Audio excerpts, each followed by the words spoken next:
was there. Okay. I was afraid you might have been involved in another one of these processes for that we did on some other topic. And I was going to salute you for coming back. Ladies and gentlemen, sorry I did not announce it before, but you guys are now live on YouTube. Okay. It was good, and it was back to the old formatting, old information, and I informed. Okay, thanks, Pat. Apparently, My screen did kind of go nuts. I have lots of lines, and everybody's in the lines. I don't know. Can you still see us, Druska? At all? Yeah, kind of, but we're really like only an inch big, and there's like 10 of us.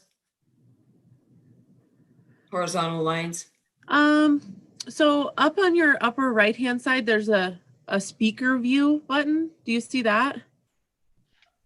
Yep. You might be able to play with that and it'll change, like sometimes it'll make whoever's talking be the biggest, or it'll show all of us at once. You might want to play with that.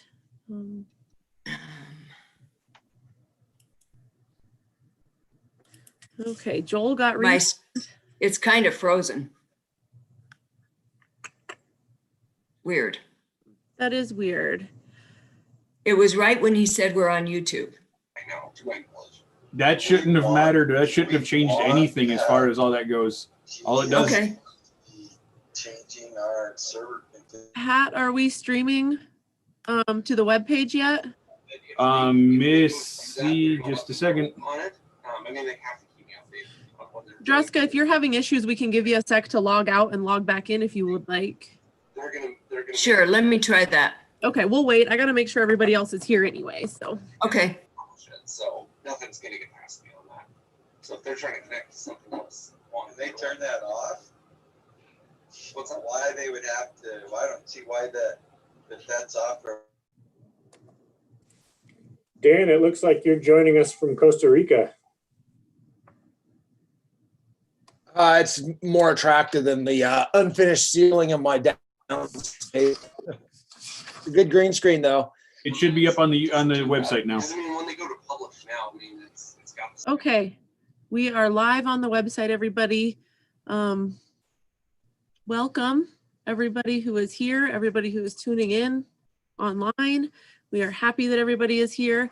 I am just gonna double check quick that we have everybody that we need. I know we are missing Patrick Roth up there in Region 1. He is not gonna be able to attend this morning, but he hopefully will be back tomorrow. We'll just have to see. I'll check in with him tonight. So, I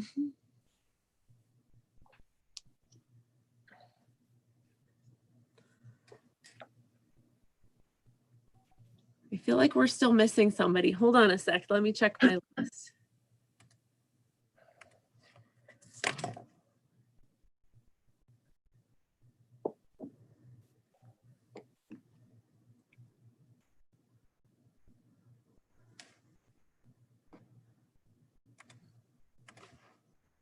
Okay, we have everybody who should be here except for Druska, and she should be coming right back. So here she is.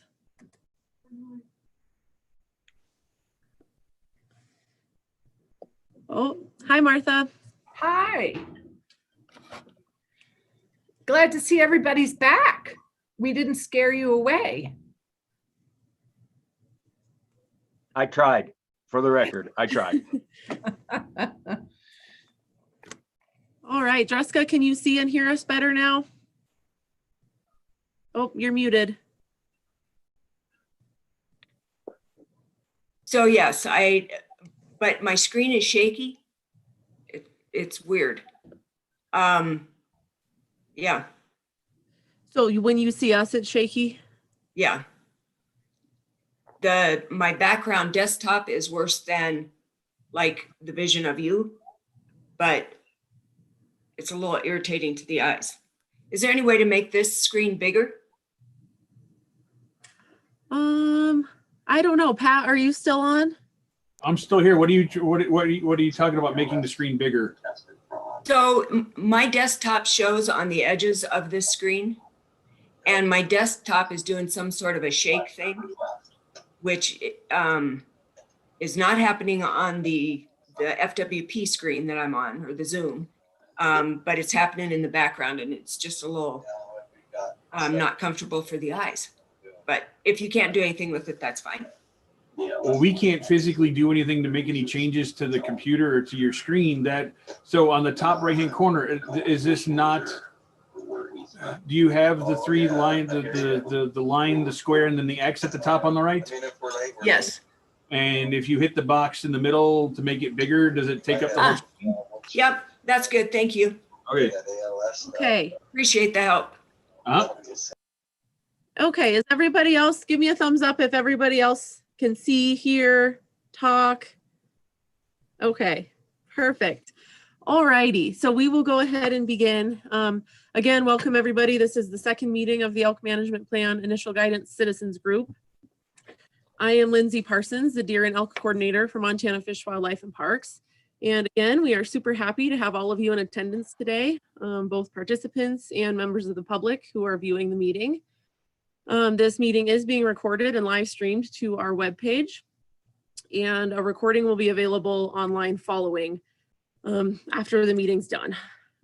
So we are going to start off today by hearing about elk management in our neighboring states of Idaho and Wyoming. And so we wanted the group to hear from these states for several reasons. So first of all, we want everybody to have an open mind when thinking about how elk can be managed and the different ways that it can be done.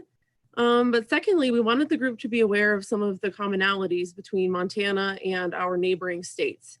So that can include commonalities with management techniques, elk management challenges, and also elk management goals. So again, this is just informative. We want to provide you with more information that, in addition to all the information we provided you with last time, will hopefully provide a solid foundation for the rest of this process, and you can draw upon that knowledge as we move forward through the process. So first up today, we have Rick Ward joining us from Idaho. Let's see if I can see Rick. Oh, there he is. So Rick Ward is the Deer and Elk Program Coordinator for the Idaho Department of Fish and Game. Rick has had several positions with the department over the last 13 years before taking the coordinator position about 6 months ago. Originally from Eastern Washington, Rick has lived and worked in Washington, Montana, Oregon, and Idaho. He has a bachelor's degree from the University of Washington and a master's degree from the University of Montana. So Rick, thank you for being here. Welcome. Thank you. It's good to be here. Go Grizz, right? I feel obligated that I'm supposed to say that. Okay, so I will need to do the screen share thing, correct? Yep. And if you just click on only your PowerPoint when the apps come up for sharing, do you see that? Instead of sharing your desktop, share your PowerPoint only. Yep, got it. Perfect. Okay, are you seeing anything? Yep, we see it. We also see the slides on the left, so it's not full. Okay, yep.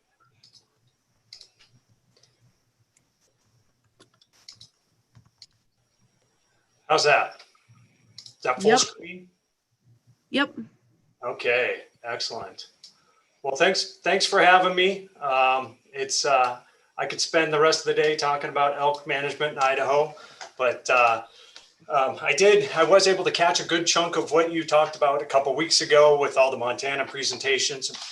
I'm pretty much going to cover all the same material, but for Idaho, but I'm going to do it in 20 minutes. So hold on. And I realize that you have 2 full days of Zoom going, and well, I sympathize, but normally I would like this to be conversational, some back and forth, but that's really hard on Zoom. So it's going to be me throwing a bunch of stuff at you, and then we'll have some time for questions, I'm sure. So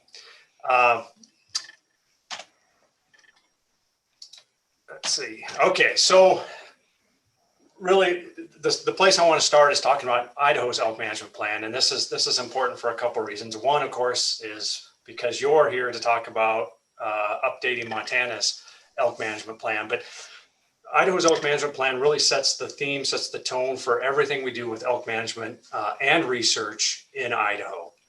And this plan was approved in 2014. It is At the time, it was envisioned to be a 10-year plan through 2024. It looks like now we might actually start a new plan in 2021 with the idea of having it completed in 2022. One of the things that this plan does at the high level is it provides statewide direction for how we manage elk in Idaho. I've pulled out just a handful of some of the bigger topics there on the right with those bullets. General season elk hunting opportunity and our AB tag structure. That's something we've had in place since the late 90s. I'll expand on the AB tag structure in a little bit, but the general season elk hunting opportunity is a theme you see. Well, the ability, the opportunity to hunt every year with family and friends is a theme you see in big game management in Idaho through different species. Same kind of concept with deer management. That is one of the directions in that elk management plan is for us to continue to provide that general season opportunity. At the same time, hunters want the opportunity to at least try and get in a controlled hunt for mature bulls. So we have a mix of hunt structures with general season opportunity, controlled hunts for mature bulls. Generally, a lot of folks will put in for a controlled hunt. They don't draw a tag, then they have the opportunity to go hunt a general season. You can't talk about elk management in Idaho without at least mentioning depredation. That is a big part of elk management, especially in the southern part of the state right now, and I'll expand on that in a little bit.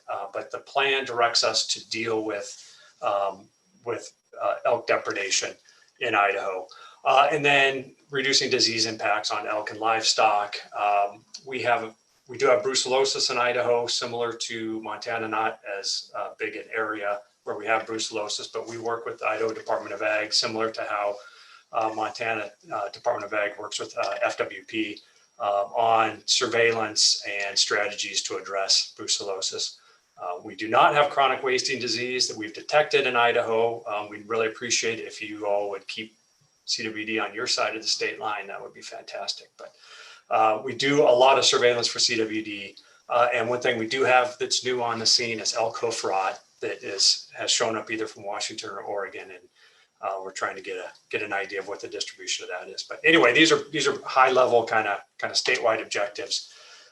Drilling down, the elk management plan delineates these 28 elk management zones in Idaho. So every piece of Idaho falls into one of these elk management zones, and the zones are made up of our a conglomeration of our game management units. So there's 99 game management units in Idaho, and then we have 28 elk management zones. And the zone concept has been around for just over 20 years now. They were redone a little bit in the update of the plan in 2014.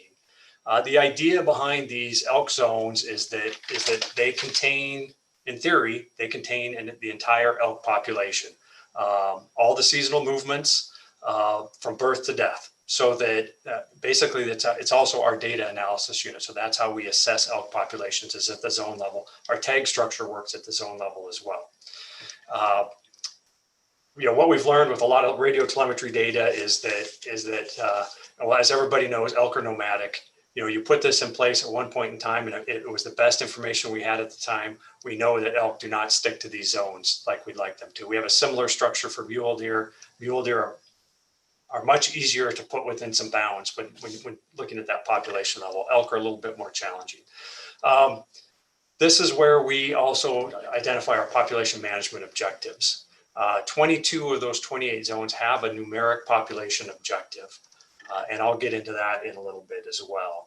Down there at the bottom right is, I pulled that out of the elk plan. That's for the sawtooth elk zone, kind of in the middle of the state, that we break out our population objectives by cows, bulls, and adult bulls.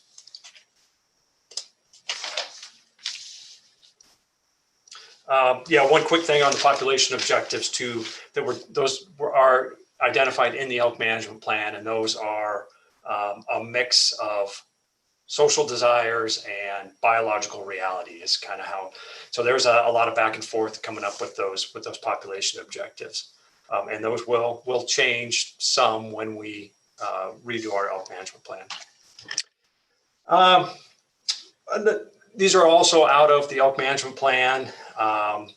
Some of these zone specific objectives we get to in the plan were really identified. The issues behind them were identified through research. I give a lot of credit to our research, our wildlife research program. Over the last 30 years, they've done a ton of work with, especially with deer and elk. And so that's helped us identify some of the issues, the limitations in these zones. And that's kind of where these maps come into play. The map on your left is areas in this, well, zones that we've identified, where we've identified predation as a limiting factor for elk populations. Zone on the right, well, the one on the left is based on radio collar information and looking at survival and cost-specific mortality that I'll expand on in a minute. But the map on the right is habitat limitations for elk, and that is based largely on research looking at calf production and calf survival and cow pregnancy rates and body conditions. One thing here, I'd say, I think I know how to do this.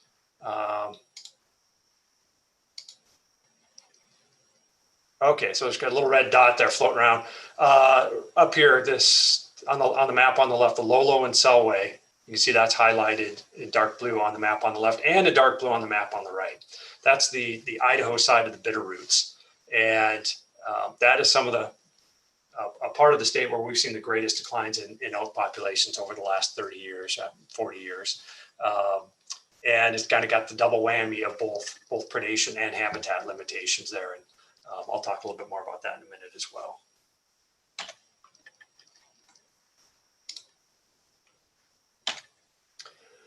So I want to spend a little bit of time talking about how we survey and monitor elk populations in Idaho. Again, a lot of this goes back to research. Several of these tools that we now use originally came out of our research program. Our research has really focused on providing tools and information for management of big game. And so our aerial surveys are a good example of that.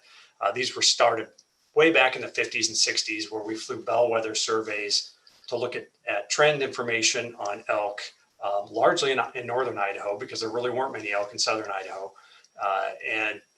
What that has progressed into now is we have full-blown abundance surveys in 22 of those 28 elk management zones. That abundance estimate comes from, we have a very specific criteria we use for flying that really has to be adhered to, because that feeds into a siteability model where we are able to take a raw count of animals, put that into a model with some other variables like vegetation cover, what the activity of the animals is at the time, if there's snow cover and all these different things that affect how visible those animals are from a helicopter. We feed that into a model and it spits out an abundance estimate for that, these subunits that we fly. That's an invaluable tool for us to assess population levels. And we do these, there are January or February flights, and we do them in each of those elk management zones every 5 to 6 years. We also do herd comp flights in a few of the, we do annual herd comp flights in a few of the elk management zones around the state, mostly in zones where we're below our management objective for the population. But those are, oh, and then also we do that in northern Idaho, where we can't do our regular siteability abundance surveys because of the vegetation. It's just too timbered to fly the way we fly in the rest of the state. The second part of our survey and monitoring program for elk is, well, putting a lot of radio collars out. We've been doing this for several years now. Really it focuses on cows and calves. The map on the right is outdated now, but it's a good representation of how we distribute our collaring effort around the state. Most of those zones are either or were either below objective at the time, or were places where we had some outstanding questions about elk populations. These captures are done January and February, usually, not always. helicopter capture. It's either net gun or chemical immobilization. This last winter, we put out 169 calf elk collars across 8 zones. We did not put out any additional cow collars. We still have 510 cow collars that are on the air from previous monitoring or our radio marking efforts.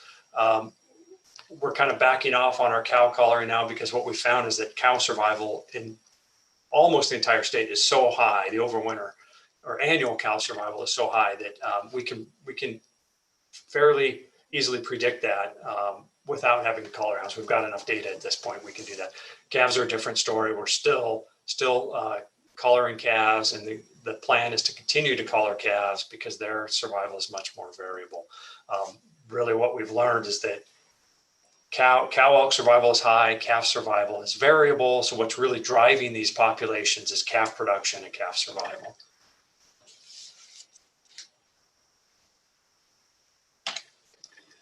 Part of that survey or part of that radio collaring effort too is looking at cause-specific mortality. We're all using all GPS transmitters now, but when a transmitter doesn't move for a certain number of hours, it sends a signal, a mortality signal that actually we get now through email. Biologist goes out, does an necropsy on that animal, and we collect that data. So it's there's a lot of, we do the same thing with mule deer. There's a lot of that activity going on January through into May. What we're able to get from this, like I said, our cow survival has been very high. This is 2016 data as well in these pie graphs, so it's a little outdated. But what we've found with cow elk is that generally the highest cause of mortality is hunter harvest, and that's generally true of cows and bulls in Idaho.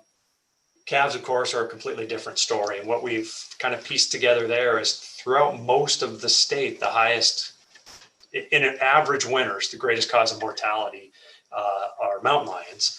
And your severe winters, of course, it's malnutrition. But lion predation is intuitively, I think people want to think more about wolves. Wolf predation on calves certainly happens. It happens on adult elk as well, but we're seeing far more lion predation on elk than we are wolf predation.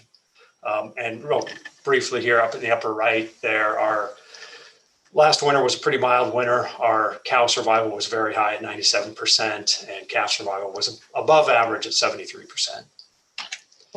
And then the third leg of our survey and monitoring protocol is our harvest monitoring. And I won't spend much time on this because pretty much every state does this. But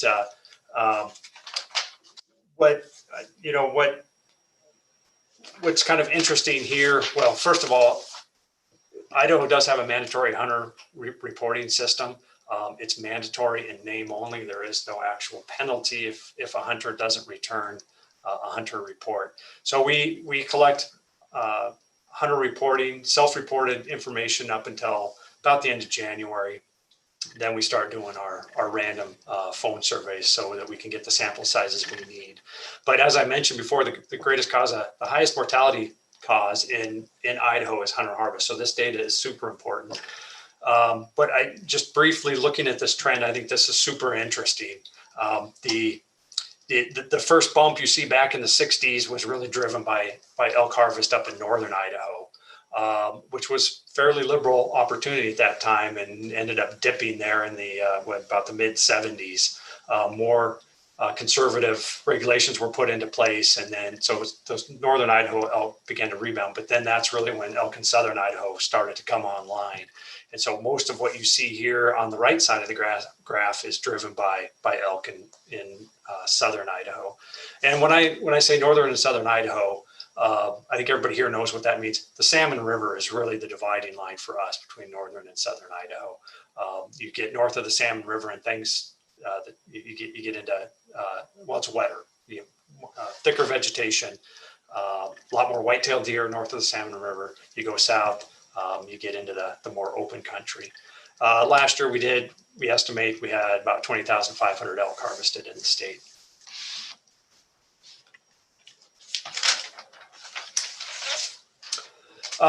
So this map shows the elk zones where we have numeric population objectives and where we do our regular systematic abundance surveys. And so you see the very southern part of the state and the very northern part of the state, we don't do those. We don't have those objectives, and we don't do those surveys. This shows where we're at as of this spring for our population objectives for cow elk. So 16 of the 22 zones, we're meeting population objectives for cow elk.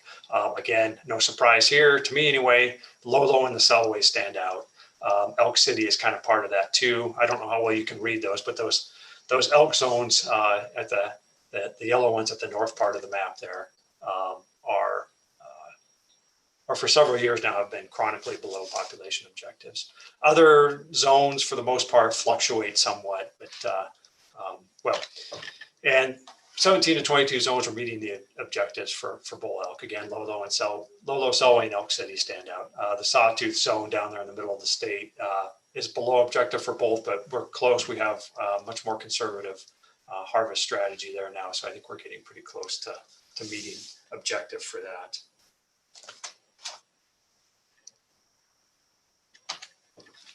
So new things coming up soon for our survey and monitoring protocol. Again, this is all happening in the research shop, but the idea is that these will become regular monitoring tools that we'll be using on the management side. We're working on what's called an integrated population model. I'm sure some of you have heard of those before, but basically at the most basic level, it takes all of these data that I've been talking about here, puts them into a model, and the beauty of this is that we can then develop annual population estimates for elk in these different zones. So we only assess abundance once every few years. Comp ratios, some of those are only once every few years. While survival rates and harvest we have every year. So you put all this stuff into a model, and there's a whole lot more that goes on to it than just that, but that's kind of the simplified version. We have this model now. We have an IPM for mule deer that we use in Idaho. This is basically just a spin-off of that mule deer model. And Paul Lucas and Josh Novak at University of Montana are really the masterminds behind this. Kitchen sink, that is a couple of new things that we're working on. The big one that we're really pretty excited about is using camera-based surveys. And this is not just for elk, although that's a big part of it. We've been doing this for a little bit now, looking at different strategies. And again, our biometricians and our statisticians are the masterminds behind this, because there's a whole bunch of crazy math, this time to detection kind of stuff that goes into these estimates. But where we're at right now is last year we put out a whole bunch of cameras around the state. I can't remember the exact number, 550, I want to say, specifically to assess wolf numbers and to come up with a numeric wolf population estimate. We used to do that back in the day when wolves were really, from 1995, when they were reintroduced on, really pretty concerted effort with radio collaring and whatnot. Well, eventually that money, of course, went away from the federal government. So we kind of started managing wolves a different way and looking at trend. And now we're back to counting wolves again. But this is a much more cost-effective way to do it. So we did come up with a numeric population estimate last year. We put cameras out again this year. We're going to do that again. The beauty of cameras is that if things are designed right, you can count multiple species. So we have actually replicated an elk population assessment in Southeast Idaho, where we did both a camera-based survey and we did our usual aerial siteability survey. And those two estimates came out remarkably close in their overall population estimate. Up north in the Panhandle area, we have a whole bunch of stuff going on. There's this project that we kind of call the ecology of everything. It's a whole bunch of collars on a whole bunch of species and a whole bunch of cameras. And the idea is to really look at predator-prey dynamics, at the same time looking at ways of assessing elk populations and white-tailed deer populations, as the hope being that this becomes a regular tool we can use to assess those species. So as I mentioned before, the Panhandle is too heavily timbered to fly the way we regularly fly. And elk don't tend to congregate on winter range up in some of that country like they do in southern Idaho, where, you know, if there's adequate snow, it really pushes them onto winter range. In North Idaho, they don't seem to do that. It's a more temperate. So we have multiple challenges up there for assessing elk.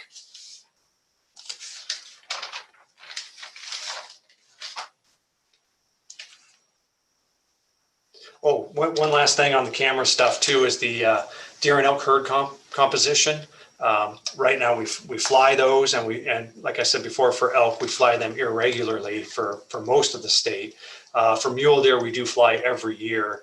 We get good fawn doe ratio or calf cow ratios, but our bull to cow ratios and our buck to doe ratios are really pretty sketchy. It's not great data. Well, camera work, we've done some of that, and we are actually getting better data from that. So it looks like at some point, really, I guess the take home here is that at some point, it's very likely that camera surveys will replace aerial surveys in Idaho. And that's going to be several years away for sure, but that's something on the horizon.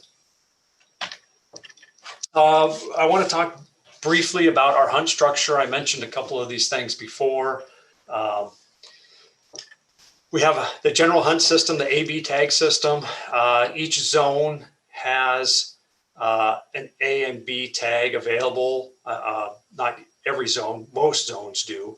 These are general hunts. A hunter selects either an A or a B tag for a specific zone. They're limited to that tag type in that zone. This came out of the 90s, late 90s, when we were dealing with some hunter congestion issues, and this is the way we addressed that. Generally, A tags, or at least they were generally archery tags, longer seasons. Earlier in the fall, B tag was generally a center fire season. There's lots of things that have been kind of hung on to those different tag types to address specific population issues, depredation, things like that. So it might be an archery, an A tag might be an archery hunt in September, and then there's a 2-week-long rifle antlerless opportunity somewhere there, maybe in one specific unit within that zone. Some of these zones are capped, some are uncapped. Capped just means there's a limited number of tags. Not a controlled hunt. It's still a general hunt. It's a first come, first serve thing. There's lots of debate on whether or not that's a good way to be distributing tags, but yeah, first come, first serve. Uncapped is just that. There's unlimited tags available. Then of course we have controlled hunts. That's your big bull hunts. And there are, of course, several controlled cow hunts in there too. It's in Idaho, it's a straight lottery system, no preference points. You have the same odds of drawing year after year. Depredation hunts are just what they sound like. Those are very specific small hunts that we can put together to address a specific depredation issue. Landowner permission hunts are a tool we have to address depredation. They're a more formalized hunt where we work with the landowners to determine the number of tags that go out. But really, it's a depredation tool, but it's one we are using quite a bit in southern Idaho now. Yeah, depredation. What can I say? It's in Idaho, we have a statutory obligation to address depredation. We do have in Idaho direct payment to landowners for depredation. There's a whole bunch that goes into that, but we do have direct payment. At this time, the vast majority of elk depredation is in the southern part of the state. And one thing we're learning especially from collar data, is elk will change their behavior in response to agriculture. So one thing we see now in southern part of the state is elk leaving private ground later in the spring and coming down sometimes as early as late summer. When things really start to dry out, they will come down and they find a nice green alfalfa field, or we have a lot of corn in production in southern Idaho right now. A cornfield is an elk's favorite place to be in late summer. And well, I'll talk a little bit more about that in a second. Tools we have probably similar to what's in Montana. Hazing, of course.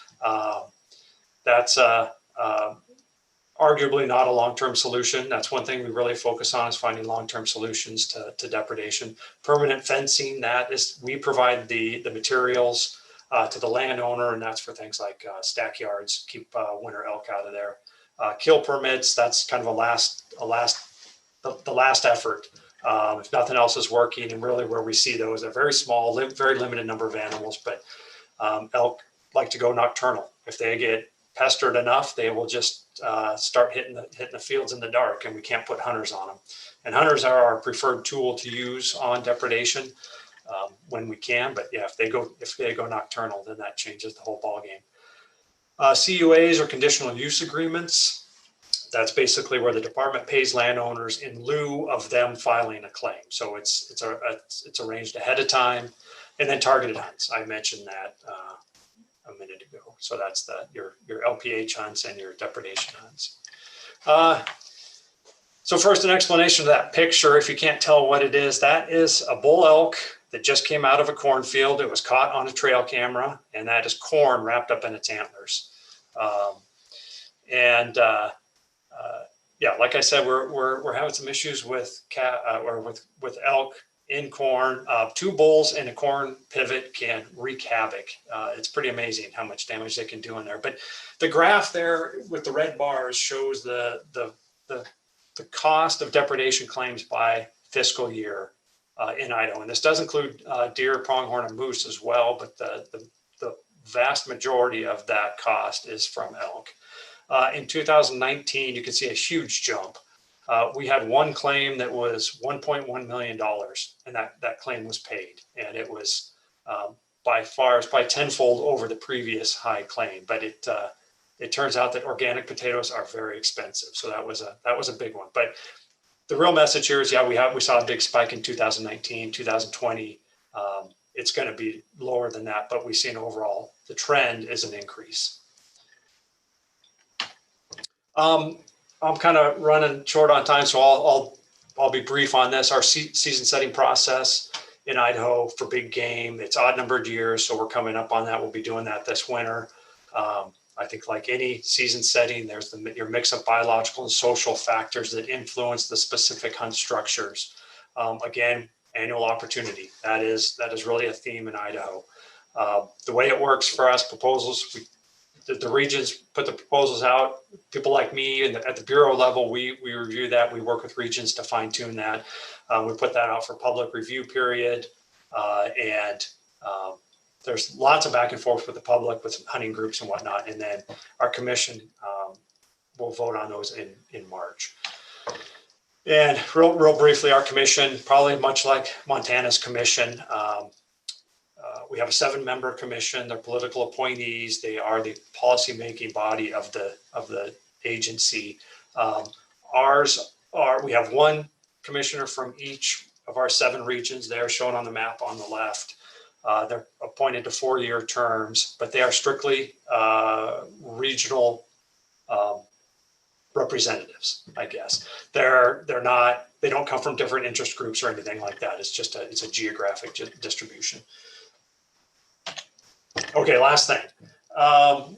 We do have some really exciting new social science work going on. I was jealous of Montana when I was watching last week, and you guys have a full-time dedicated social scientist on board. That's really cool. That I've learned that social science is a very different thing than biological science. And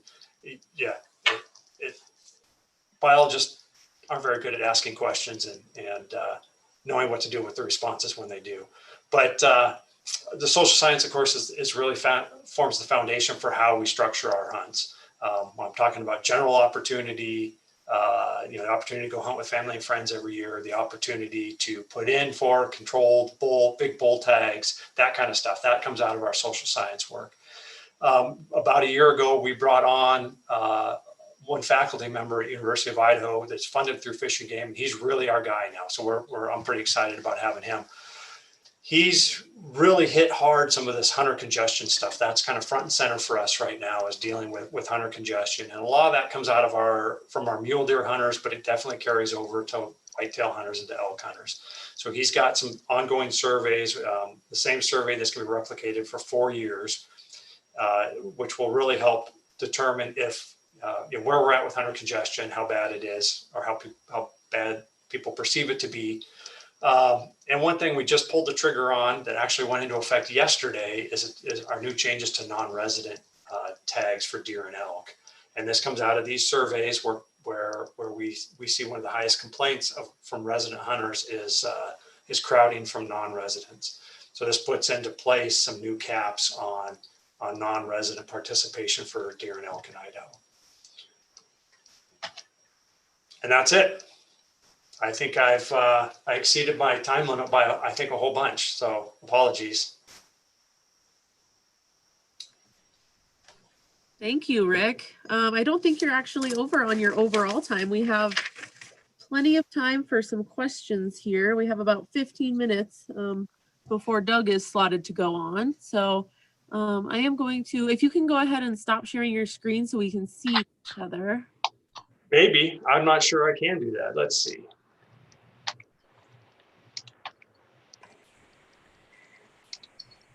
Okay. Well, let's get back here. I see Marcus has raised his hand. Marcus, I can't see you yet, but go ahead and unmute yourself and you can ask your question. Hi, Rick. Thanks for that presentation. That was very interesting. And Brian Brooks says hi, by the way. Yeah, nice. So my question was, do you see a correlation in the mountain lion harvest and the survival rate of calves? Is there a correlation there? So in the years where your harvest is higher, do the calves tend to survive more and vice versa? That is an excellent question. I don't think we can answer that yet. I mean, mountain lion survival is high. What drives mountain lions is sport harvest. That's what's driving it. And so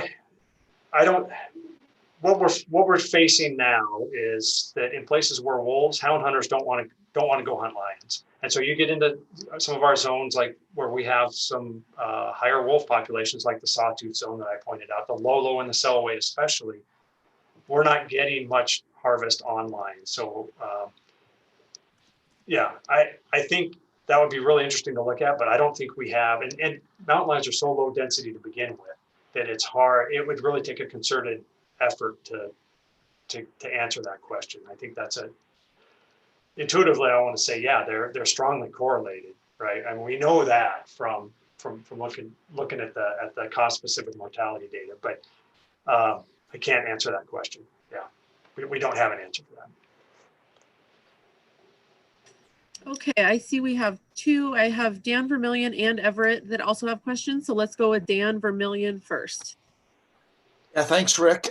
So in your presentation, you were talking about how your elk population has generally moved from the North Country, especially in that Locksaw, Selway area, down to the southern part of the state. Overall, though, I mean, elk numbers in Idaho, I mean, we've certainly seen that in Montana, where our elk population has grown, but it's grown in places that were not within the last 60 years considered good elk country. Mm-hmm. And I just wondered if you're seeing the same thing, and if that's really, as these elk move back out into the prairie, so to speak, I would assume that's a huge that creates a huge correlation with where most of your agriculture is as well, and most of the private land and the most security is as well. Is that? Yes. You guys looked into those correlations? Yes, you're spot on. Yeah, what we see elk pioneering into new areas now, and so the southern Idaho, south of the Snake River, especially the southwest part, south central part, you get into high desert country, and definitely, absolutely not. I mean, traditional mule deer country, and now we have elk pioneering in there. Have been for several years, and ironically, the best bull unit in the entire state is a high desert unit because that's where the biggest bulls are. But you go east of that a little ways and you get into, well, southern Idaho is irrigated ag. So the irrigation side of that is kind of a key component.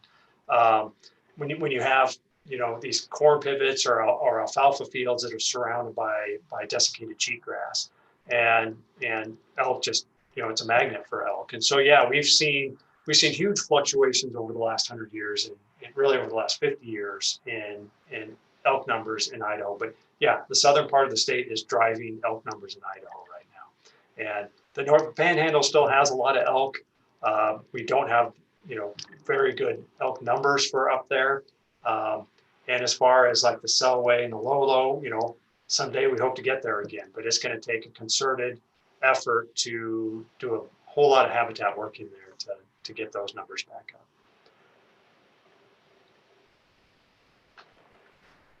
Okay, thanks for that, Rick. Let's go ahead and get to Everett's question. Hey, Rick, thanks for being here today. It's actually pretty timely that you are. My questions kind of relate to yesterday a little bit. But one of your slides talked about hunter congestion. And I was just curious, are you seeing the harvest numbers stay stable or increasing, even though the perceived hunter congestion has gone up? Yeah, that's an excellent question. And the answer is yes.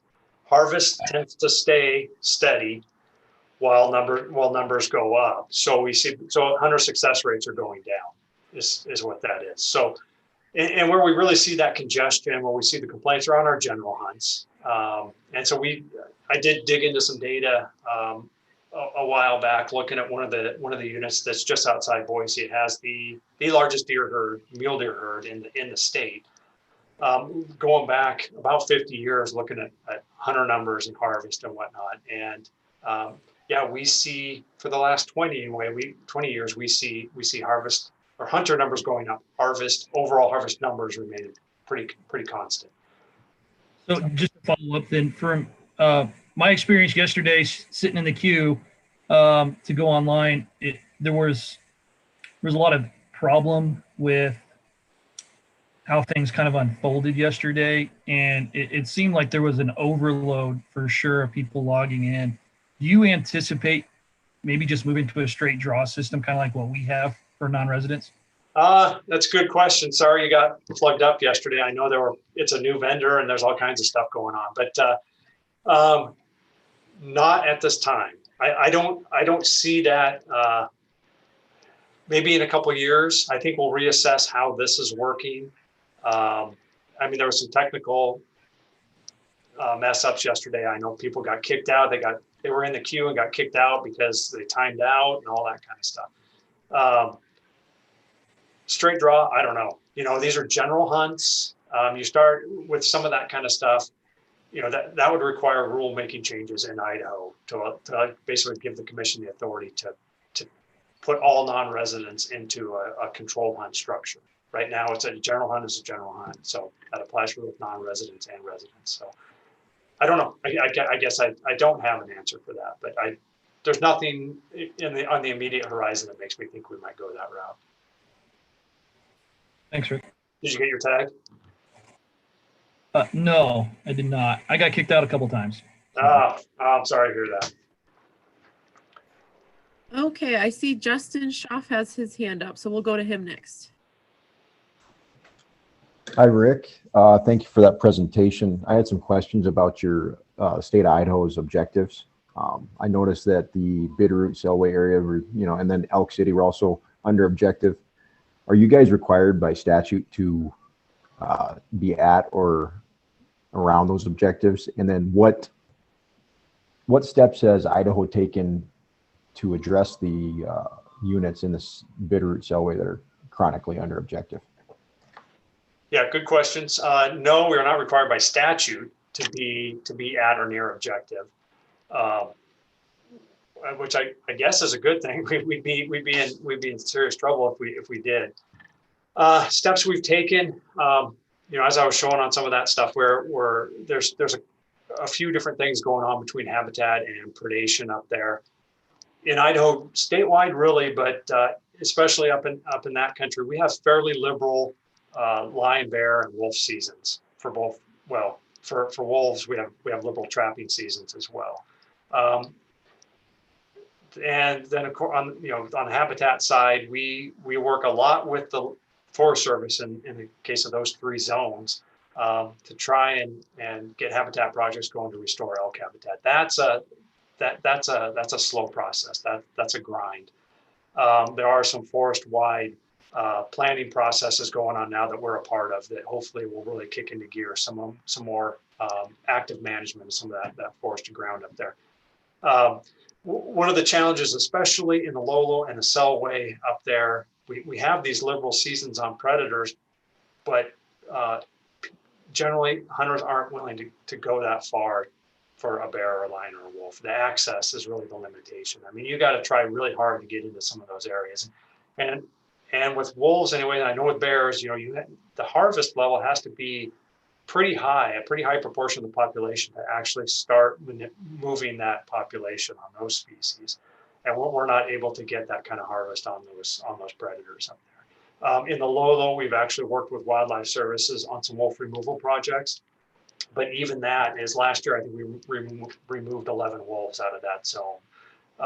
And that's what was with a lot of effort. So it's, there's a lot of challenges up there to that. So I think it's going to have to be both addressing habitat issues and addressing predation at the same time, because either one of those will keep the lid on the population. Got to take the limitations off of both of those in order to really get the population going up, or the elk population. Okay, and then on the other end of the spectrum, I noticed that you guys didn't categorize units as over objective. Is that correct, that you guys don't? We do. I guess when in-house, when we're looking at things, we do look at units that are over objective, and that's that comes into play in season setting. So yeah, it's where I got those slides specifically from, or those maps, was from a commission presentation that was given this spring. And we don't generally get into the whole over objective thing until we get into season setting. And then, yeah, we're bumping tags up to address over objective rates. But that comes into play then when we go to redo those population objectives. Yep. And I noticed in the Owyhee area that there was no numeric objective. Is that something that you foresee there being objectives labeled? Not down there. Not down there, just because the counting elk down there. Well, let me step back a little bit. As long as we're doing aerial surveys, I would say no, we won't have a population objective down there, because elk are so scattered. We'd spend our entire annual flight budget just trying to count elk in the Owyhees. When we move to camera surveys, maybe. I don't know. I don't have a good enough feel for that yet. I don't think anybody does, to say what that might look like. But for now, we will not. What I'm hoping for, the next step, is that we have a numeric population objective based on this camera work. Maybe someday we'll have the Southern Idaho stuff. And I tell you, from a management perspective, having been the regional manager for the Southwest, including the Owyhees, having a numeric population objective in the Owyhees would be great, because we have this fantastic bull opportunity down there. But the flip side of that is now we're starting to have private lands issues with mostly cows. But so, in order to have mature bulls, a large number of mature bulls, you have to keep the population relatively high. And there's another side to that. So, but we don't have a good feel for the number of elk in the Owyhees. We really don't. Thank you. Okay, I don't see any other official hands raised, like in the participant box, but if you have a question and you just want to raise your hand on camera. Okay, I see Druska. Anybody else have one right now? Okay, just trying to keep track of everybody. Go ahead, Druska. So, hi, Rick. Thanks for the presentation. I had a question about objective, and it probably comes just because I don't hunt and understand all of that. But it seems like to me, in Montana especially, there's a lot of over objective units. And so how flexible do you have to be to address that kind of thing? It seems like season settings every 2 years, but a lot of times objectives don't get addressed then. We just sort of go with what we had. So I don't understand objective and how flexible or what a moving target that might be. Yeah. Okay. And well, I can't speak for Montana. In Idaho, there's a couple of things that come into play. So if we find out, so we're over objective for cows, we'll say in a unit, and it kind of depends on where the bull objective is as well.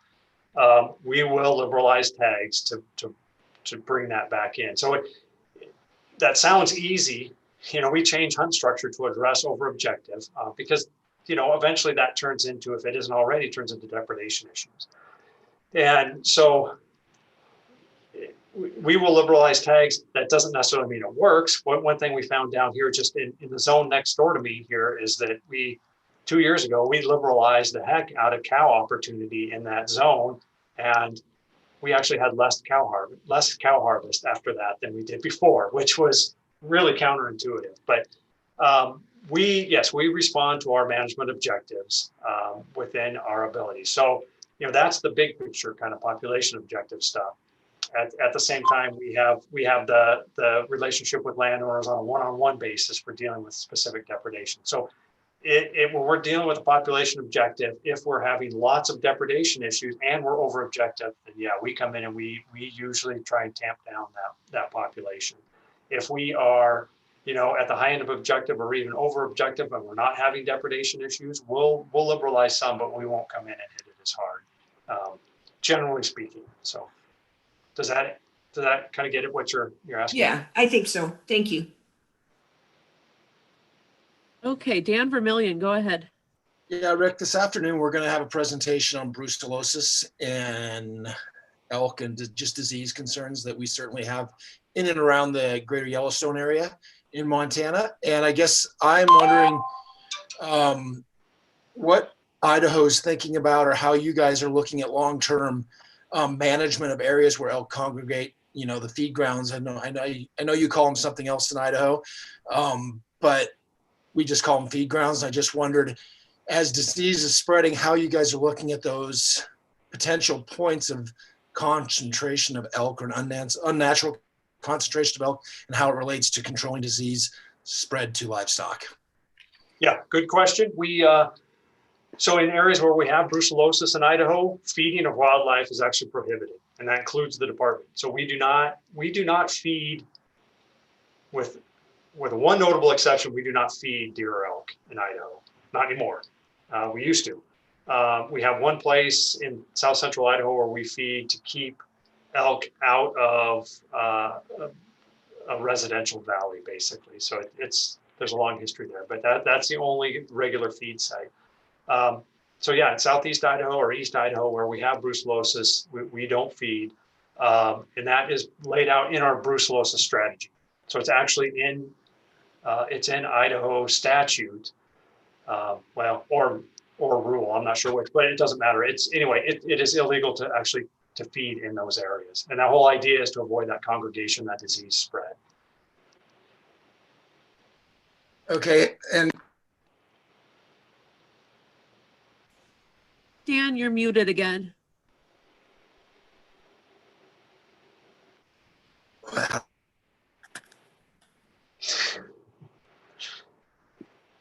There we go. I guess, have you had any luck in your dealings with Wyoming, or do you have any sense of what their plans are long-term with the feed grounds? I don't, but I think you're going to have the opportunity to ask that in just a minute. So we did do, we do have an emergency feeding policy. So in the winter 2016-17, the Snowmageddon is what we call it around here. We did do emergency feeding. That was to avoid mass starvation. And that's kind of, a bunch of scattered feed sites. And then also we fed mostly elk in some places to avoid, or to try and avoid as much depredation. Basically draw elk off of private ground. Those are exceptions. Those are not the rule. So, and then now with, CWD knocking on the door, that's all the more reason to not feed in these to avoid these concentrations. Thank you. Yeah, Dan, and we have Doug Breimeyer on the call too. He's going to present on Wyoming here in a minute. So you can probably ask him that question if he doesn't cover it in his presentation. We're running short on time, but Kevin, did you have a question? We'll go for one more question from Kevin here, and then we'll probably have to move on. So go ahead, Kevin. Yeah, I was just curious, some of those areas or districts where elk populations are under objective, I was wondering if you had any federal land where livestock grazing was restricted and or removed in those areas. Not that I'm aware of. That could be, it could be, but I don't know.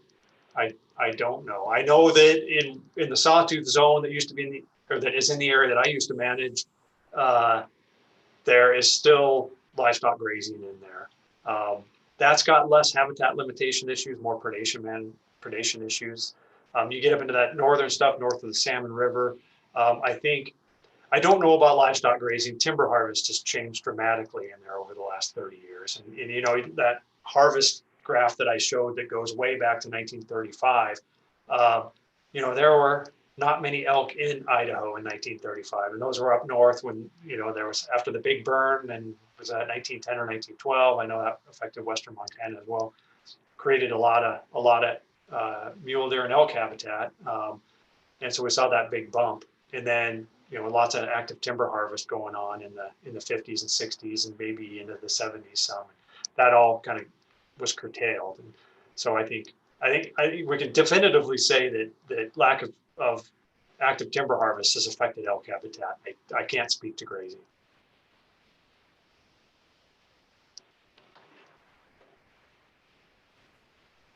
Okay, thank you, Rick, for presenting for us and for answering all those questions. We certainly appreciate it. Moving on now to our next presenter, Doug Breimeyer. Let's see, there he is.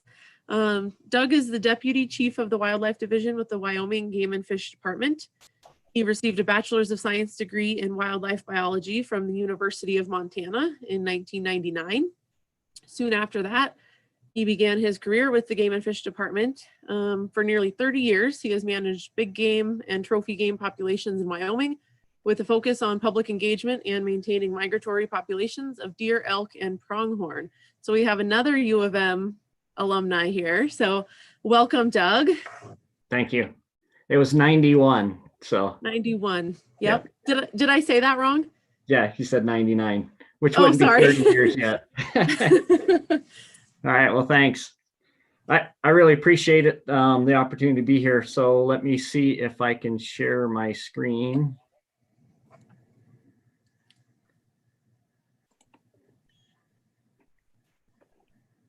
And go up to the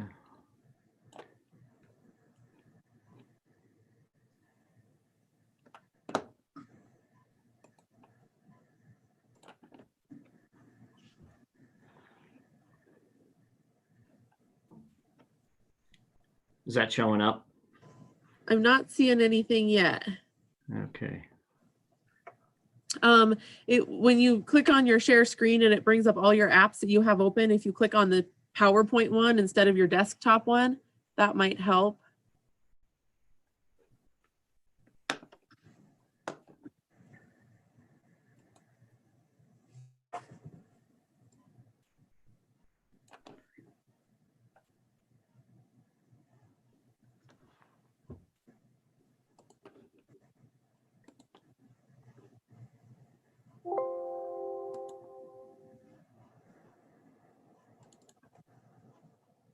Kind of interesting. It's showing something's gone wrong.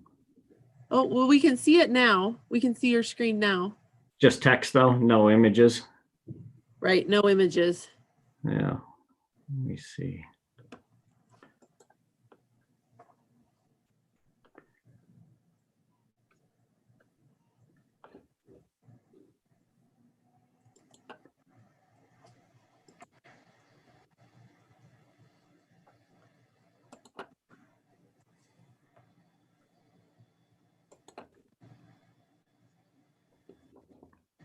I'm going to go ahead and reopen it and see if that makes a difference. Yeah, I think that's a good idea. There we go. All right, we'll see if this works. All right, well, I appreciate the opportunity. I think Rick could have did a better job of answering that question about Wyoming's feed grounds before you turned it over to me, but I'll give it a shot here later on in my presentation. So what I want to do is discuss kind of real similar to Idaho, the objectives, talk about management areas which correspond to the hunt units, management units, the data collection that we are involved with, season setting, license structure, hunting season format, and some of the allocation that we consider for licenses. There's some issues there as Rick brought up with there's hunter crowding, there's allocation of licenses to non-residents that's starting to become more of an issue. And then at the end, I'll touch on some of the feed ground issues that we're working on currently. So management by objective, of course, for us is it's planned instead of reactionary. It provides accountability, especially for our field folks. And everyone pretty much knows where we're going for the geographic area that we're talking about when we look at a specific herd unit. And that includes the department personnel, landowners, land management agencies, sports persons, and other stakeholders. And that plan management, basically comes in 4 stages. So we inventory, we have the objectives of where we want to be. We have our actions that we're going to take to get to that objective. That's through the season setting process. Maybe it might be some damage seasons. And then we evaluate, and did we make it to where we wanted to be with that season structure. So when you look across Wyoming, there's 35 management units for elk. We have other herd units for the other species, so antelope and deer and moose and such. But for elk, there's 35. What I'd like to do is drill down into kind of a little bit more some specific areas. But within those herd units, then you have the hunt areas where our field managers adopt hunting season structure to address a specific need that they have to try and achieve goals. I should say that I'll back up with the herd units. We have the 35 in the state. There was some discussion about which ones are at objective and which ones are below. And so we have, of those, we have 15 at objective. We have 14 that are below, 14 that are at objective, and then 6 that are below objective.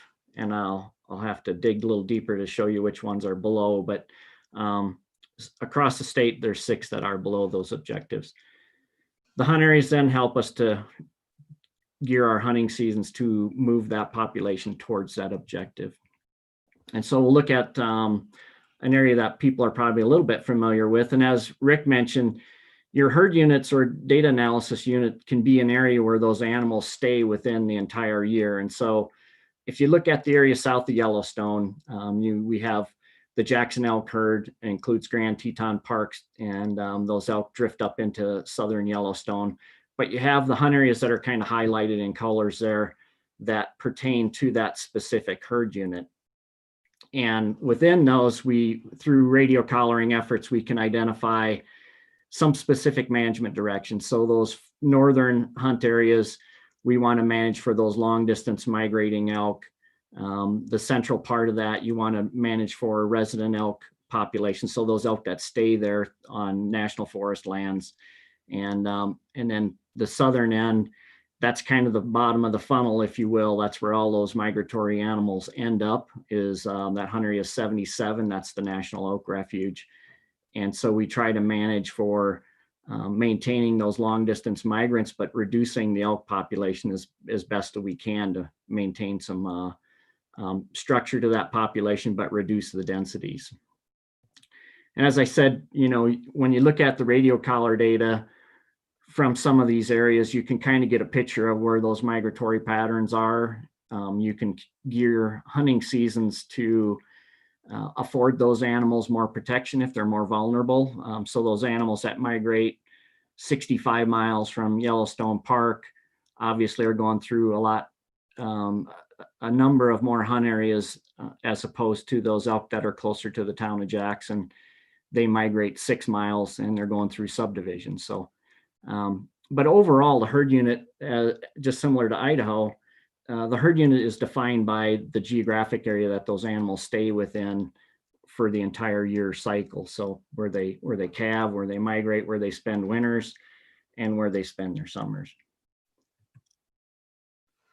So to establish an objective, we hold public meetings, open houses, and individual discussions with groups or landowners. We'll have a lot of meetings with sportsmen throughout the year. The objectives are generally, we try to achieve measurable and numeric and quantifiable, a goal for that population. They're typically determined by socioeconomics with some biology thrown in on it. And we review those annually on a 5-year rotation. And so when you look at that, what it looks like, you've got your habitat carrying capacity at the top of the scale. And at the bottom somewhere, there's a minimum viable population that you want to at least maintain that population. And somewhere in between there is where our managers evaluate where we're at with our publics and where the agencies and everyone involved in managing the lands or the population would like to be at. And so that number is presented to our commission, and the commission then approves those numbers for all those different herd units.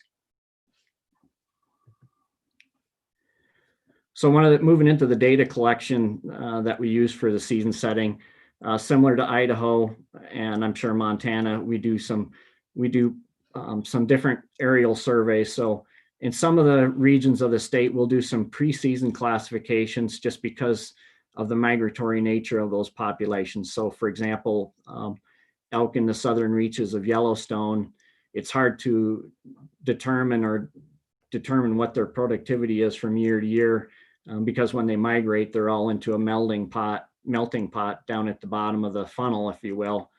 And those animals are all mixed with subdivision elk, which typically have a higher calf ratio. So we do a little bit of preseason work on pronghorn and some populations of elk. Postseason classifications, which are just starting right now. We typically steal helicopters from Idaho or Montana, and our vendors are usually shared between states, but we do some composition surveys for those populations to determine what that productivity is, for the following hunting season.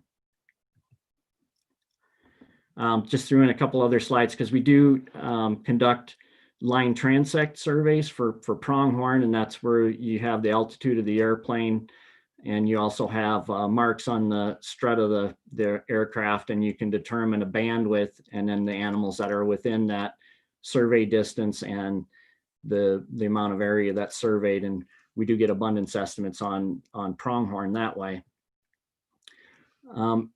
Similar to Idaho as well, we do apply a siteability survey on both mule deer and elk. This image is just simply the tracks of a helicopter and then observations of big game animals. So following some of the aerial stuff, we also do, check stations periodically, set up places where hunters are congregating or coming off of national forest, and we'll collect harvest data. We'll pull CWD samples, and we'll also get to hunter feedback at this time. Unlike Idaho, though, we don't have mandatory checks other than for bighorn sheep and bison and mountain goat.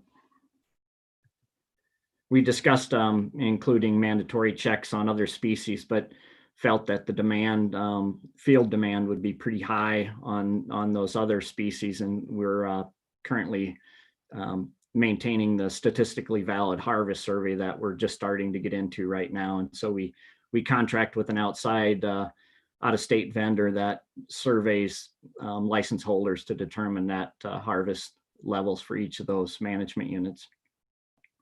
We also spend a considerable amount of time on landowner contacts, and we spend a lot of time on damage claims and complaints. We're starting to see that elk expansion that, as some of you guys are also seeing, and those complaints are starting to grow. And I've got a slide that'll show you a little bit on some of the damage stuff that Wyoming has been dealing with. And it's it's a very large program. And as we get more and more elk moving into the eastern part of the state, we're starting to see cornfield damage as well. And that's pretty concerning when you consider the damage that can occur, as you saw in that picture Rick had. We also do some, hunter and landowner satisfaction. In some of the parts of the state, it's really difficult to achieve harvest levels. And so we've moved to a satisfaction survey in some of those areas, just in lieu of intensive monitoring of those populations because of the limited access that we have to them. We've conducted some winter mortality survey, survivability estimates. We're not, we don't put the radio collars out quite to the level that Idaho has, but we do have some level of analysis that goes into winter range and animals moving back towards summer range in terms of how the fawn ratios have changed from the fall period to the spring period.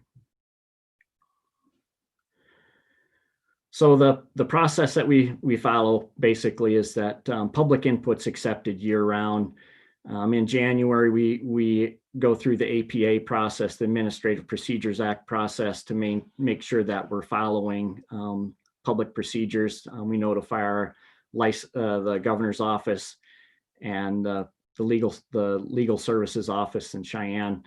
We compile, analyze harvest data starting in January. And then the regions develop their proposals in January and February. There's several vetting processes that are included in there, where the Wildlife Administration, which is folks in my level that review those season's proposals in March, and then we'll have public meetings in late March. And prior to COVID, we were running about 700 people at a lot of these meetings across the state. They're pretty small community meetings, so they'd end up with 25, 30 people at each meeting. And that was prior to COVID. And so the challenge we had this year was not hosting public meetings. And we pretty much went all virtual and put presentations online. And it seemed to work okay for where we're at. But I think a lot of the public still like that face-to-face time. Public input is a huge component of all through this process, as you can see. And then prior to the commission meeting, our folks are reviewing those public comments and trying to modify hunting season structure, applying, kind of that social issues that they may be dealing with, and then trying to address public concerns in some areas. And then finally, commission sets that season in late April. Some of the challenges that we face, there's always limited data. It's not an exact science by any means. We have a lot of conflicting public attitudes, particularly you get into areas where there's large carnivores, feed grounds, and in the eastern part of the state where you have landowners that are purchasing ranches to maintain high numbers of game populations and then not providing access. So there's kind of that seems to be a changing demographic of some of the users. And that feeds into a little bit of the hunter's concern that non-residents might be drawn too many licenses. And so we deal with that a little bit as well. Funding, of course, is limiting. And as I mentioned with COVID, attendance at meetings, it has really been a challenge for us.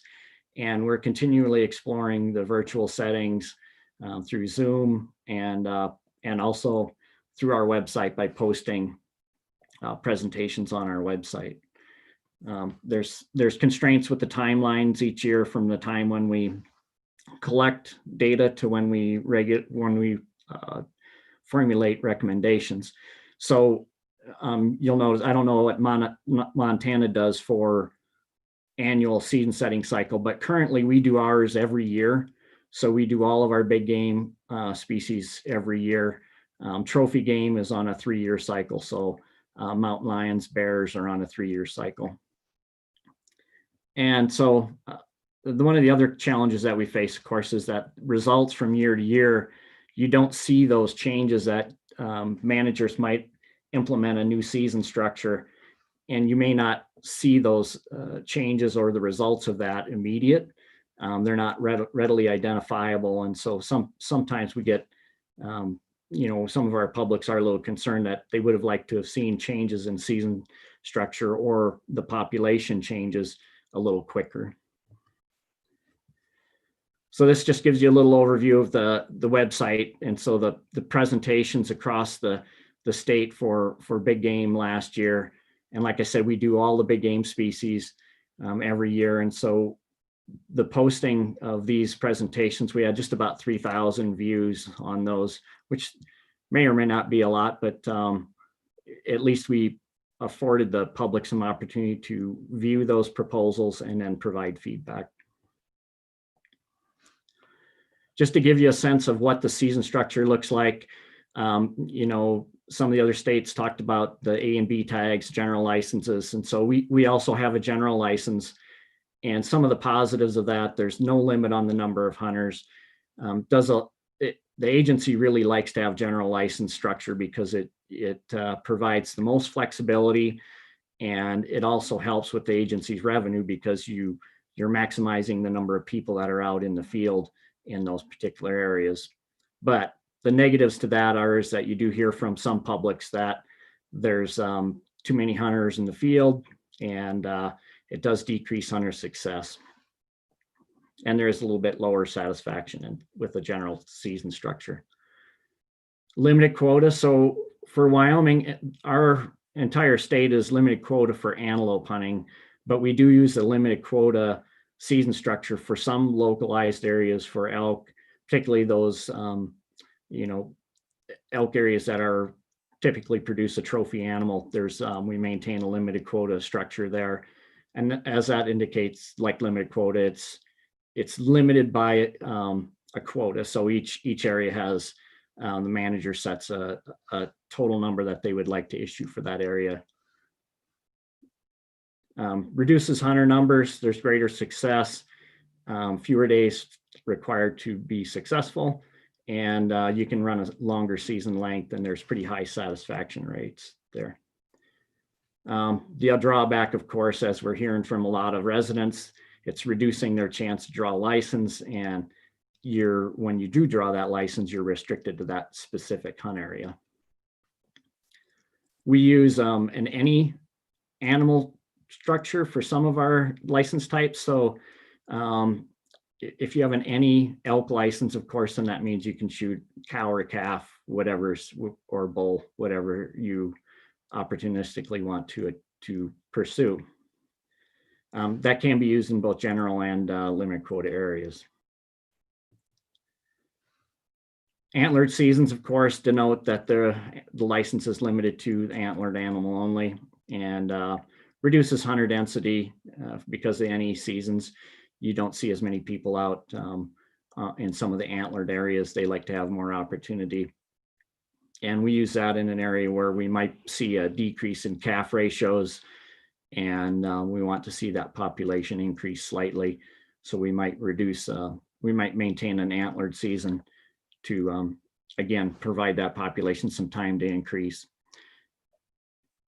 One of the problems with that is if you're not taking any females and you're putting all the pressure on the male segment of the population, you tend to run a little bit lower male to female ratio because that extra pressure on the bull population. And it does reduce that hunter flexibility that we do hear from a lot of our constituents that they like to have. And it's typically a little bit lower success in hunters that have that. A couple other types of structures limitations we put on licenses are antlerless, cow calf or doe fawn licenses. And basically it's just as it sounds, you know, you're limited to what you can take with that license type. There's no male harvest. You know, this type of season, you can actually see that bull ratio actually increase if you do take enough cows out of the population. And we use it pretty extensively across the state, especially on elk, as we mentioned earlier. And I know Idaho is talking about, there's certain parts of the state where your elk population are doing extremely well. And so we offer that opportunity to try and control those populations. And the negative to this is that, you know, if you historically had a lot of cow harvest in an area, and when the population decreases, you have to change that to allow that population to come back. And so you can't use it in an area where population's below objective, and you do lose some of that flexibility for hunters to be in when they're in the field. We adapt our hunting season timing to address specific needs within, you know, a geographic area. So we can use it to increase or decrease the vulnerability of elk to harvest. You can run really early seasons, and And you can also run those really late seasons when those animals are down out of the high country and they're a little more vulnerable to harvest. But it's kind of a double-edged sword, because if you run really late seasons, tend to see more males, good males get harvested, and you can be harvesting animals that are migratory that may travel extreme distances that we're trying not to, we're trying to maintain. So I just wanted to put, I put one slide together, just shows you the types. So there's a number of types that you can, that our managers can include in a specific hunt area. And I'll show you a page out of our regulation that kind of helps depict this a little bit. But there's type licenses that are limited quota. And then they're usually after the type, it tells you that it's limited to antlerless or antlered only or cow-calf license or one of those. And then the general license as well. So when you look at the regulation, I think it makes a little more sense that if you wanted to hunt one of the areas in the eastern part of the state, so Area 1, you would just look at the regulation and determine that it has a Type 1 and a Type 4 available. And then you can see the limitations there, what that license is specifically for, what the archery season date is, and then because it's limited quota, it shows that there's 100 or 75 licenses. If you scroll down, you can see that Area 3 is actually one of the general season areas. So if a person purchases or draws a general license, then they have to look at the regulation to see which areas are open to general. And then if you scroll across, you can see that's for any elk during this time period. And then when the animals are later into the winter period, for this Area 3, for example, the license is valid in a specific portion of that area to kind of help address some damage issues.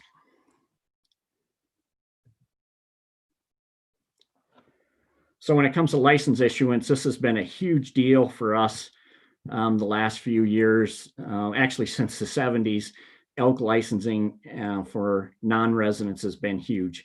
Wyoming generates an incredible amount of revenue from non-resident sales. And so the debate has always been, how many non-residents do you allow into your state? And so when you have a limited quota license, what we have in commission regulation is that 16% of those limited quota licenses are reserved for non-residents. And then we have a cap of 7,250 total non-resident licenses that can be allowed when we do our initial draw. And so that if an area has general licenses, they can only go up to that 7,250, but the 7,250 is the overall cap for everything. And so when we have 100 licenses in an area, for just say, for example, at Area 1, if you had 100 licenses total limited quota, 16 of those would be reserved for non-residents. And then those 16 are subtracted from that 7,250 quota, total quota. And I should say that is only in the initial draw, which occurs in mid-May. And then after that, their non-residents can put back in and get the leftover licenses. And so the total number of non-residents often exceeds that. It does exceed the 7,250 quota, but in the initial draw, it's limited to that number. And so our harvest generally over the last 10 years, around 25,000. Last year it did dip down a little bit. And there's a growing elk population in some parts of the state. And so we're trying to maintain some opportunity for people to hunt, particularly antlerless elk in those areas of the state. Again, some of the challenges that we face are the hunter crowding in the western public land areas. In the eastern part of the state, it's limited access. And so we have a program to try and maintain as much access for non-residents and residents as we can by opening up some of those ranches. But we see a lot of non-resident landowners and people purchasing lands that want to maintain numbers. And so that kind of goes counter to trying to manage some of these populations as they grow.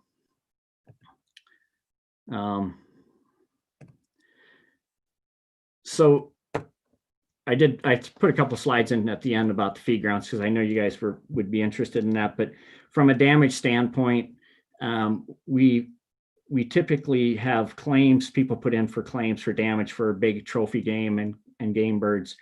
And the program itself across Wyoming costs us about $2.5 million a year. That includes $1.4 million in payments. Last year we paid $300,000 on elk damage. And again, we try to minimize the damage as much as we can by catering hunting seasons. We have season lengths that start seasons that start in August and might go through all the way through January to try and achieve harvest levels on those animals causing damage. With feed grounds, I just thought I'd throw a few slides here about, the kind of some of the early years. Of course, the public's extremely sensitive to starvation. And Stephen Leake, who's considered to be the father of the elk in Jackson Hole, really largely publicized this in 1908. And the result of that was legislatively approved 5,000 to feed elk on the present day National Elk Refuge. And so over time, that has moved the agency towards reducing starvation whenever possible. And then in the 30s, the agency became statutorily responsible for damage. And so it was easier to short stop elk rather than have them congregate on feed lines, cattle feed lines. And so over time, the agency moved towards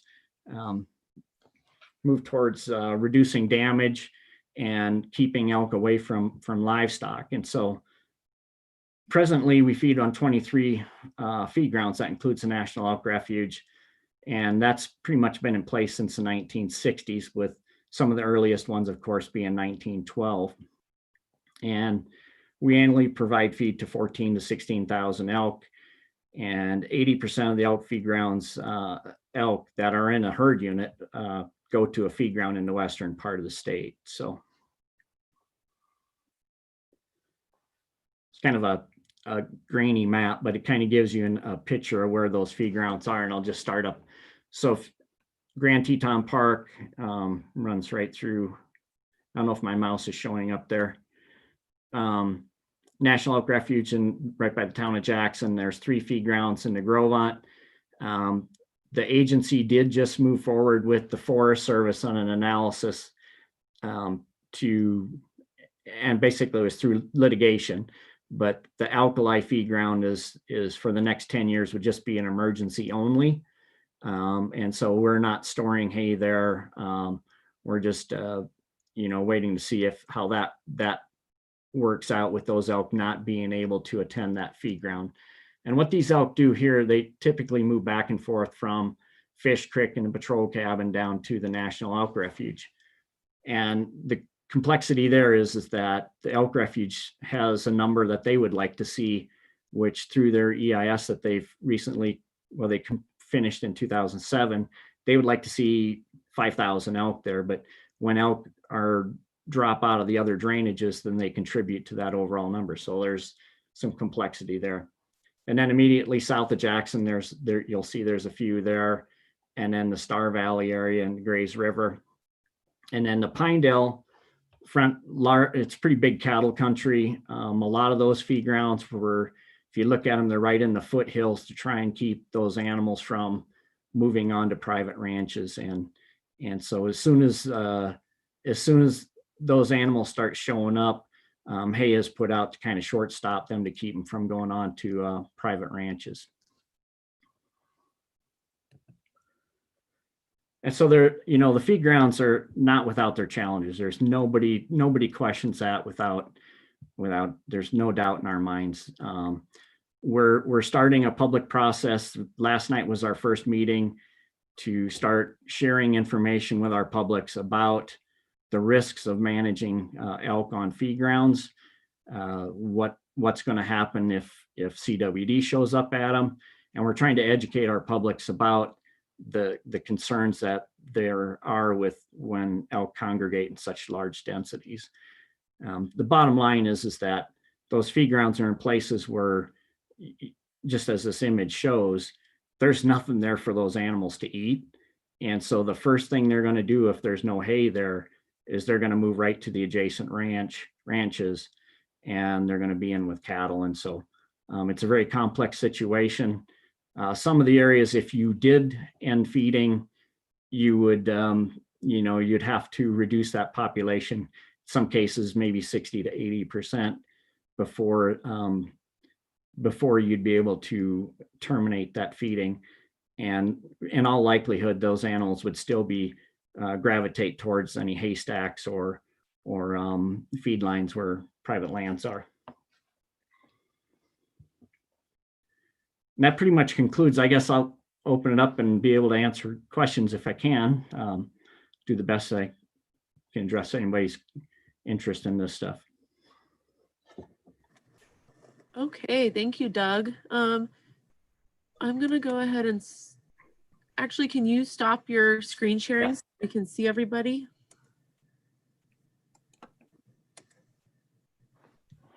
Okay, if you have a question, let's see, I see Casey Hackathorn. I saw you first, so go ahead, Casey.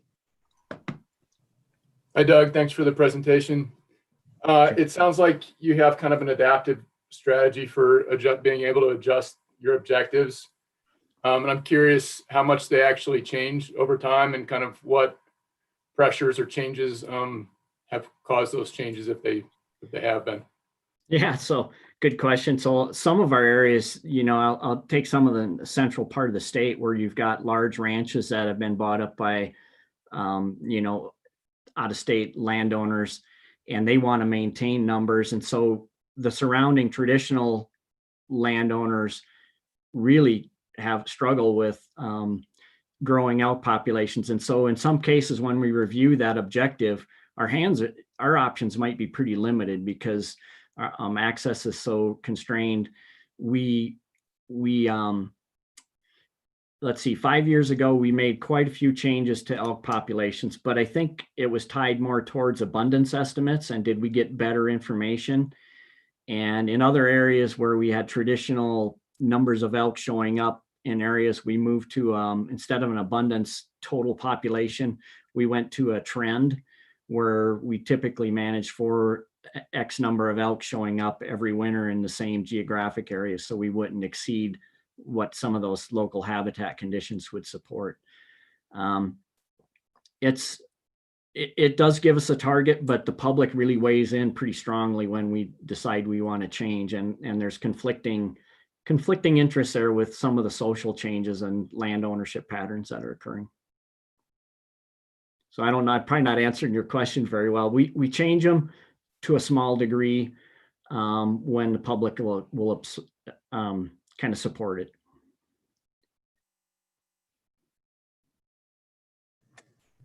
Okay, Casey, did that answer your question? You bet. Thank you.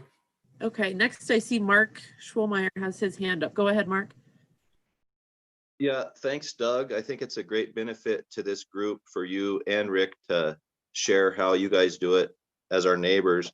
You started answering my question with Casey's question, and I was just curious, what has Wyoming done in the case when you have the large landowner encouraging high numbers of elk that are essentially inaccessible to hunting?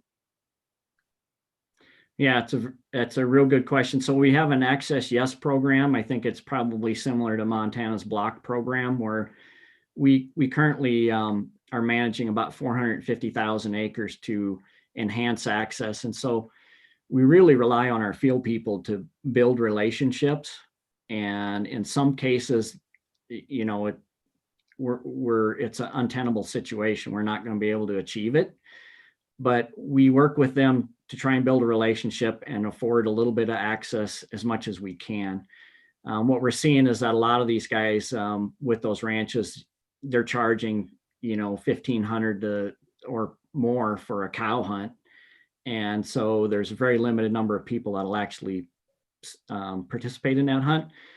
But again, we fall back to trying to have our field people work on developing a relationship, hunting those populations longer time. And if it's adjacent to that ranch and the elk distribution goes off onto a different area, we'll try and maintain some hunting pressure to reduce that population any means that we can. We have a lot of damage concerns where the elk shift to a nocturnal, as Rick said, they're starting to see, and we're looking at some regulatory changes where currently we can allow a landowner to put some bait out so that we can target some animals coming into their property if they have chronic damage problems. And we're looking at a regulatory change for, can we do something different with the shooting hours to get more of those animals that may be on the large ranches during the day, and then they gravitate over to the neighbor's place and create a lot of damage situations. So. Okay, and then a follow-up question. You've got a big ranch like that, and they have the majority of the elk in that area that's over objective. Do you count those inaccessible elk as part of the objective level?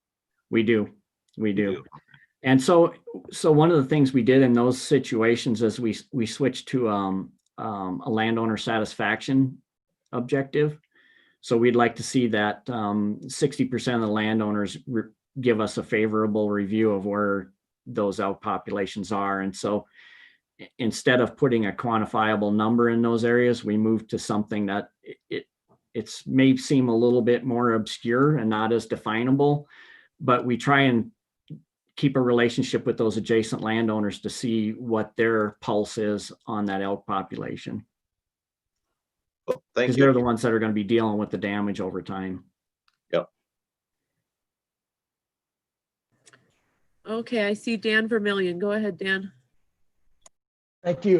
Doug, so, as it relates to chronic wasting disease and mule deer and the deer populations, where are your hot spots in Wyoming to the extent you have them? And how is your department thinking about CWD as it relates to elk harvest and elk concentrations? Yeah. And their interaction with deer? Yeah, and so we recently presented our CWD management plan to the Game and Fish Commission that highlighted some of the WAFA recommendations for reducing densities or reducing, buck ratios as a means to reduce overall prevalence. And so if you look at Wyoming, the southeast corner of the state, from Laramie to Casper, is kind of the true hot spots, the highest density concentrations. We've got some deer populations that might be achieving 40% prevalence in those areas. In that same geographic area, when you look at the elk numbers are increasing significantly throughout much of that region. And so southeast corner of the state is pretty much where the highest concentrations and the highest densities are. Elk populations are growing. Their density or prevalence seems to be between 6 and 15% in those areas, while the deer populations tend to have it a lot higher. And we see it expanding over the last 20 years. It just keeps gravitating outward from that southeast part of the state where the central hotspot of that is. So we're starting to detect it in the Black Hills, for example. The eastern side of the Bighorns is pretty hot over the last 10 years. It's just continually grown there. We're starting to see it a little bit more in and around Cody in the deer herds. And then just starting to pick up a few deer in the very western part of the state as well. I got to plug So my when you say computer in. sorry. No, that's right. I can hear you. Oh, just so when you're saying you're starting to see it around Cody and those sort of areas, I mean, compared to that southeastern corner of your state, what are your seroprevalence numbers up and around Cody and around the GYE? So the prevalence in those areas? Yeah. Gosh, I'm just going to take a shot at it, but it's still between the single digits and the low teens. But the highest prevalence rates are in that Platte Valley corridors from Casper south to Laramie and then Sheridan. But Thank you. one of the things, Dan, we're trying to do is achieve an adequate sample from those leading edge herd units. So deer around Cody, if you're only sampling 10 animals and you're getting 3 of them showing up as positive, is that really representative of that population? So we're trying to achieve this last 2 years now, we're trying to get our field guys to achieve 200 animal samples from a lot of those peripheral herd units. So we have a better sense of that.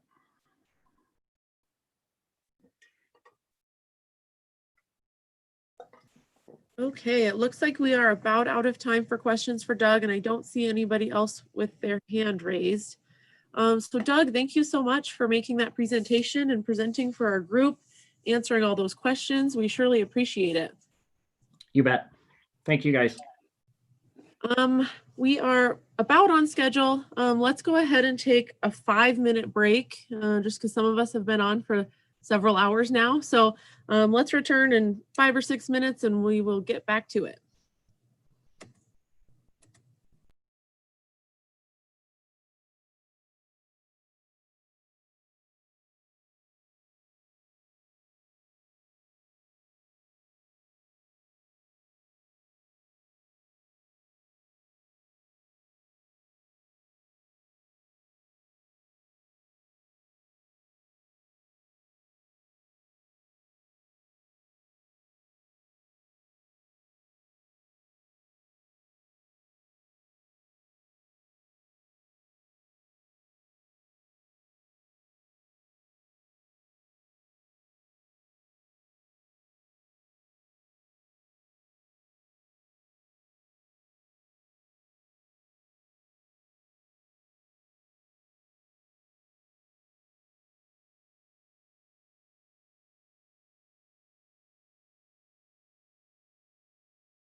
Hey, Lindsay, this is Druska. If I want to,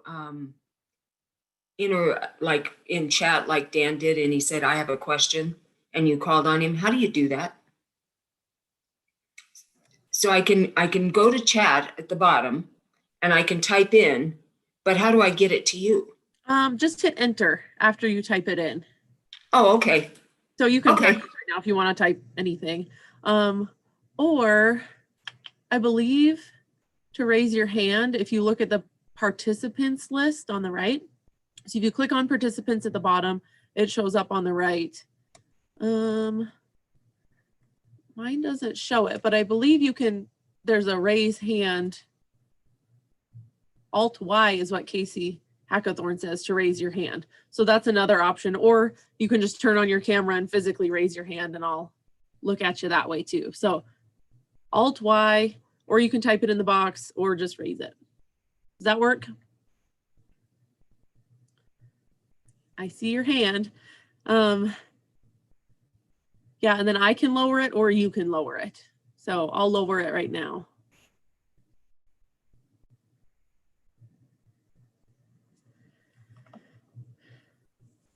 Okay, so if I do alternate Y. Yep, I see your hand. You do see it? Uh-huh. Do you see it Okay. yourself? No. Uh-uh. Oh, okay. But Yeah, I'll just assume it works. Okay, yep. Okay. Good, thank you. Yep. Okay, I don't know if everybody's back. I guess Dan isn't back yet, so we'll give it another second here. He has a fancy background. It's even moving. Kind of mean.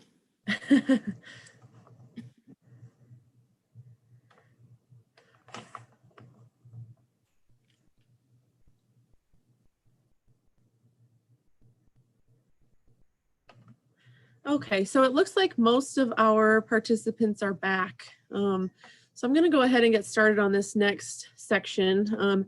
It'll probably go beyond the 11:15 that we have marked on our agenda. I didn't realize we didn't give this presentation slot 45 minutes like we did the others. So just be forewarned, it'll probably go a little bit over. Let me go ahead and start sharing my screen here.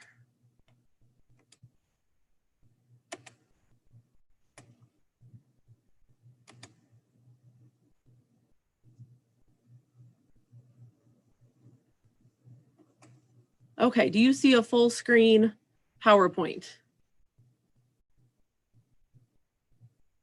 Yes, okay, I'm looking at Ed. Ed is the one I can see right now and he's nodding. So move that over here. Okay, so this is a presentation that I will be giving today. And the purpose of this is basically to make the group aware, or let the group be aware of some of our laws and policies, currently adopted plans, strategies, etc., all of which have the potential to affect elk management here in Montana. So in other words, it's somewhat of a framework for our anchors that we use to manage elk on. This is going to be somewhat different than the presentations you saw from Wyoming and Idaho.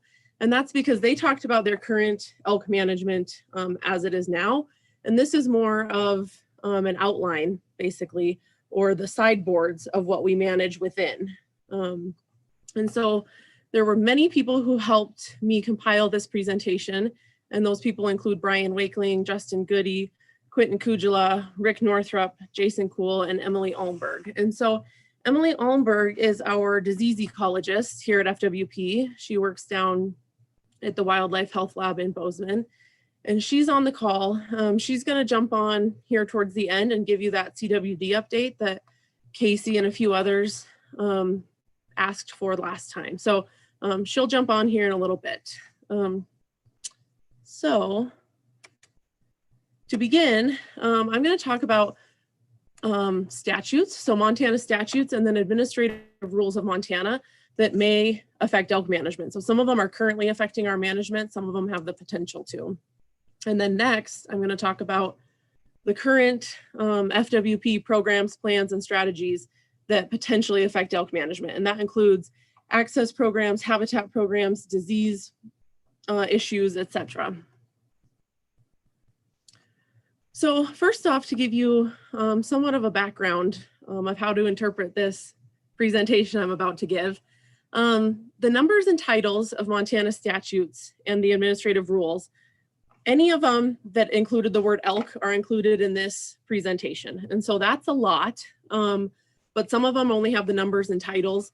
Others have additional information and statutory language for specific topics. However, if you want to look at the full statute and the exact language from any of these statutes, you can look at these links below and just type in the reference number and it pops up very easily. So like I said, every statute or rule, administrative rule in Montana that has the word elk is included, with the exception of, like I said up top here, if it's in reference to a location. So for example, Elk Island, or those referring to captive elk. Another thing that I'm going to prepare you for as we get into this is you'll see this black bar on the bottom of the screen. And right now it has a couple of links in it.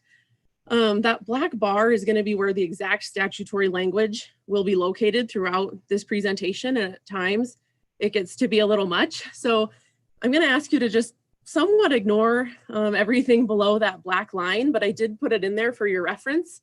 Because I can send out this presentation, and if you want to look at the exact language, you can. But otherwise, sort of the take-home message, or at least my interpretation of the summary of those statutes, is going to be located in the blue area in the upper part of the slide. Okay, so first off, I think it's important to recognize that the Montana Constitution actually recognizes and provides for the preservation of harvest heritage. And this was a legislatively referred constitutional amendment in 2004. And it passed with over 80% of Montana voters in support of it. Other states have done similar things. But I just think it's important to note that even back in 2004 and to today, harvest heritage is important to Montanans. So next we're going to talk about the duties of the department, Montana Fish, Wildlife, and Parks. And so by law, the department is given specific powers and duties, and some of those include supervising all the wildlife of the state, enforcing the laws of the state regarding protection, preservation, management, and propagation of wildlife within the state, and implementing programs that manage elk populations based on habitat and maintain populations at or below the population estimate. So those are just a few of the duties established and provided to Montana Fish, Wildlife, and Parks in statute.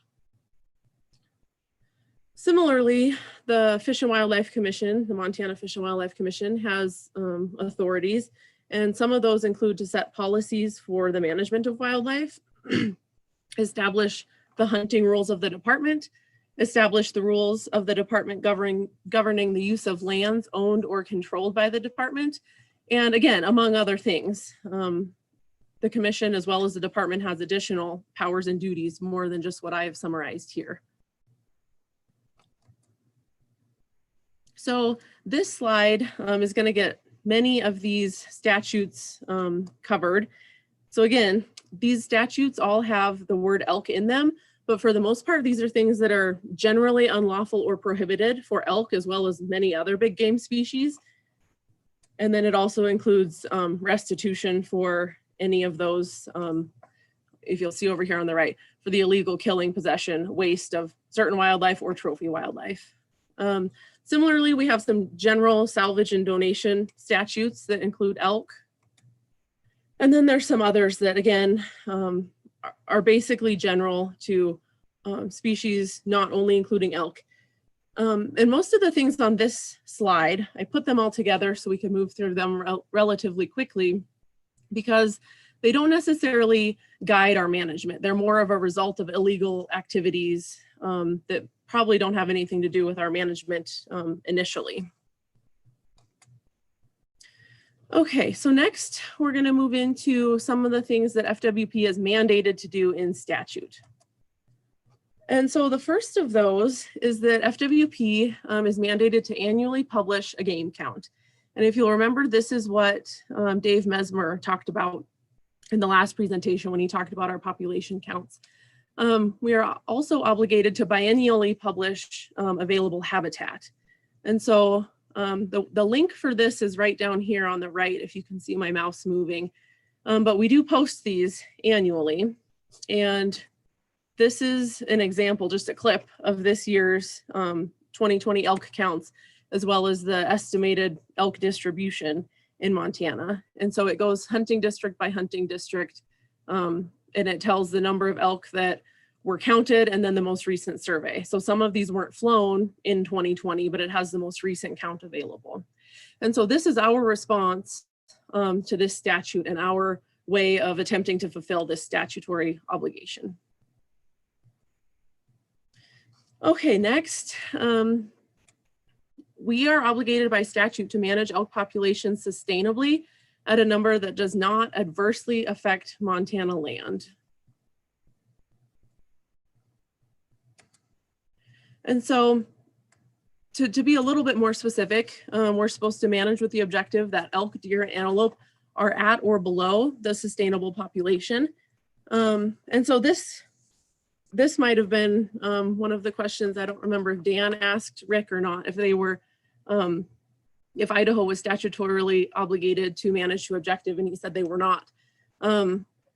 We are mandated to manage our elk populations below the sustainable population. And so FWP specifically referenced these statutes when elk shoulder seasons were developed. And so if we look at, this is the current elk shoulder season page posted on the FWP website, and it says, the primary purpose of elk shoulder seasons is to reduce elk populations in areas that are overpopulation objective, as outlined in the Montana Elk Management Plan.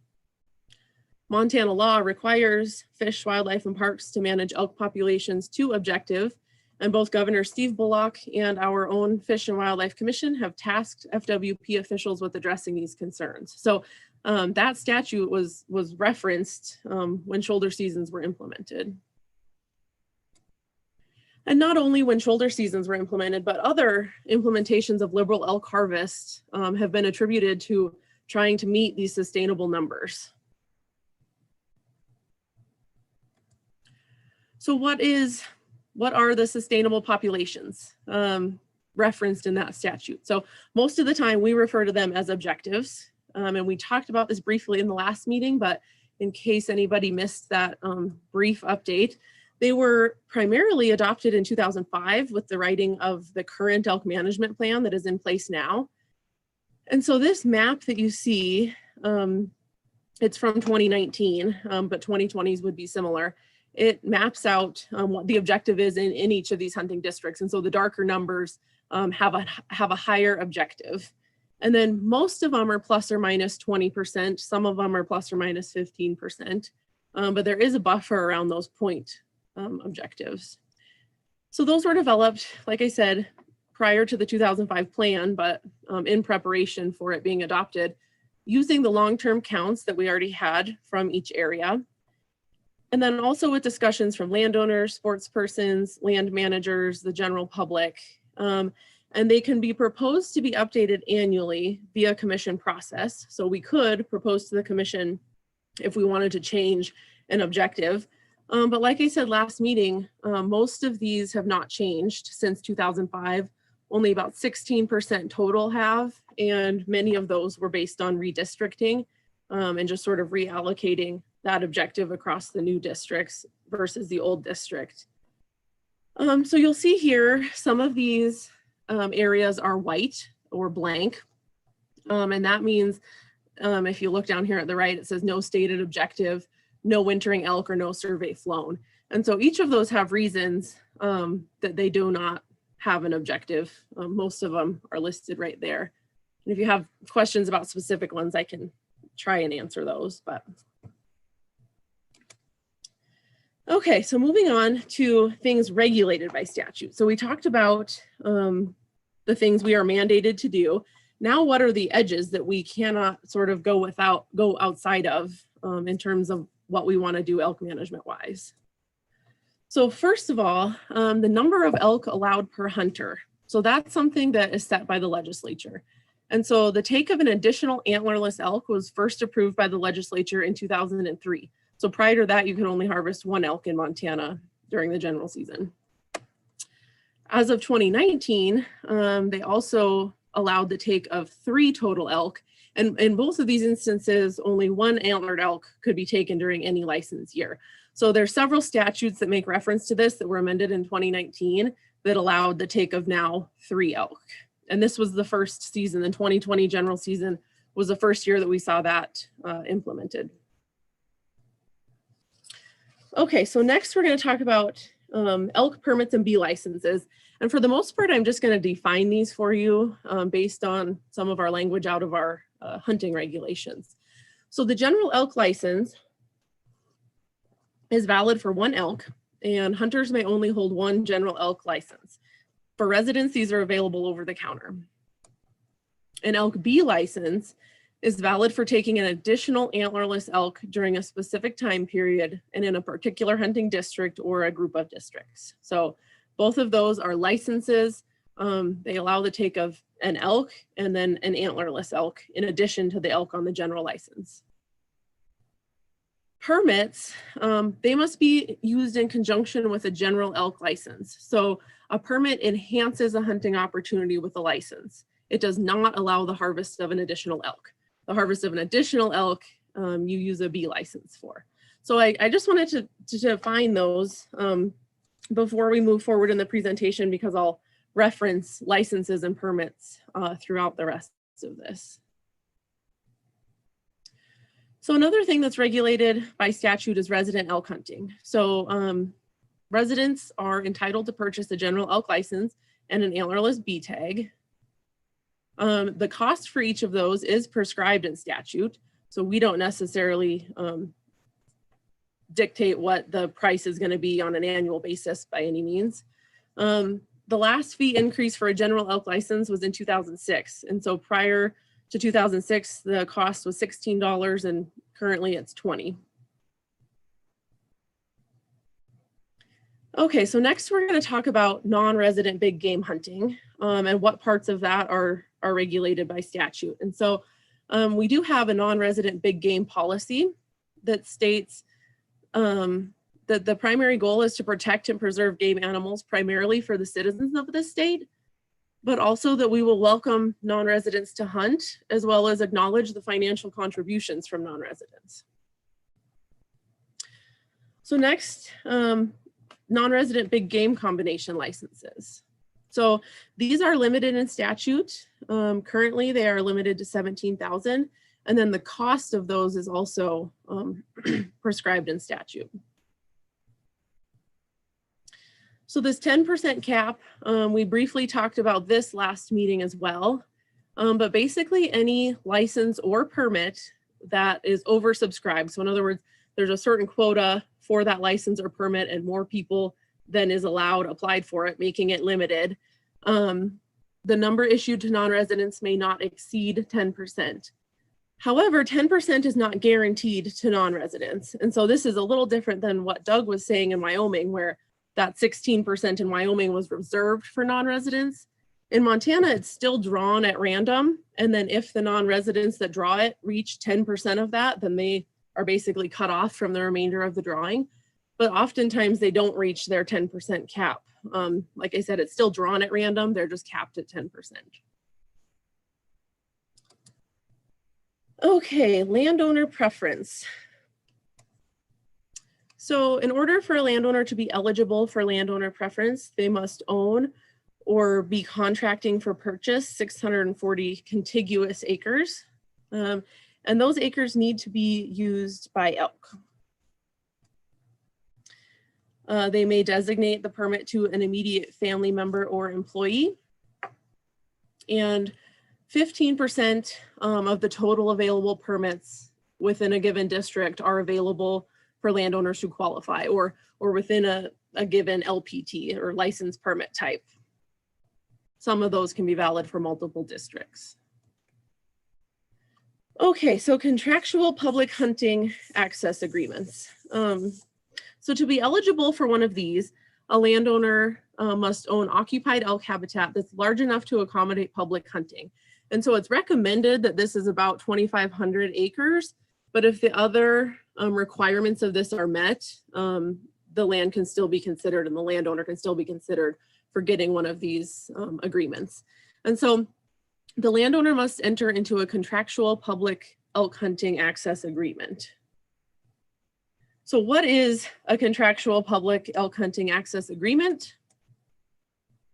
It is a negotiated agreement between the department and a landowner, which defines how free public hunting may occur on land enrolled under the agreement.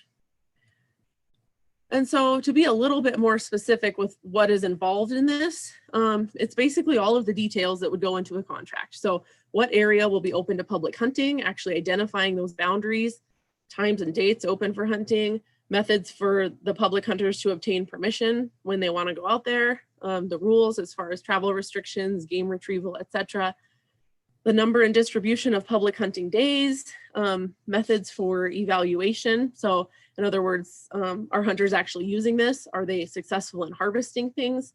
Are the hunters and landowners and department satisfied with this agreement? And how are we going to measure those things? So all of those are included in one of these agreements before they are considered.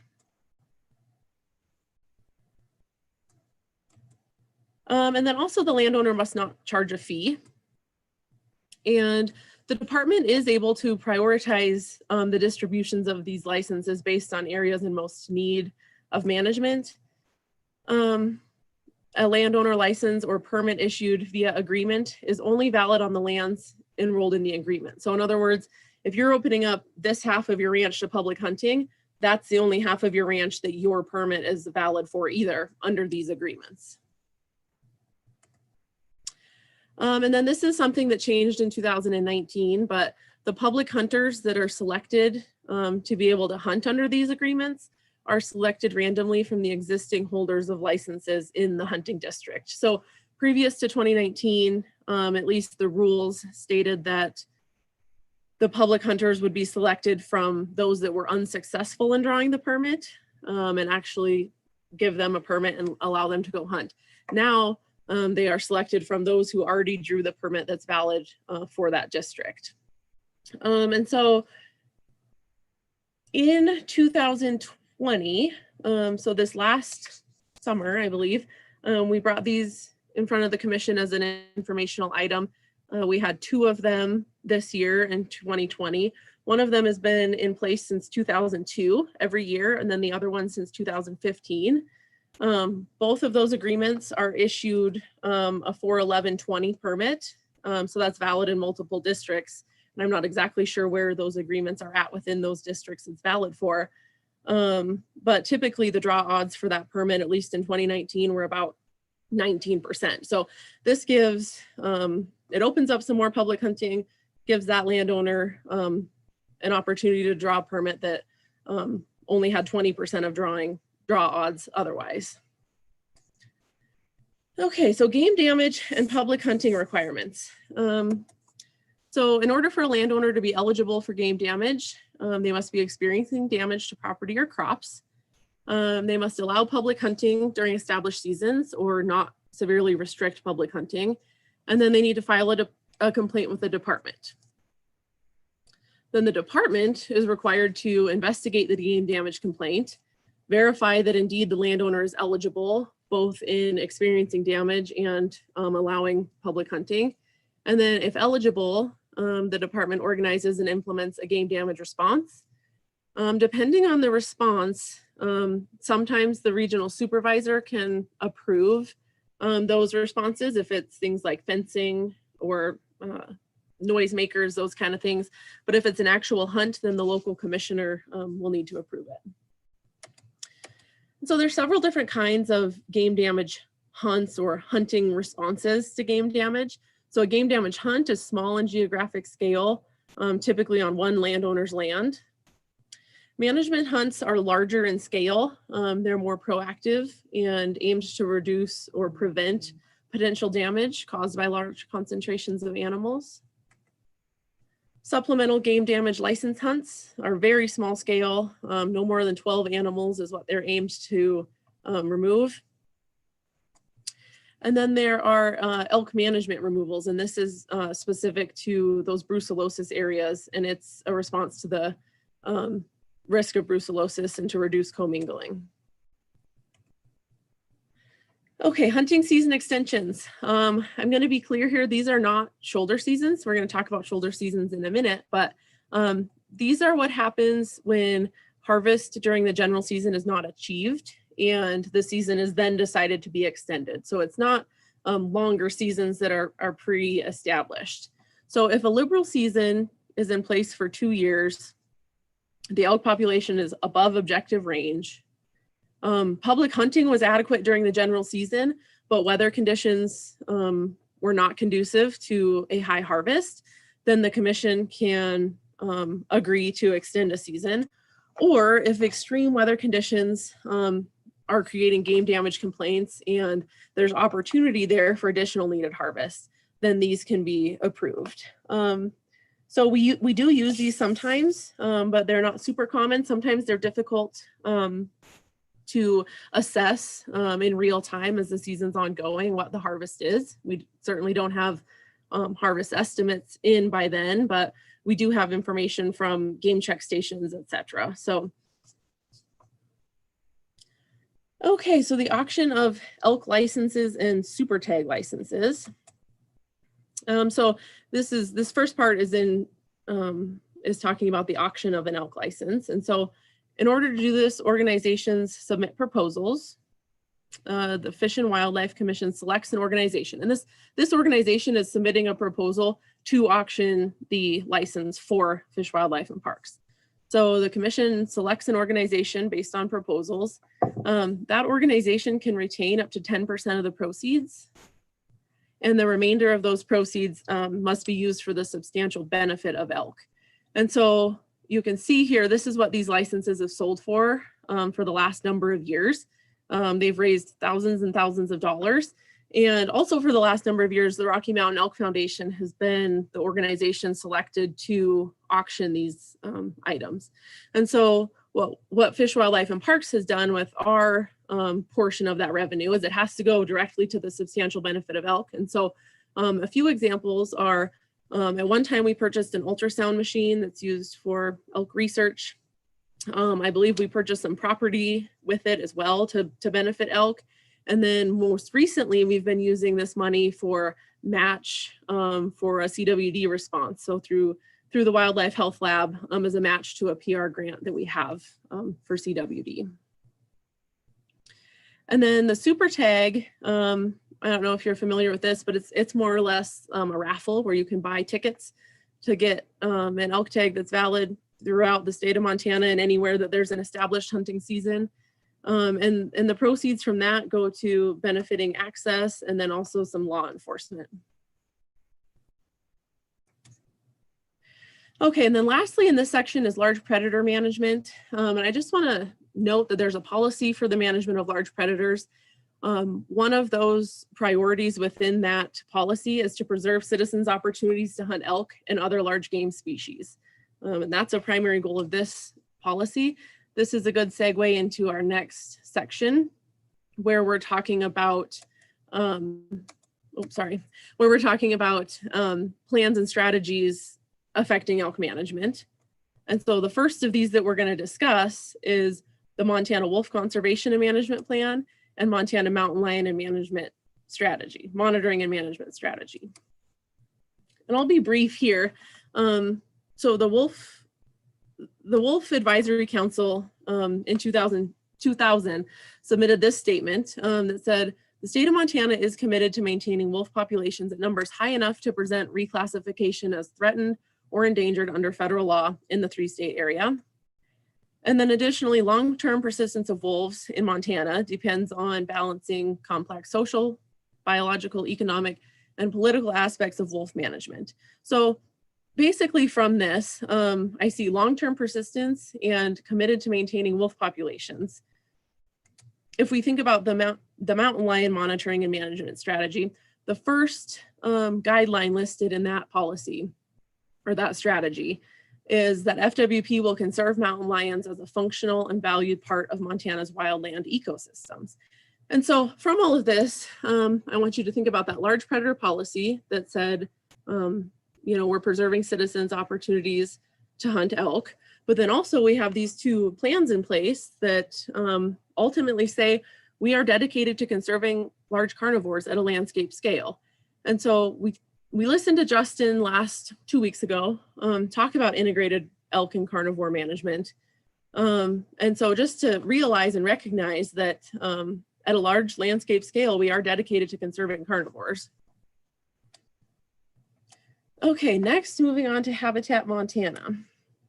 So Habitat Montana is a program designed to conserve habitat, and it is funded by Montana license fees.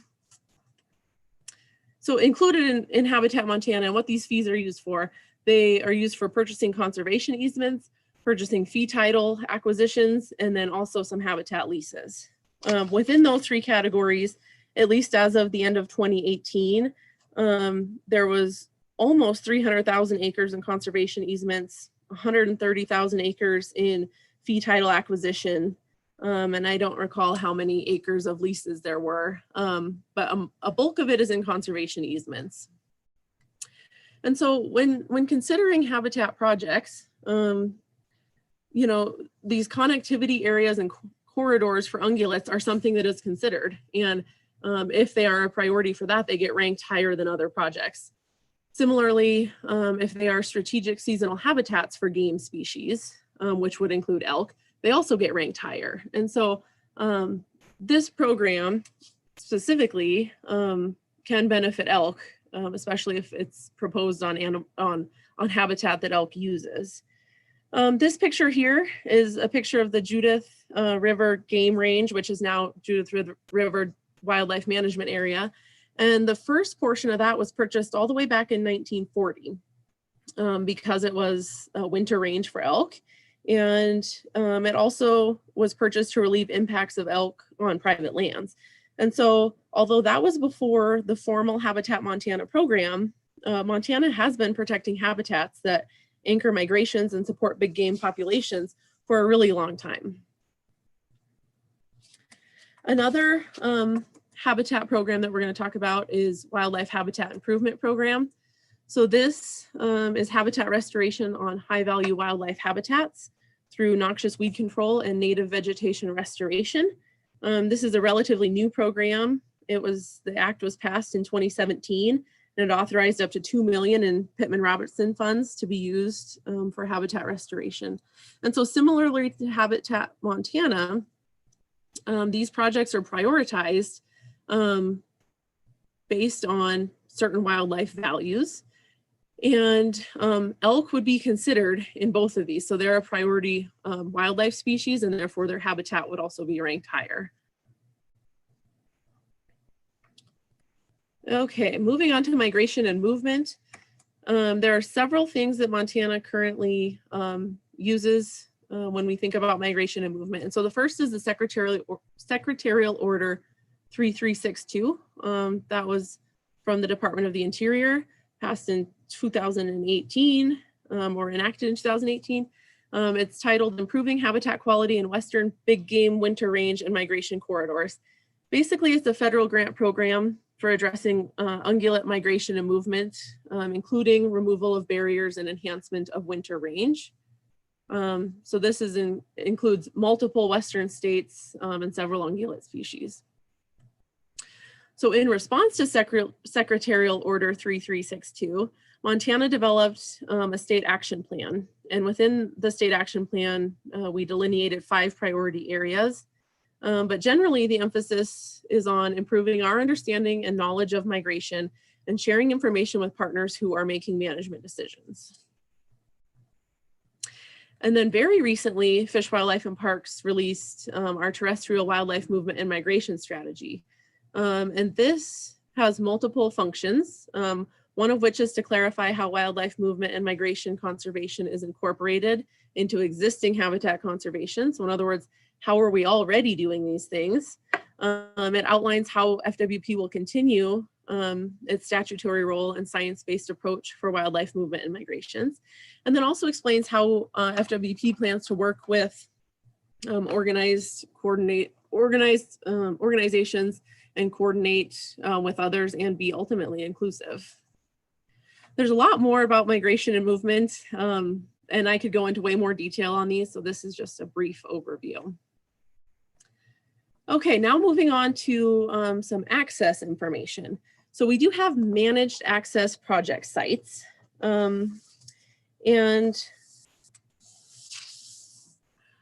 These are specific access projects that are strategic in where and when they are located, so that public access can be provided to achieve specific level of elk harvest.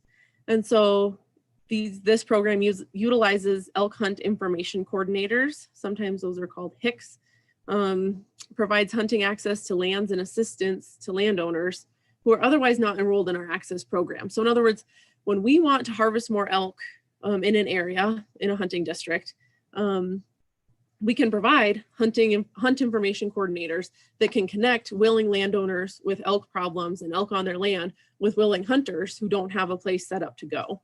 And so we have one example of this in Region 2, where there's a roving hunt information coordinator that moves around the region. And then in Region 4, specifically in White Sulphur Springs, there's 2 hunt information coordinators.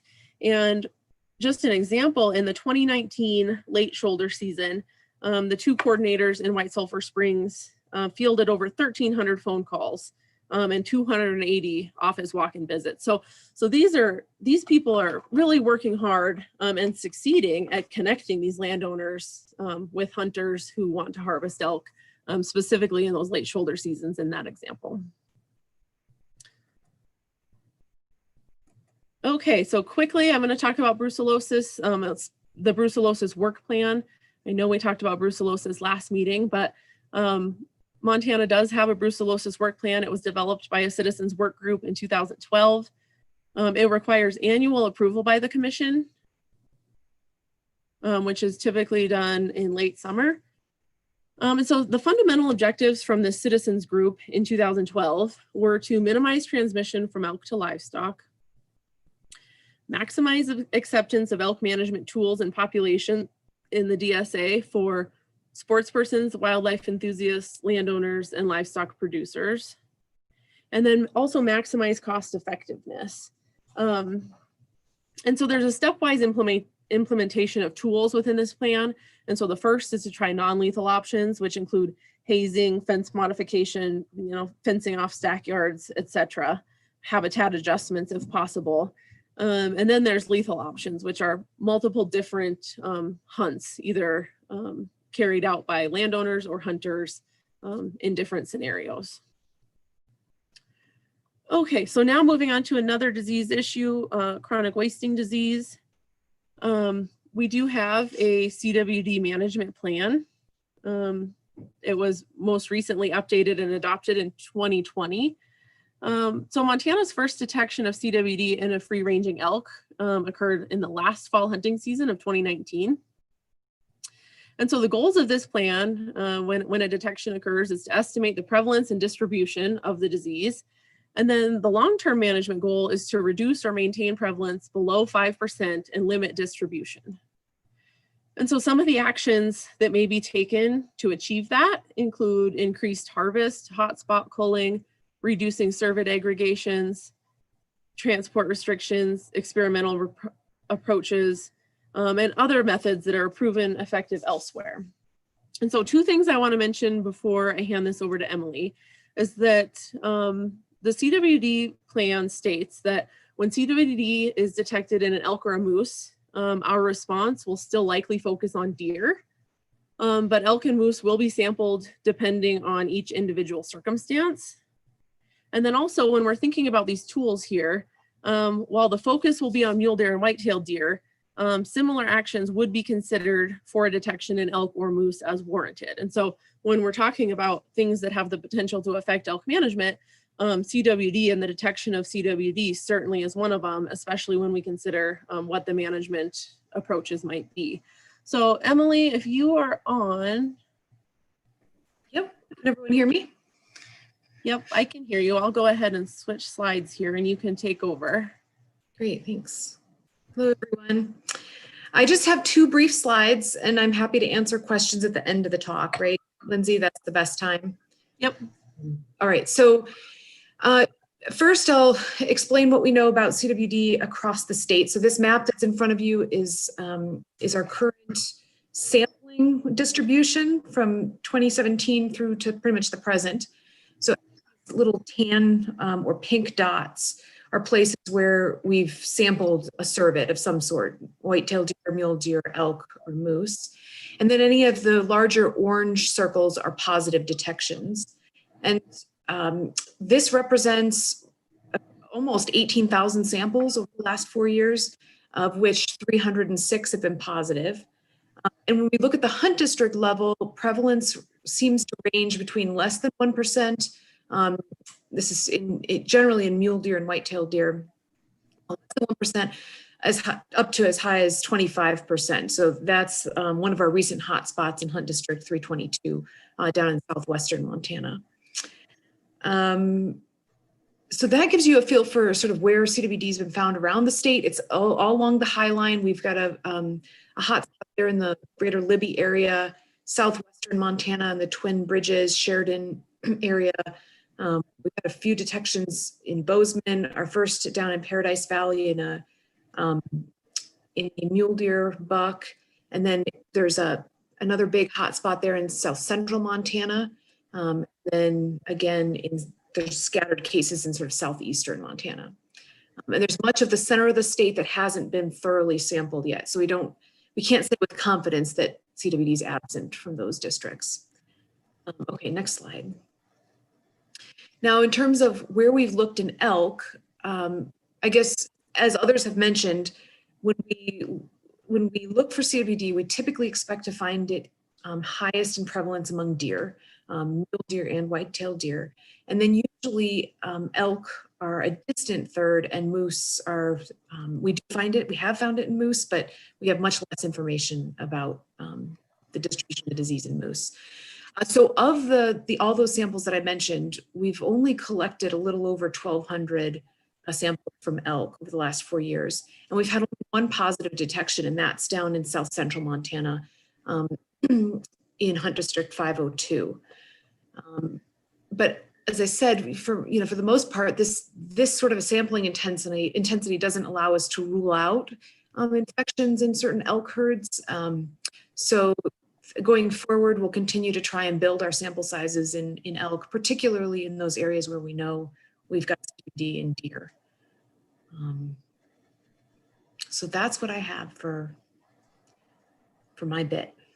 Okay, thank you, Emily. I am sure we will have some questions for you. So just hang on here for a minute.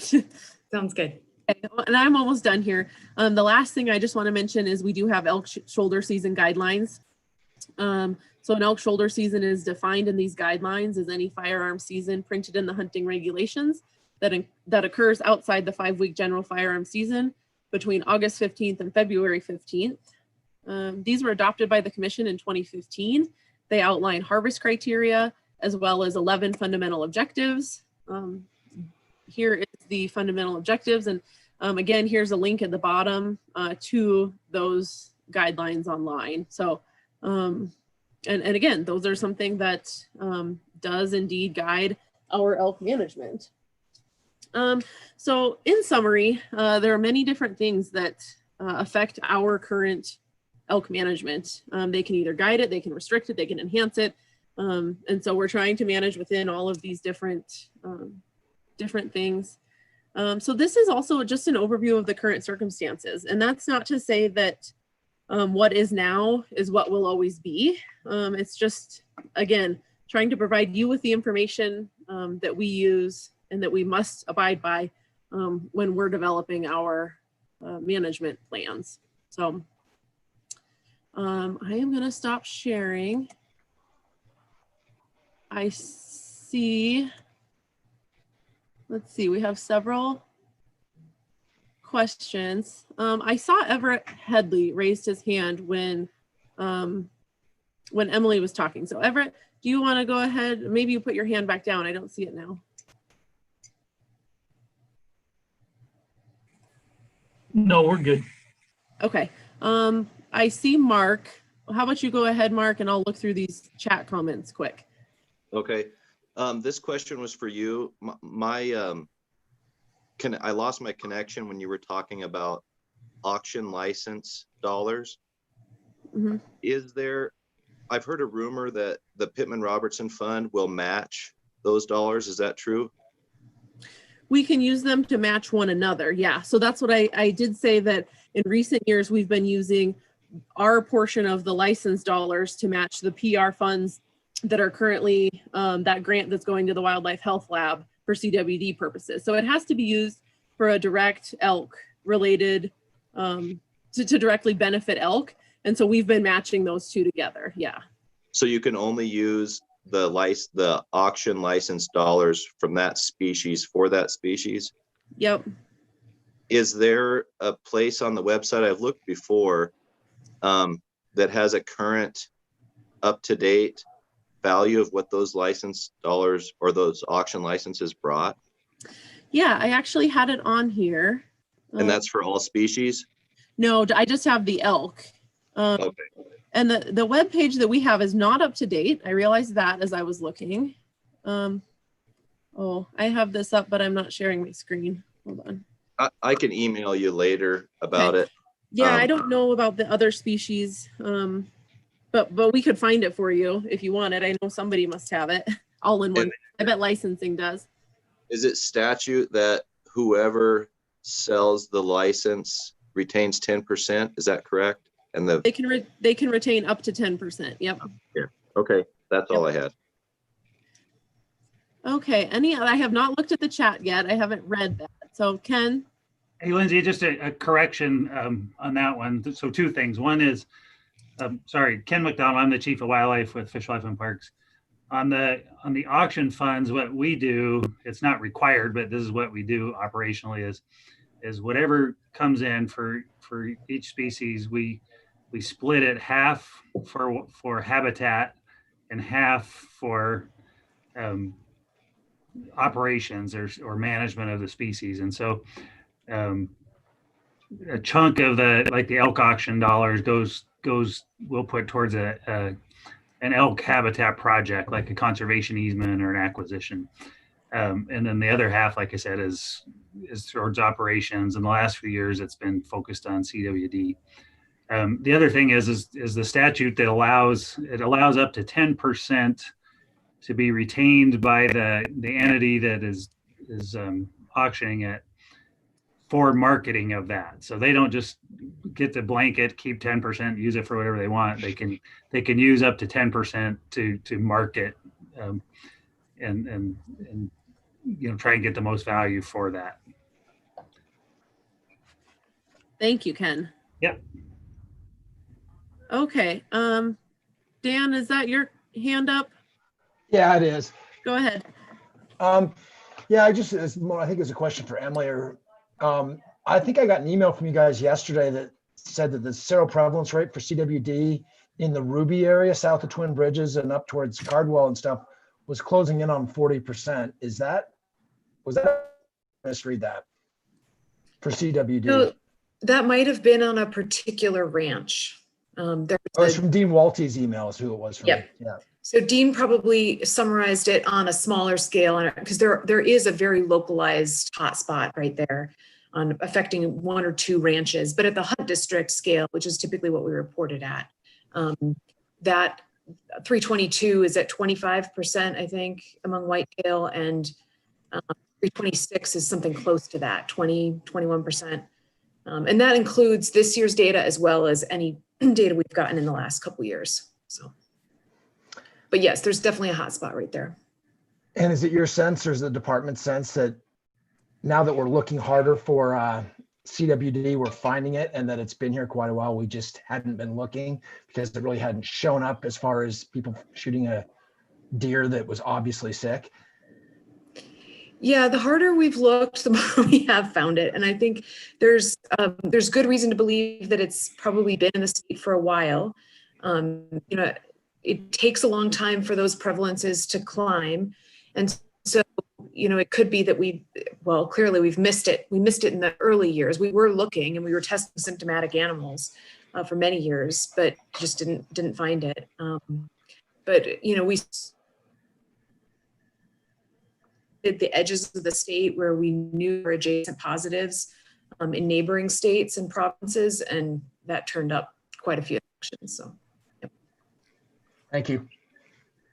Okay, and I'm just going to read this question aloud. This was in the chat. I'm sure the participants can see it, but for any members of the public, Dan Vermillion asked, do non-resident landowners using landowner preference for permits count towards the 10%?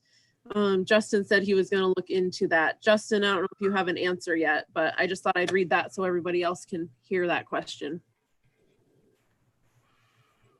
I don't, but when I get questions like that, I ask Quentin, because many of you know Quentin, he knows these kinds of things, like, and he thinks that that is the case, but we're gonna find out and let you know, so. Thank you. I was going to say, I do not have the answer. Yeah. Okay, anybody else questions? Go ahead and physically raise your hand.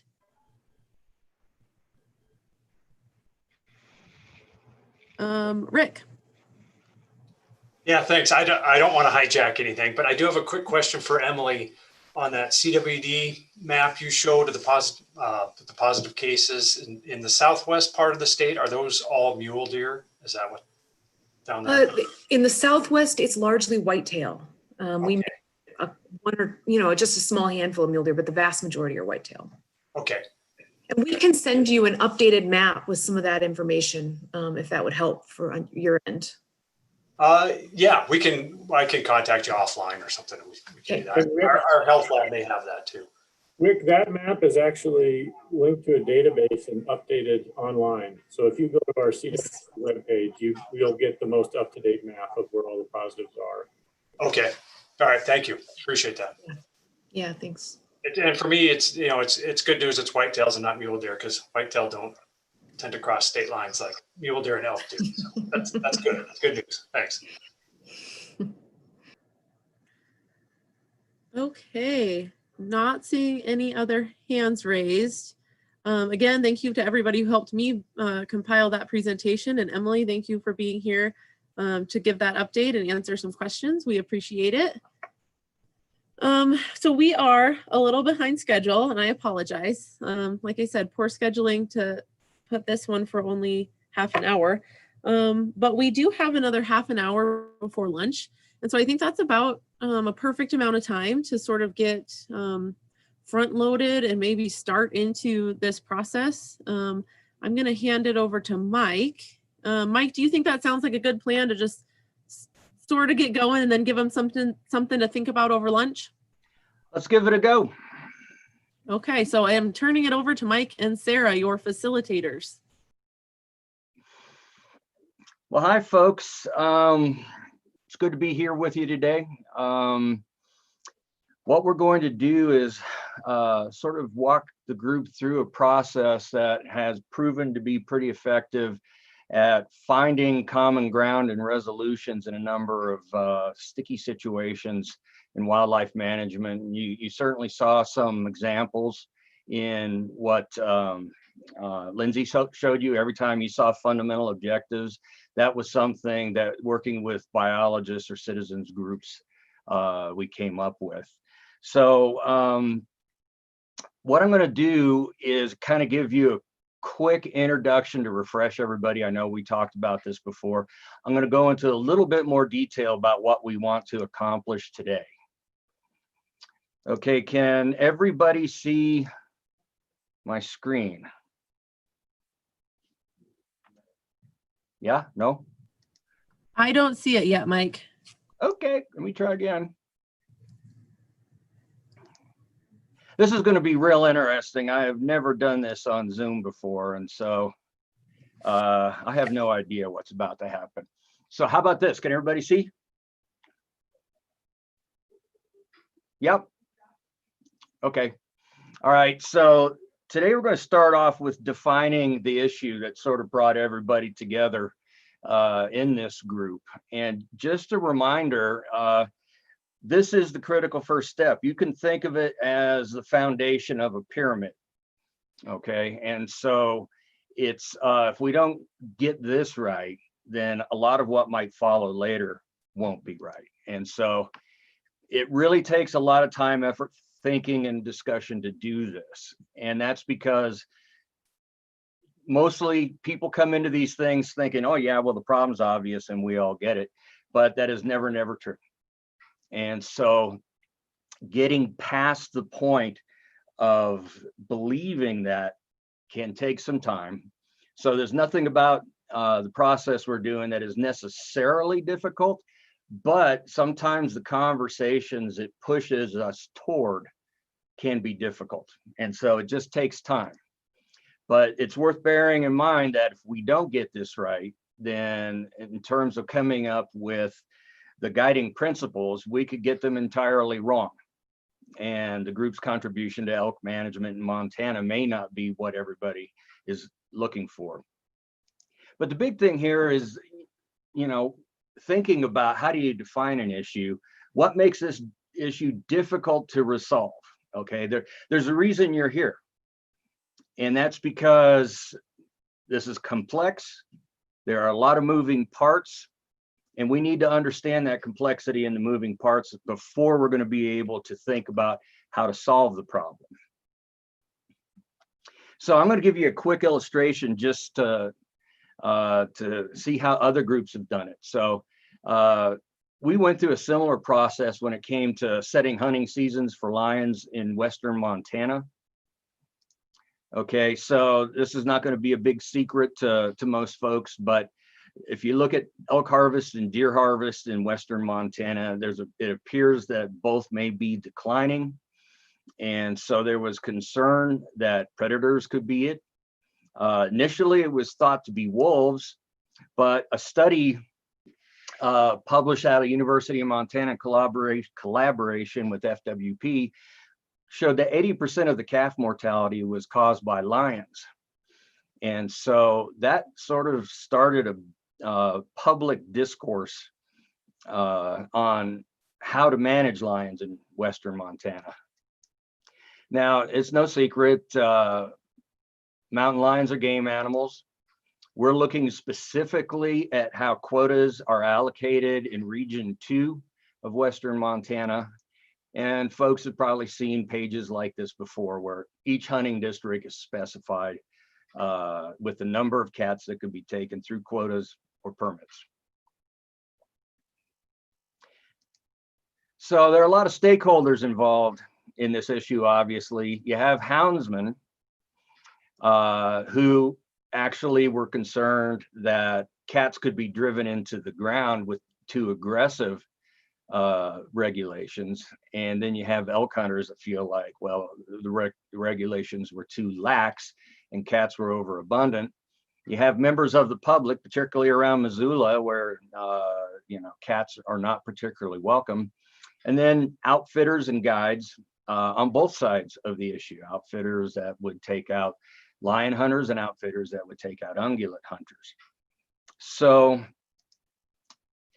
public meetings often looked like this, where disagreement made it difficult to get to the point where people could agree on how to set quotas for lions in western Montana, and that put FWP in a difficult spot. So they convened a working group, much like you, in 2014 to work through this process to determine how best to set quotas for western Montana. Okay, and they went through the structured decision-making exercise, and you may recall that I said that, you know, what it is a series of logical steps in getting to a difficult, challenging decision. And so this shows the entire process, but I want to remind the group that what we're going to be doing is just working on these first two steps. And in many respects, they are the most critical ones. If you know what the problem is and you have some guidelines for how to solve it, making a good decision to get things done right is much easier. But here's what I wanted to show you. So for the lion working group, all right, this is the issue they came up with. Can everybody see that? So go ahead and take a minute to read it.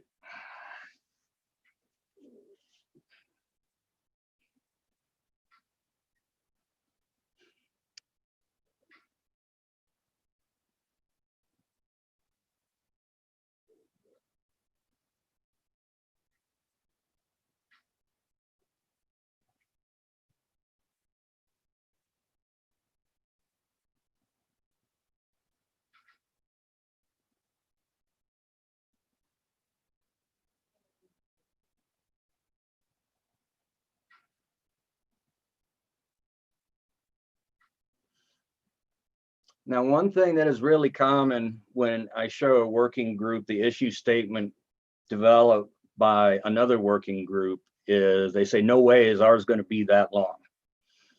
And that's generally not true. All right.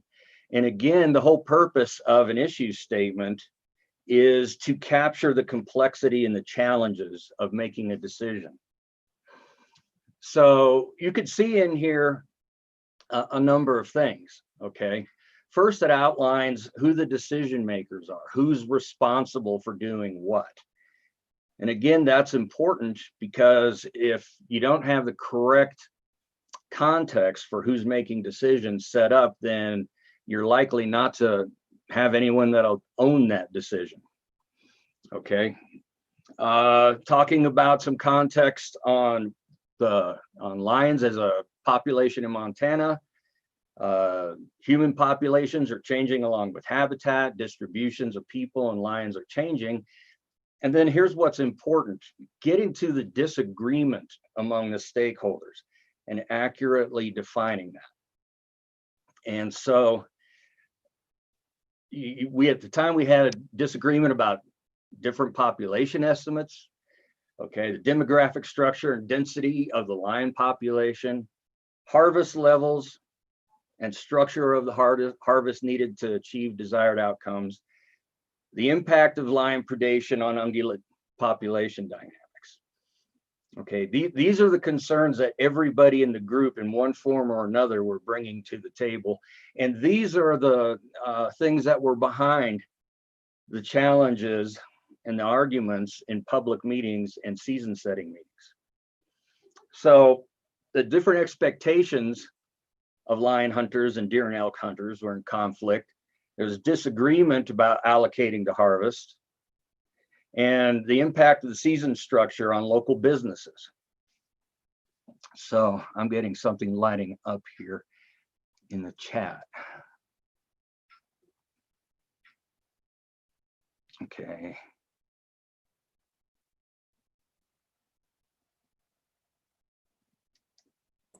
For some reason, okay. Sorry, Mike, that was not related to your presentation. I was just answering Dan's question from before. Oh, okay. Well, that's good because I had no idea how to call it up. Oh, wait, there it is. Okay. So do folks see how this captures, all right, the difficulty of the situation, provides the context needed for understanding it, and provides the conflicting values that were being brought into the discussion? Now, it took a couple of days to come up with this. And it was because these were getting to this were difficult discussions. And it does tax everyone's patience. It can get real tedious and tiresome, but getting to this point was totally worth it because everything that happened after that happened more easily. Have I got any questions about what goes into an issue statement?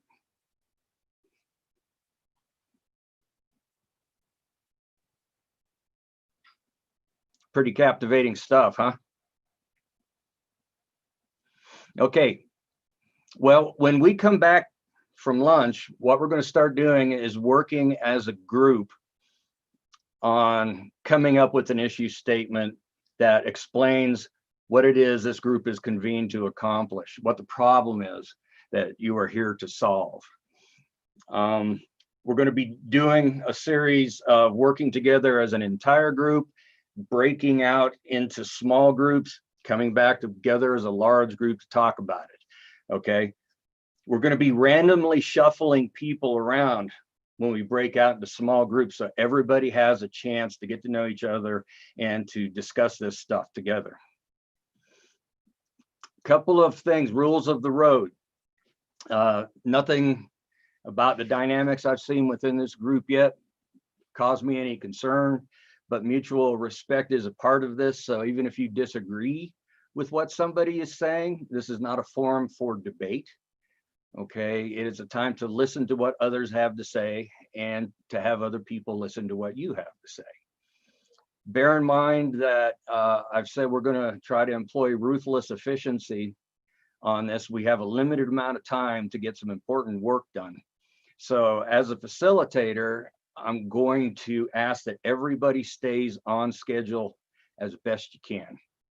One of the biggest challenges about doing this process is as people get to know each other or try to help each other understand what they're thinking, stories start to get told, okay? And I'm going to ask you to minimize any conversation that's unrelated to the task at hand. So if you find yourself saying, here's an example, or all right, this one time, or I knew this person, or I remember when, you're about to tell a story. And so catch yourself if you can, but other members of the group while you're in there, by all means, you know, if somebody's doing that, go ahead and point that out. The thing is, we want to keep conversation as much as possible very sharply focused on what we're here to do. One thing that I'm also going to do as a facilitator is I want everybody to be heard. Okay, we've all been in groups where some people are more comfortable speaking their mind than others. And so I'm going to be trying to draw out the people that we don't hear as much from. If we're hearing a lot from any one or group of people, I will at times step in and say, okay, thanks, I think we've got your point, or can you please get to the point? All right, and please don't be insulted by that. I'm not disrespecting you or what you're saying.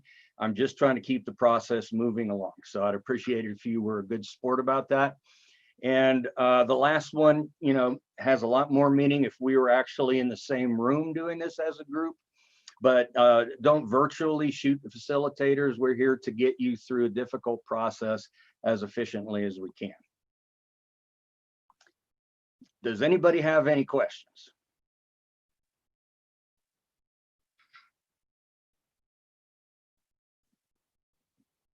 Okay. So, Mike? Yeah. I see Mark raised his hand. Oh, I'm sorry, I didn't see that. This, Mark, what you got?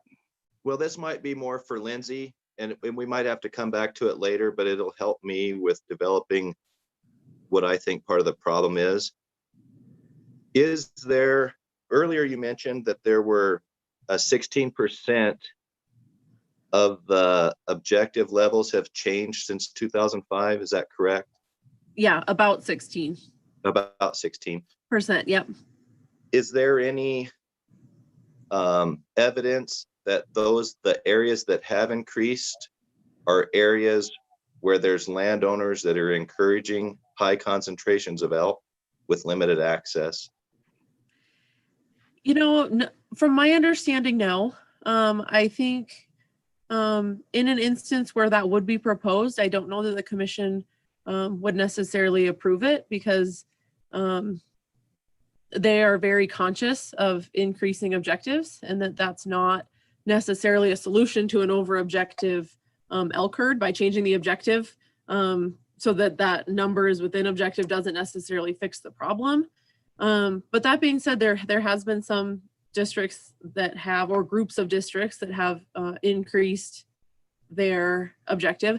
I actually have a compiled list of each one that has changed. It's to the best of my knowledge, so I can share that with you and you can see which ones have changed and what direction they went, you know, in terms of increasing, decreasing, splitting the objective between two new districts, etc. Okay, and just for the record, I'm not asking to increase the objectives. I was just asking basically which ones have increased and why, or changed. Yeah, I would have to look at the list. And I think the reasons for why varies, you know, so, and I don't know that I have the reasoning on the list, just which direction they went and what year that happened. Okay, thank you. Yep. Anybody else? Okay, I've been remiss. We are joined today by my adult supervision, Sarah Sells. Everybody say hi, Sarah. Sarah, say hi. Hi, everyone. Hey, Sarah. She really is the brains behind the operation here. And so particularly in this Zoom setting, we're going to do some pretty delicate choreography between you as individuals and you as groups in getting that information to Sarah, and so that we can share it with everybody else. So Sarah, have you got any guidelines, suggestions, or ideas to share? Not just yet. Once we start getting into some documents and all that, probably have some thoughts on how to best do that. Yeah, well, we're going to have to ask you to be patient with us. So this is all new territory.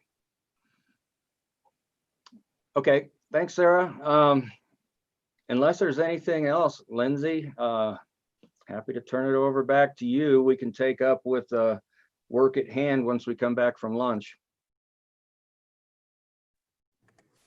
Okay, so are you saying this is a good breaking point for you, Mike? Yep. Okay, so we're scheduled to take lunch from 12:15 to 1. So let's just make it from 12 until 1. So we will return here at 1, and that way we'll be on schedule for anybody who was, basing their schedule off of this agenda for beginning at 1. Dan, did you have a question? Yeah, I did. I just was wondering what sort of thought process we should be going through as far as over lunch to be ready, as far as participating and helping you guys develop these mission statements or whatever it's called for the kind of the guiding foundation of this next discussion. Good question. So we'll worry about guiding principles later. Right now, we're going to be working only on the issue statement. But each of you has been watching, what's been going on with elk management in Montana closely for however long it is. Each of you brings ideas, thoughts, concerns to this process. And the reason is because there is a perceived challenge in coming up with a good elk management plan that captures a consensus of what all the stakeholders in Montana might think. Okay, so you are representing yourselves, not the stakeholders, but you come with an understanding of concerns that people have. Okay, and you have some notion about why this has been a difficult process to contemplate, why FWP is bringing you together to try to sort through this so that elk management in Montana works best for the public and the stakeholders. So these are thoughts no doubt you've been having, opinions you no doubt have, and we need to capture that into one issue statement that this group can then address with guiding principles. Does that make sense, Dan? I see Dan gave the thumbs up. One last thing I'm going to say, just for those public that may be watching that can't see the chat box. In response to Dan Vermillion's question earlier that Justin had asked Quentin Kujala, the answer to that question was that non-resident landowners that use landowner preference in a drawing do count towards that 10% cap on non-residents for those permits. So anybody listening that didn't see that in the chat, that was Quentin's answer to that question. So if there's nothing else, have a great lunch and we will see you back at 1. You can go ahead and stay logged in and just turn your camera off and mute yourself.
Mike Mitchell, are you back on yet? Totally. I'm gonna go ahead and switch host to you. And then if you could make me co-host, then we should be good to go. Okay.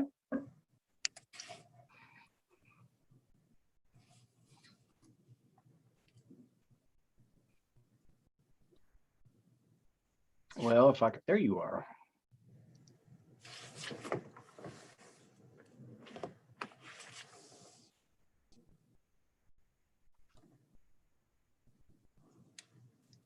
Okay.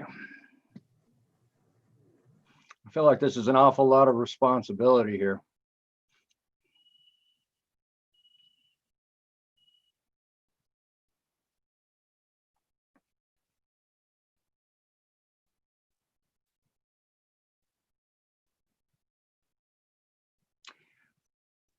If you wouldn't mind, could you go ahead and turn your cameras on just so I can know I've got everybody here?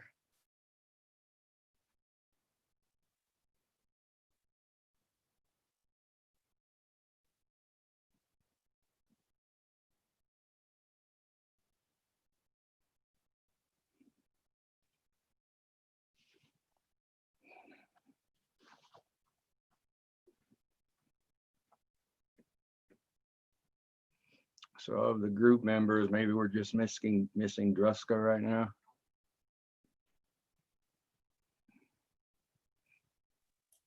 I'm here. Oh, okay, good.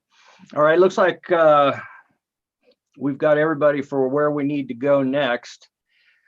So hopefully had some time over lunch to intensively reflect on what the issue is this group is here to address. And so what I'd like to do to get things started is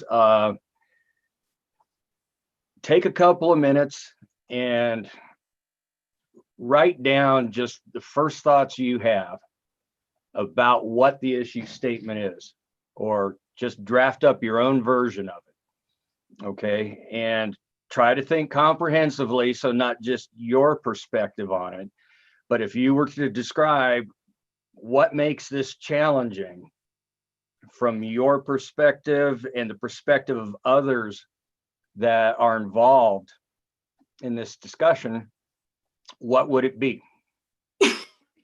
So I'm going to share my screen, and I'll put up the issue statement that the Lion Group came up with, just for something for you to refer to. There's absolutely nothing that says it is the right format or the right way to do it, but it's just an example of how another group has given it a shot. So you can use that to refer as you're thinking what the issue is this group is here to resolve. So let me give this a go. Okay.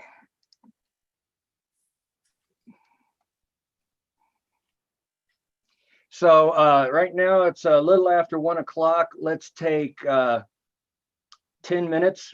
So at 1:15, we'll get back together. What I recommend you do is typing it out. Since we're all sitting at a computer, that's probably the easiest way to do it.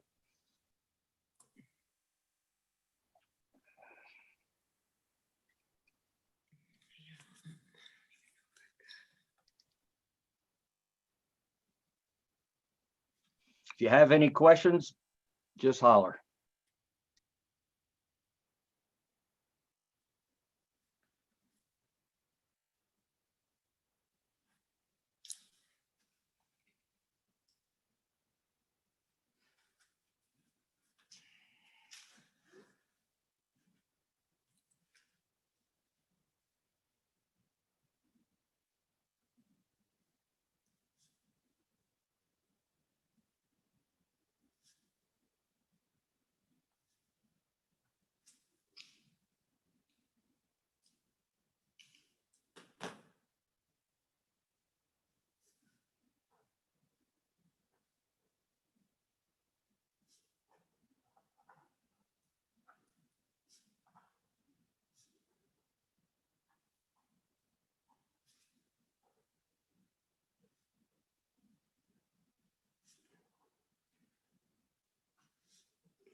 Does anybody need more time?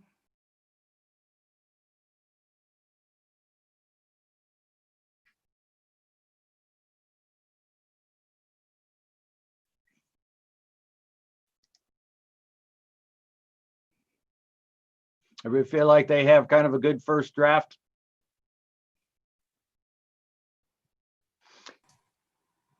I'm still writing, Mike, but if you just want ideas, or are you hoping to have something that's shareable?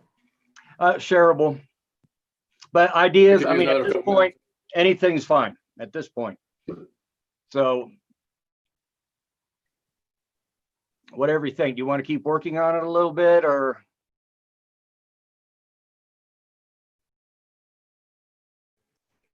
I think I could use a couple more minutes, honestly. Okay, let's go to 1:15. Mike, I had a question. Yeah. How are we expected to share this? I'm just going to ask folks to read what they wrote. So Okay. we're not going to judge each other's typing at this point. Well, so I didn't type it, I wrote it, is why I was wondering, actually. That's fine. So, That's fine. okay, if we're not sharing it on screen or anything like that, it's no problem. Not a problem.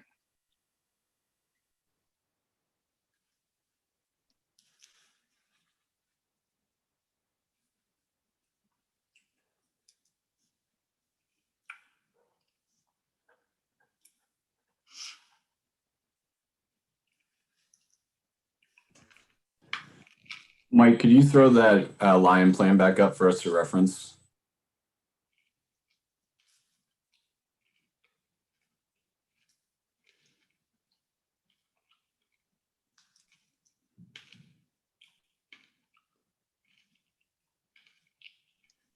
Have you got it? Got it. Thank you. You bet.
Anybody still need more time?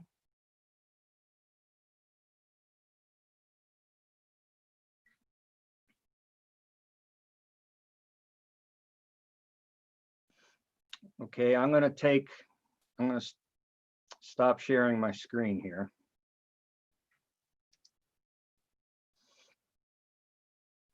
Okay, what I'd like to do is to go around the group and have folks read what they have. And don't worry if it's rough. We won't get to judging each other until later on down the road, I promise. For right now, what I'd like to do is have folks read their statement. And then if group members want to ask clarifying questions, that's fine. But this isn't the time to discuss how you feel about what the other people have written, whether you agree or disagree. At this point, we're just trying to understand what people are saying. So I'll go around based on the order I can see people on my screen. And so unfortunately for you, Kevin, that makes you first. Okay, well, I'll take a stab at this. I hope I wasn't the only one confused about where I was supposed to be headed. But anyway, I just simply wrote down, first of all, can you guys hear me? I wrote down elk management is changing.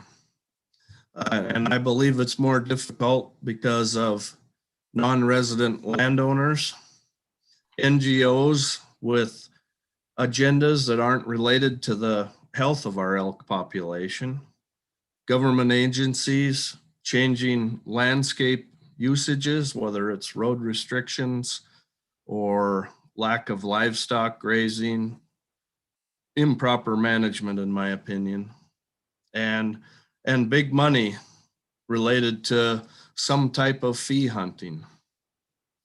And that's where I went. Okay, well, for not knowing where you were going, you did a pretty good job. Do people have questions that they want to ask Kevin?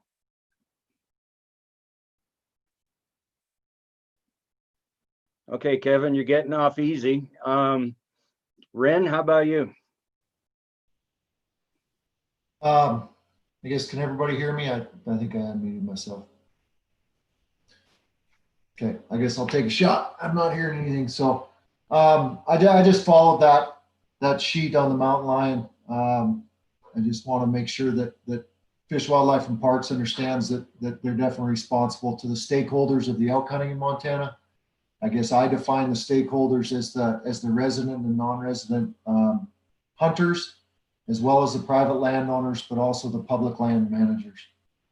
And I think that Fish, Wildlife, and Parks must understand the value difference between trophy elk hunting and managing elk numbers. And that value goes back to your resident and non-resident archery hunters, obviously your private landowners and your public lands managers. And I also feel very strongly that when elk numbers are over objective, things need to be done. And I think that's probably the biggest issue right there, is because that's when we start with the large blocks of private land. But I just want to adhere to keeping the elk numbers at or below the recommended population to each individual hunting district. So, okay. So just a clarifying question. When you talk about FWP needs to understand things, do you see that as that understanding is currently missing, or that these are the things that you want to have considered in the upcoming elk management plan? I'm just referring to Fish, Wildlife, and Parks because I'm saying they're the ones that are the key holder to this whole situation. So they're the ones that have the biologists on staff. They're the ones that are saying how many tags can be drawn and can't be. They're the ones that are handling the shoulder seasons. All I'm saying is Fish, Wildlife, and Park is the boss, and I would like them to understand. And I think in my region, in Region 7, sometimes they don't. So I can't speak for the rest of the. Okay. Does anybody have questions for Ren?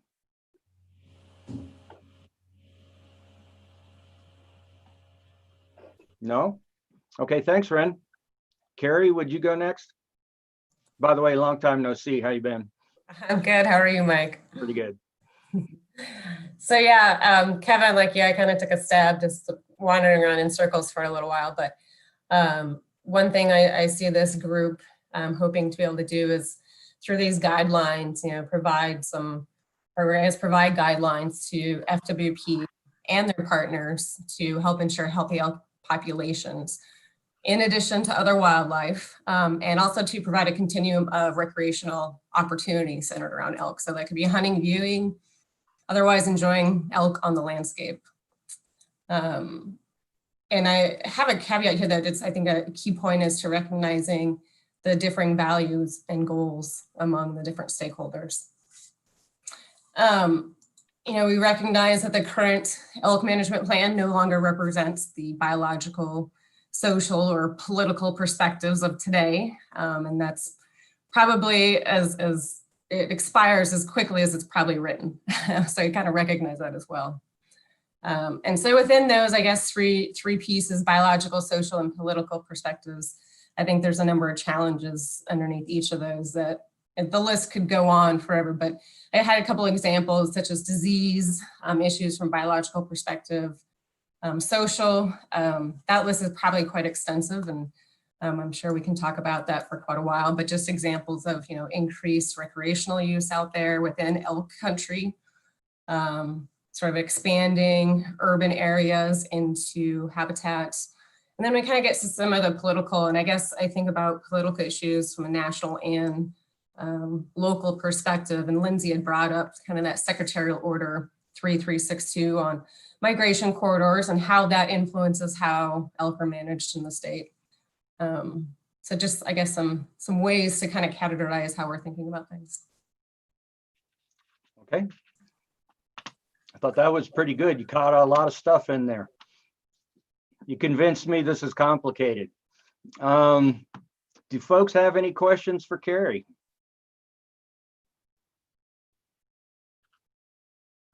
Oh, everybody's being way too nice right now. Okay, I'm hoping you get over that before too long. Dan, you're up next. You probably don't have much of an understanding about how complex elk management is, but we'll go ahead and let you have your say. I'll do my best. I wrote out a few. First part, and they don't really track as far as organization, but FWP is entrusted with the legal responsibility for managing healthy elk populations in compliance with Montana statutes and regulations. Elk are one of Montana's most treasured and valuable natural resources. They are owned by the people of Montana and managed in trust for Montanans by FWP. As a natural resource, elk can be an asset. However, elk do have uneven impacts on Montanans. If you live in town, elk do not impose a cost on your way of life. If you are a private landowner and in an area of elk abundance, elk, while increasing the value of your property, can impose real costs on your operation in the form of depredation, disease, and general hassle. As managers in trust for Montana's elk population, FWP works to strike a balance that allows elk populations to continue to expand while addressing the very real impacts on private landowners. As owners of private land, the decisions to allow or not allow public hunting is solely within the landowner's prerogative. As a hunter, despite constitutional guarantees of the right to hunt, access to private land is not a right, but a privilege. As a landowner, management decisions that affect elk behavior or population growth will impact your neighbors. Hunting is the primary tool FWP will use to manage elk populations. Managing elk populations to objective is an important metric, but objectives must be more flexible and updated much more regularly. As an example, I would just cite Region 7, where I think the objective is 750 elk in 1/4 of our state. And the last one I have is that FWP can incentivize hunter access, but it is up to the landowner to allow access or not. So kind of a repeat. That's it.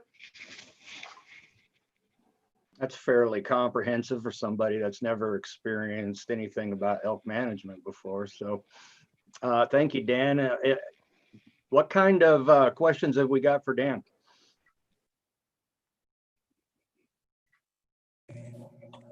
Hey, Dan.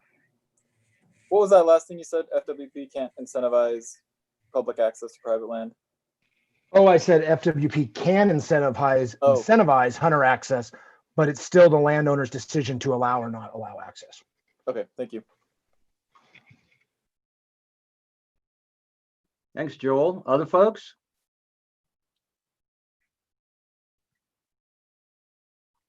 Okay, seeing none. Ed, you're up next. All right, can everybody hear me all right? Mhm. All right, excuse me. I come from a background of big ranches along the face of the mountains, like we said earlier, so my perspective is going to reflect that. I think we've got lots of expertise covering the opening paragraphs similar to the Lyon statement, so I didn't worry too much about that. I just, I think what I wrote is, I think elk management has been, in Montana, has been slow to respond to the evolution of land management agencies, agriculture, and hunters. I think hunter success with respect to those objectives needs to be raised to a higher priority. So that's what I wrote. And for the sake of posterity, Ed also sent a text out saying hunter success with respect to population objectives needs to be a higher priority. So I just repeated you, but I just wanted folks to know. Yep. Mike, this is Dan Verdoyen. I guess I would, on that question, what does Ed mean in relation to population objective, the hunter success with respect to population objectives? I'm just sort of curious about how he sees that interacting. Well, I think like in some areas, you'll have objectives at 200 or 300, or populations at 200 or 300% of objective, with a very limited amount of creative kind of tools to get any harvest, with an excessive amount of bow hunting going on, which just exacerbates the problem that pushes them into private land where nobody can get to them.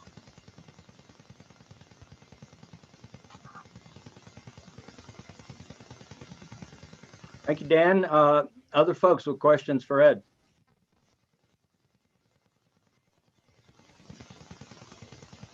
Okay, moving along. Casey, you're next on the block. I have that FWP is responsible for managing healthy and sustainable elk populations. The Montana Elk Management Plan has not been updated since 2005. Updating the plan is necessary to provide a framework for the department to adaptively manage elk populations on a changing landscape into the future. Montana elk herds are a wildlife resource treasured by Montana residents and non-residents alike. There is conflict or disagreement among stakeholders regarding management approaches to maintaining elk populations near objectives, particularly on private lands, balancing landowner interests and public wildlife resources, measures to mitigate disease risk between wildlife and domestic livestock, what sustainable elk population means with respect to elk objectives, balancing hunter opportunity with hunter experience or quality. And additional challenges include balancing budget needs for the department with economic interests in the state, balancing elk security and access on public lands, changing human populations and demographics in the state, and limited law enforcement on a large landscape. Okay. One thing I should have told you folks before we got started here, I'm not an expert in elk management. I don't really have a lot of experience with this. I certainly don't have a horse in this race, but it means sometimes I'm going to ask a dumb question, and I just want you to know that it is in fact dumb. All right, so you're going to have to humor me from time to time. So that was a pretty good comprehensive list, Casey. Do folks have any questions for Casey?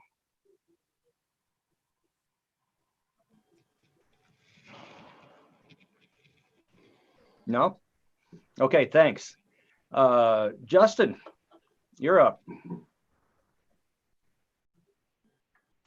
All right, let me find my tab.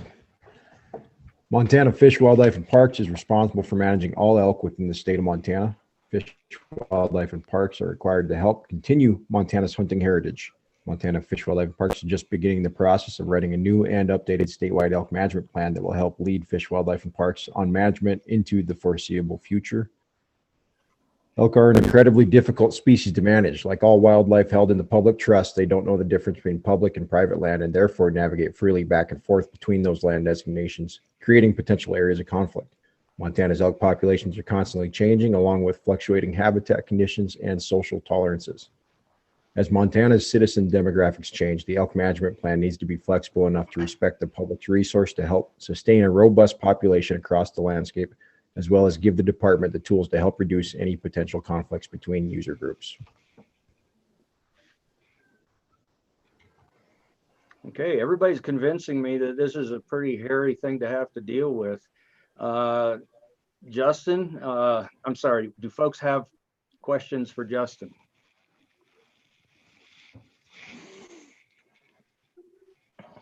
Okay, hearing none. Marcus, would you go? This is in no particular order. It's just kind of stream of consciousness, things came to me. Each person has different needs and wants when it comes to elk. Some of these are incompatible with each other and scientific management, and this leads to disagreements amongst the stakeholders. Fish, Wildlife, and Parks is responsible for managing elk for the benefits of its citizens. FWP is responsible for supporting the continuation of Montana's hunting heritage. Evolving environmental factors are changing the way elk behave. And that's just kind of a broad bucket there. And a second one is changing human factors are also impacting the way elk behave. And this is everything from increasing recreation, pressure to increased pressure from urban and human sprawl across the landscape. The current plan is behind in terms of meeting current needs on the ground. There's a gap in the public understanding around the elk management process and how they are impacted by the elk management process. We need to adequately empower the department to manage the public resource that is elk while holding them accountable for that public trust. And then finally, there's an inherent complexity in trying to manage a publicly held resource that is drawn to privately held habitat. Okay. Anybody else starting to pick up some consistent themes in here? Complexity. So this is going to be real easy. I think we'll have the issue statement done in about a half hour. So who has questions for Marcus? This is Dan Vermillion. I wasn't sure what he meant by, I'm not going to get it exactly right because I'm not looking at it, but the gap between population management and population objectives, I just wonder if he wanted to elaborate on that. I'm actually not sure what you're referring to. I said there's a gap in the public understanding around the elk management process. Was that it, Dan? Yes. Yeah, Yep. So from my experience, it seems as though folks on the ground don't always understand the process by which elk specifically are managed. And so they have an incorrect perception about the solutions to fixing those problems that they see.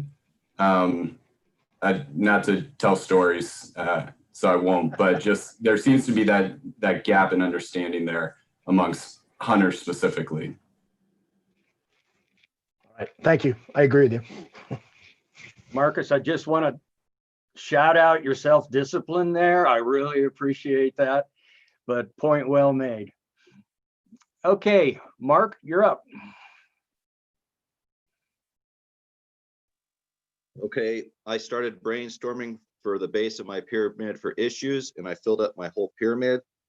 The issues that I feel that we all suffer from, in no particular order, are overcrowding, perception of lack of opportunity, depredation, the threat of your livelihood,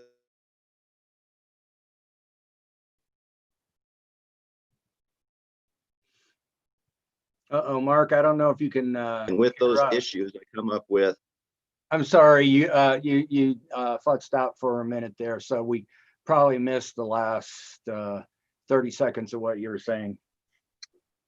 okay, so I can reread them if you want. Yeah, if you would. Overcrowding, ranching for wildlife, access to huntable elk, financial loss, the threat of your livelihood, ranching or outfitting, distribution of elk, and harboring. And then I come up with, I don't know if you want to call it a statement, or I guess that's all it is a statement. It is the duty and privilege of Montana Fish, Wildlife, and Parks, along with the concerns, recommendations, and guidelines of Montana citizens, to manage a quality, healthy elk population, offering ample and fair opportunity with respect to all stakeholders and their livelihoods, and by doing so, benefiting all of Montana and its wildlife. Okay, that's great. One thing that as we go along that probably ask you to do is you came up with a really comprehensive list of issues. So for somebody like me that isn't real familiar with, well, why is that an issue? Okay, I'm sure you would be able to explain that. And so dealing with the actual source of the problem in the issue is one thing that we're going to be working toward. So I just put that idea in your head as we go forward. Does that make sense? No.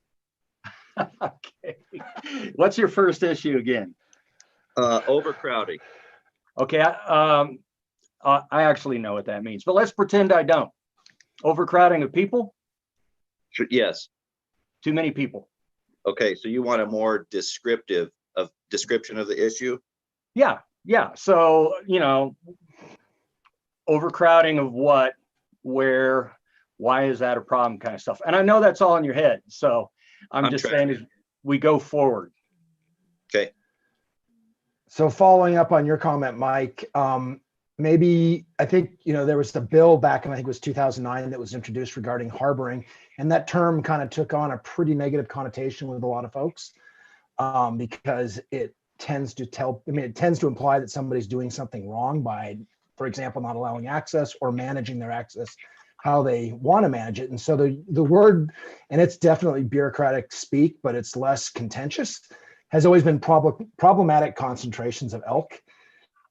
When you get too many elk on one place and the neighbors can't control access because it's not their place, the FWP can't control access. And so we describe that, it is harboring, but it's, I think, seems like problematic concentrations of elk or distribution of elk is another way of saying that and doesn't create as much hardship or hard feelings sometimes. Okay. Duly noted, folks. Very well. Carrying on.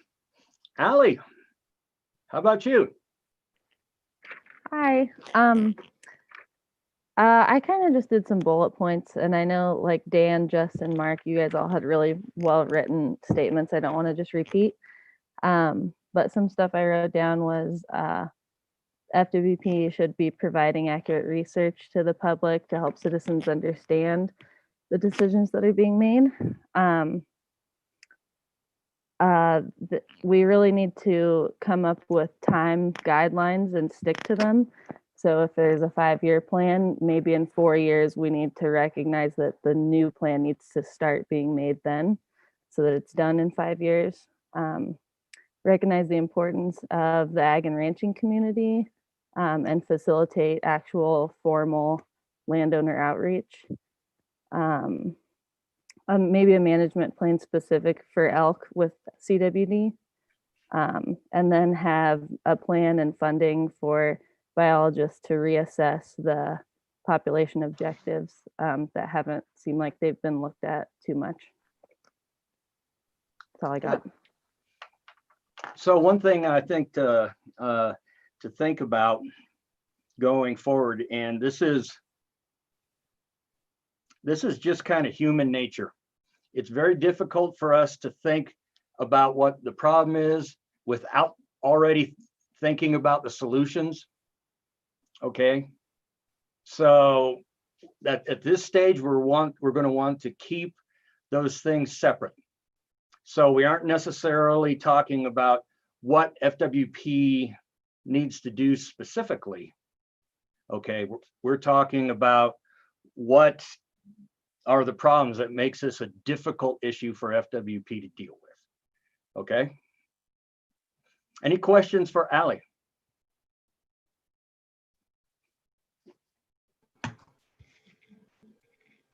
No. How is it that there's no wind in Shoto?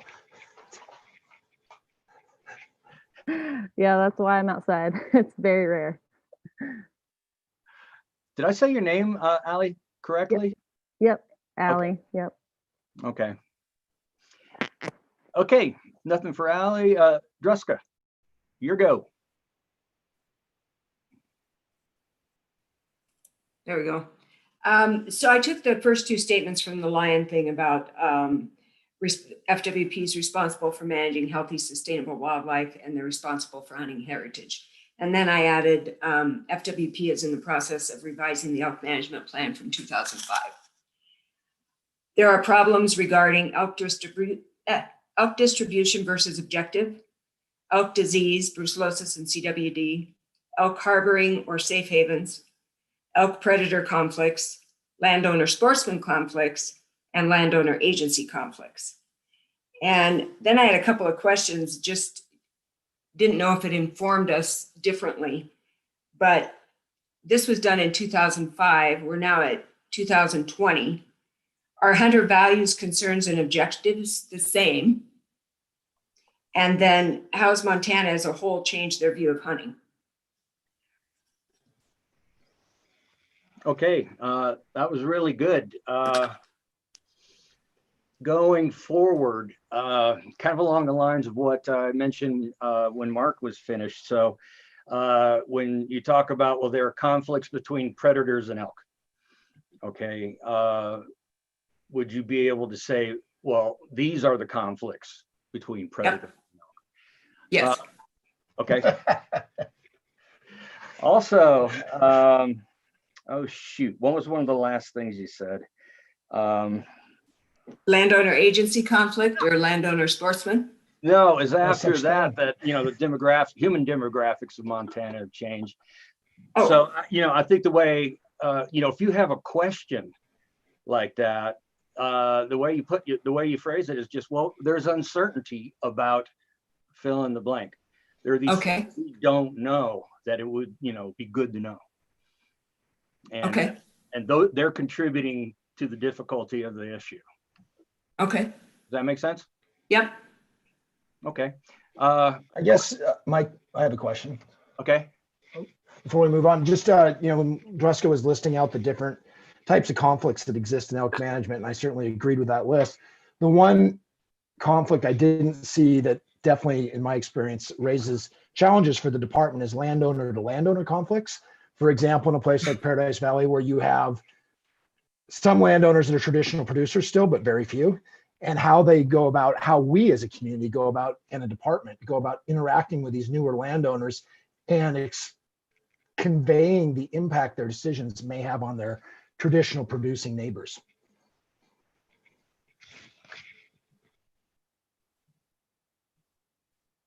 So I guess my point would be just as if we should also, I think there should be some discussion of that at some point in this statement.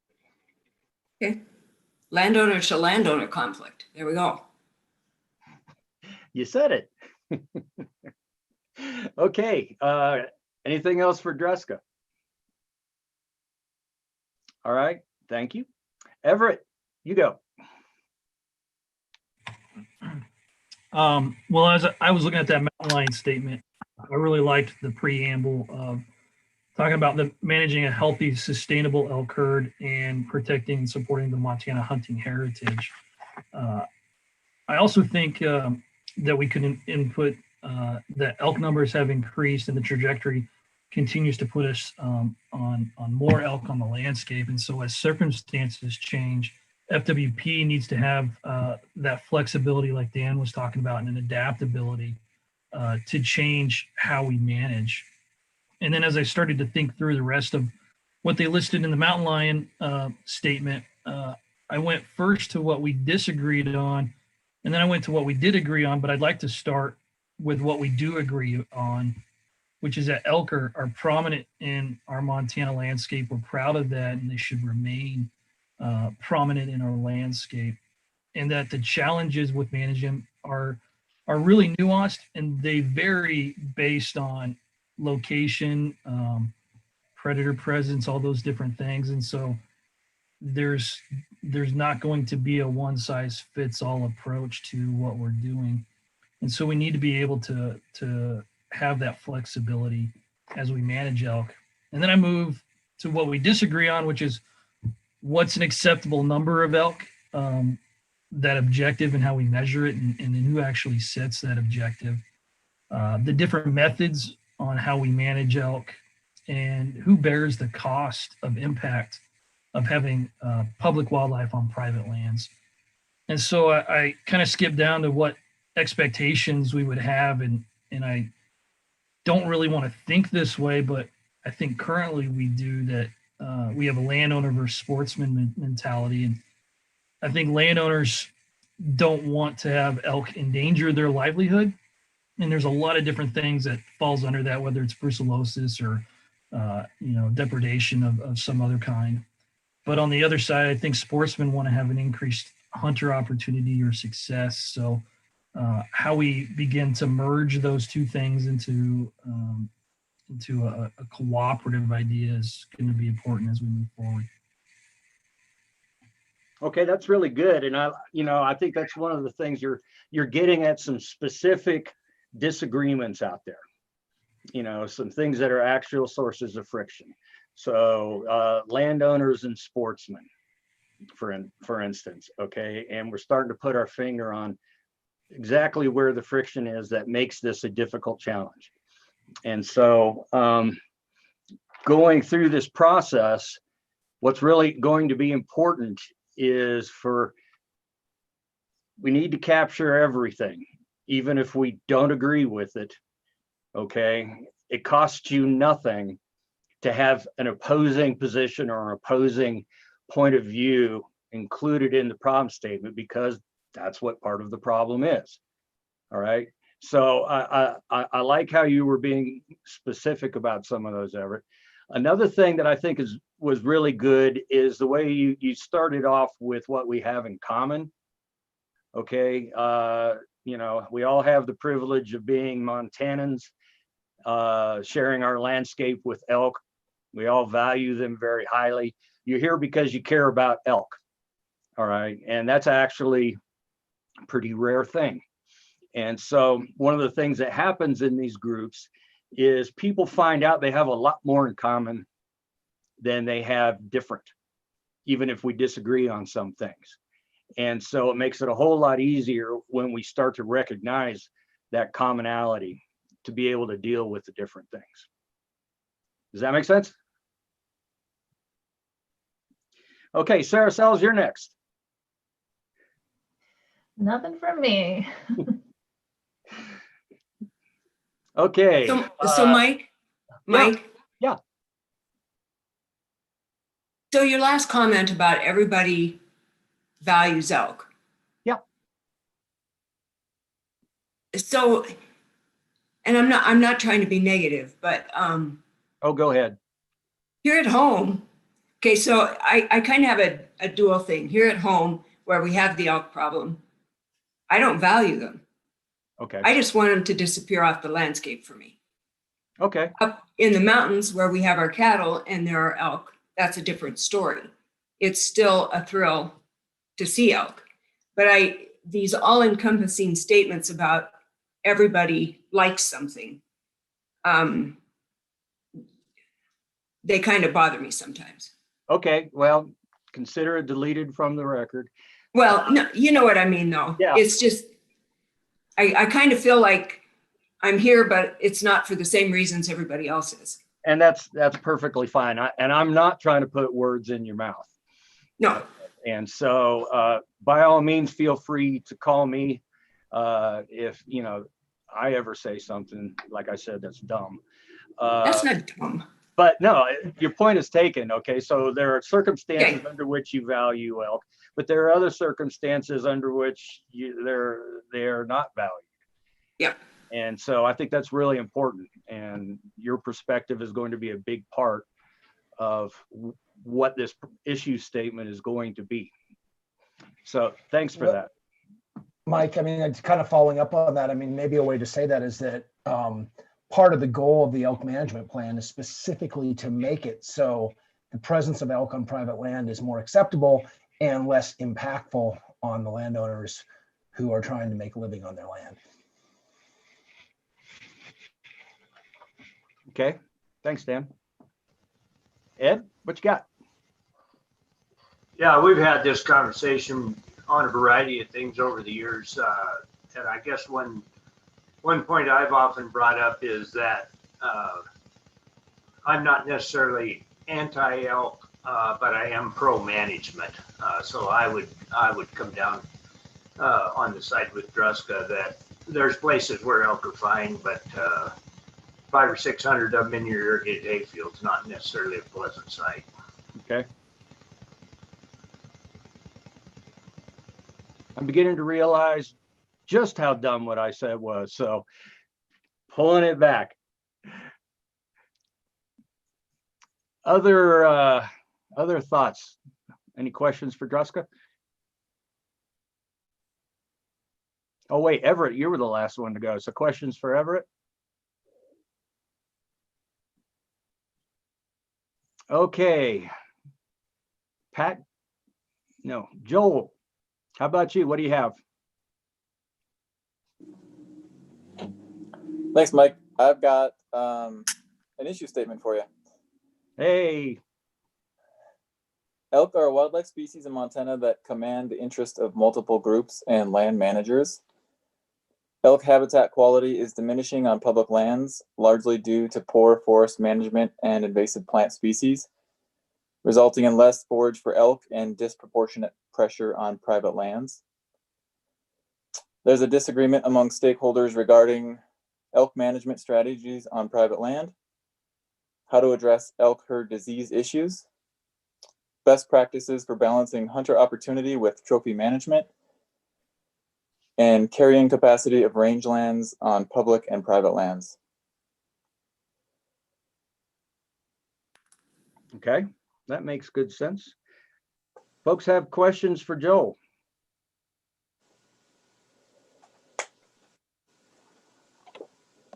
Okay, hearing none. So, thinking about what you've heard, what are the consistent themes, or at least largely consistent themes that you're hearing?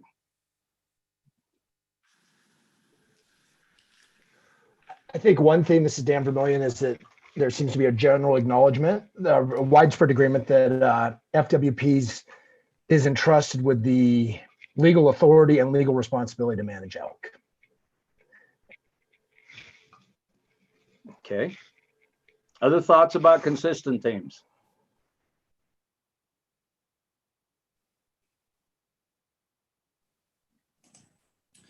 The stakeholders vary in their desired outcome for this process, both in terms of the landowners, the hunters, the wildlife appreciation. We all have a different interest and desire for this process, and that's going to complicate things as we move forward.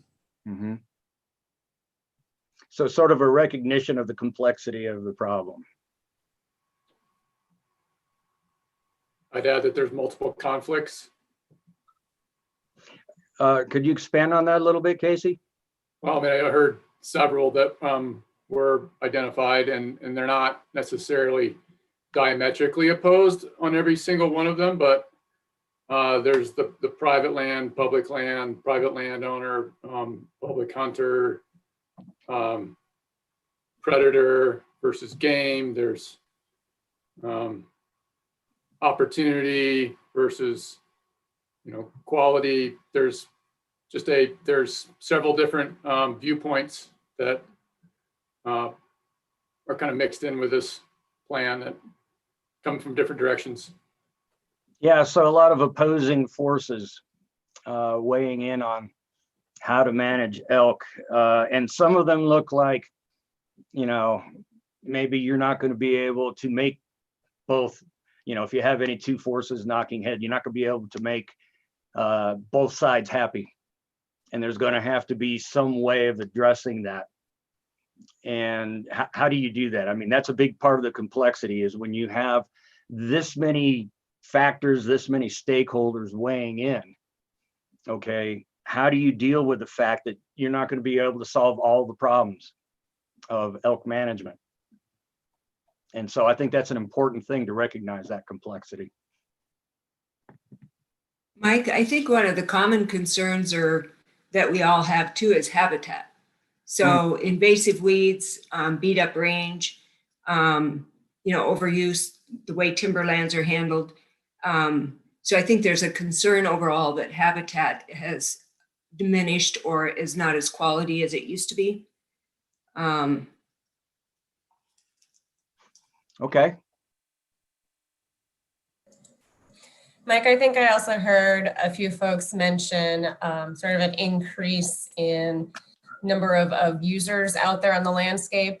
I think I heard overcrowding is one of the descriptions, and just maybe the competition for natural resource experiences is maybe a broad way to put it, where those folks are out there either hunting or recreating, but also sort of just competing for that outdoor space, which can create a lot of conflicts. Where do I get that? I was hunting in the breaks last week and I saw one other person and it just ruined my day. So, good, Carrie, thank you. Other thoughts on commonalities?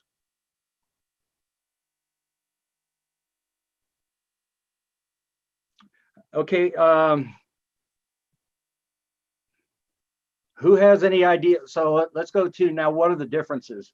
All right, some things that were brought up by some folks, but not everybody. Hey, Mike. Yeah. Could I real quick just go back to commonality? I think flexibility, by all means, and adaptability was said quite often. So for FWP to have that at their disposal to manage elk. Okay. I have one too, Mike. Yeah. In commonalities, we're all taking time out of our lives to come together for a better product.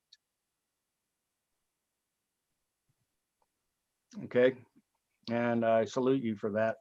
But I think that's an important point. Your perspectives are at the table. Mike? Anything else on commonalities? Oh, Kevin, yeah. Not necessarily a commonality. I just wanted to make a comment about some of the science, and myself personally, I don't know if I buy into the science that the lions are mostly responsible for the death of elk calves as compared to the wolves, because we all know of hundreds of millions or billions of dollars being spent to protect the wolf and nothing being said about the lion. I question the science. Well, I'm a scientist and I question science all the time. And so that's perfectly fine. So, I mean, how could we make that part of the problem or the issue that makes this difficult for elk management? I think sometimes the assumption is that when you see that report that has been talked about a number of times about the lions being an issue, it's pretty easy for people to just, turn that into that's the whole state. Yeah. And I think in this particular case, it's very concentrated in the Bitterroot area. Mm-hmm. And I'm guessing if you tried to do the same thing in some of our other areas, you would not find that the lions are the eaters. You would find out that the grizzly bears are actually the first to kill calves. And then when they start to move, it's the wolves, and that it would be more of a combination effect. Sure. I think you're absolutely right. This was a study done in one portion of the state. The results could apply to that portion of the state and not other portions. And so to me, that speaks to a limitation of scientific investigation where, there's still uncertainty out there about what's causing a lot of calf mortality across other parts of the state. And so part of the issue might be that there isn't enough scientific information throughout the elk distribution in Montana, okay, to know everything we'd like to know to manage them. So scientific uncertainty is definitely a part of this issue from my point of view, from what I've seen so far. Mhm. Okay. So who noted differences in perspectives? And again, not here to debate. I'm curious what people picked up on is like either I hadn't thought of that, or that's different from the way I think. But what are the differences that you heard?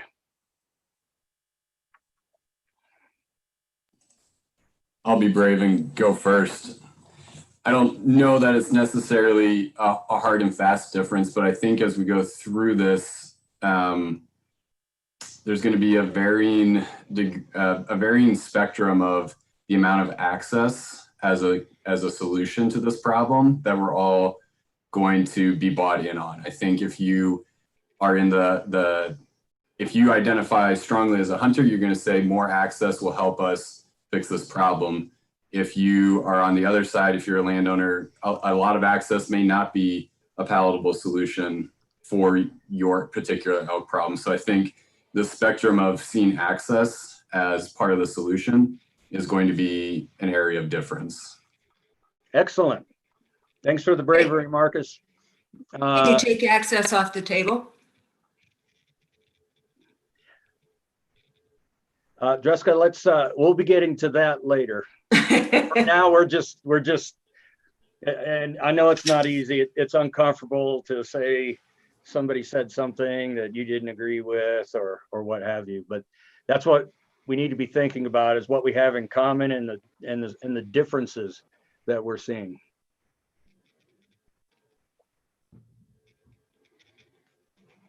So Marcus threw himself on the grenade first. Who's next?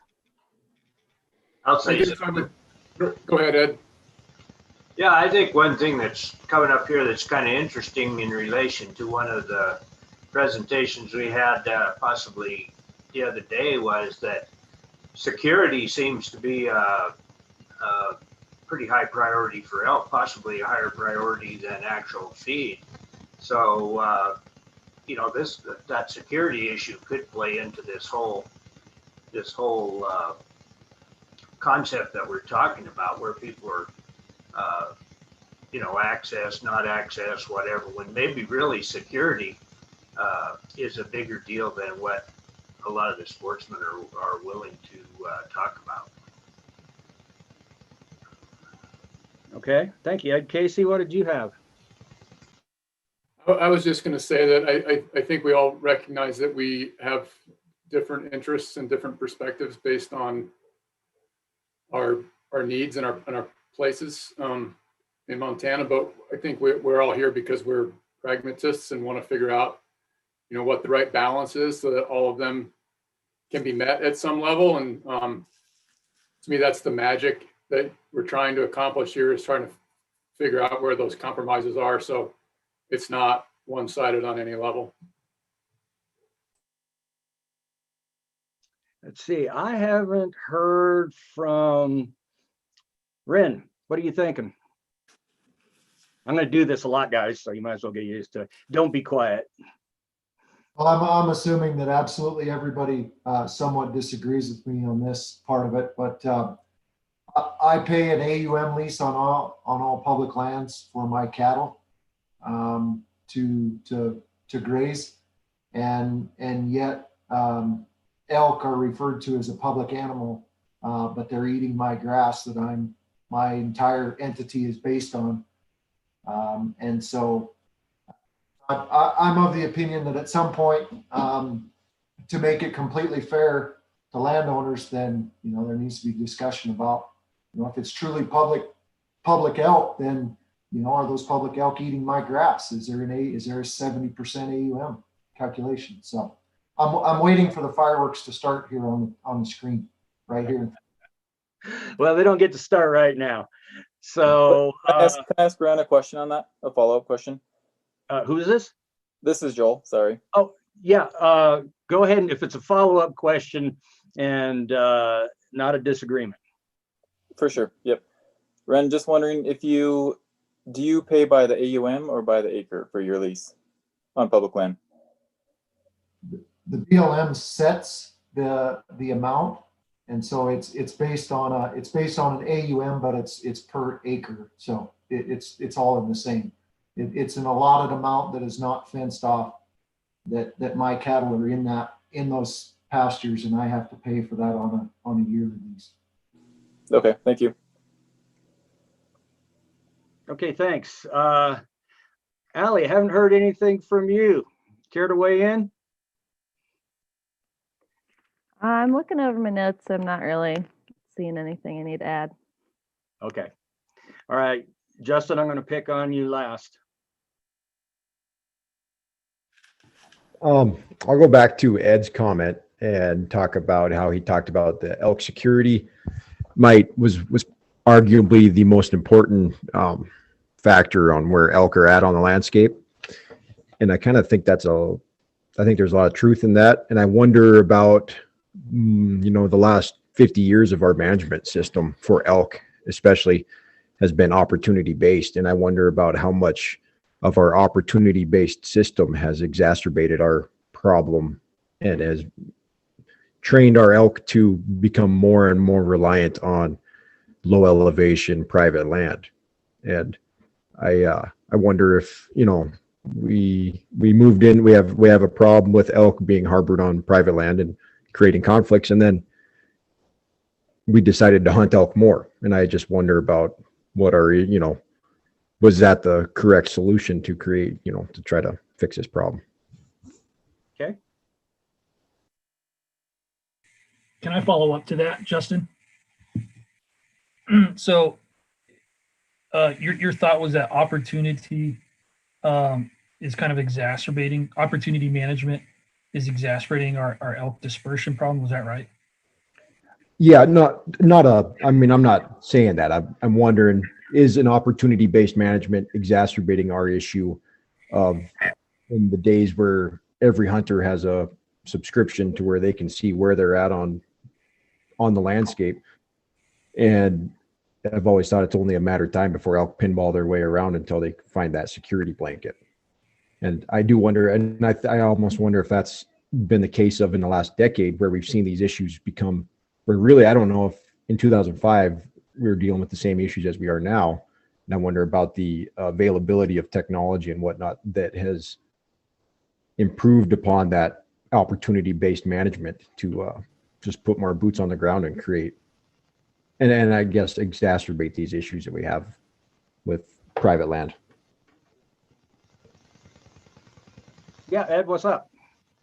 Yeah, I would agree with that. I think that's exactly what's happening in some situations where you have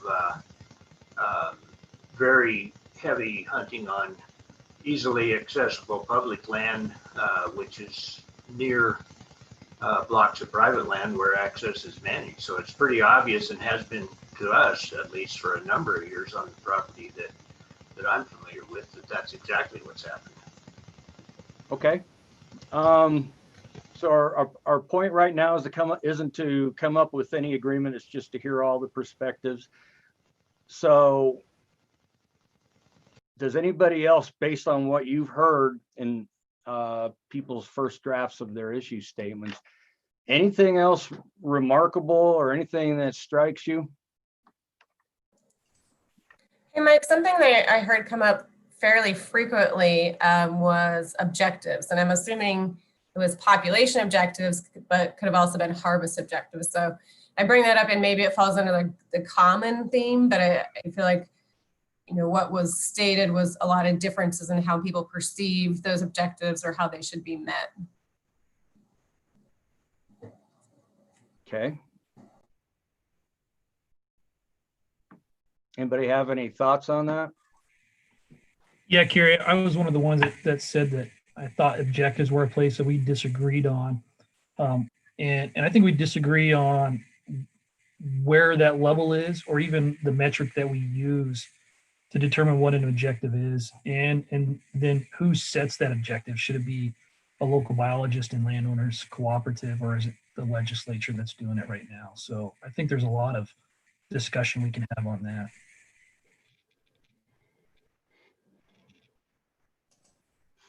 Okay. So, oh, No, it's all right. I'm trying to figure out who it was. All right, Jessica.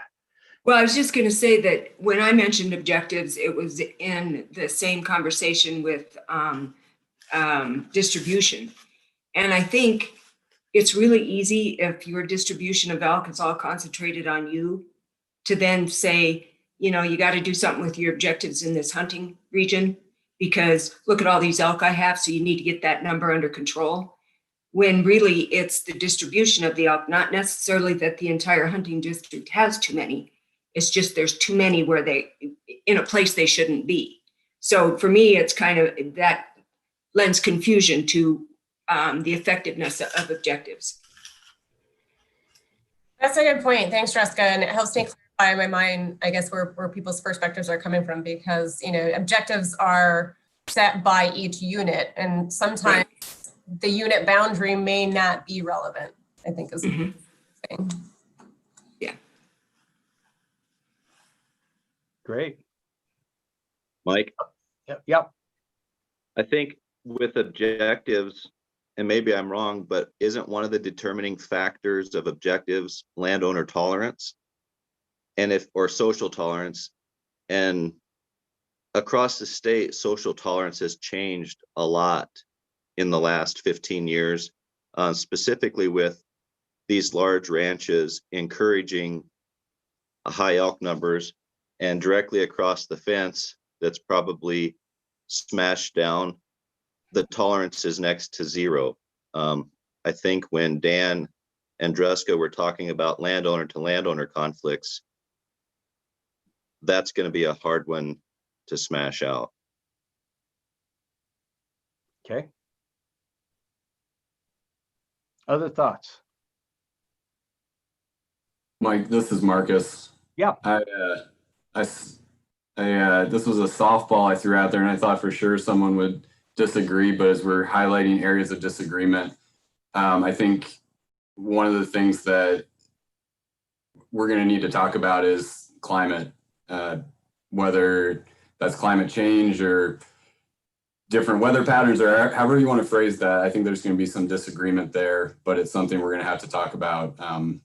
You know, from my perspective, I see that as something that is changing elk behavior, and that's probably going to be an area where we disagree. So chalk that up for an area of disagreement. Okay, well, that's good.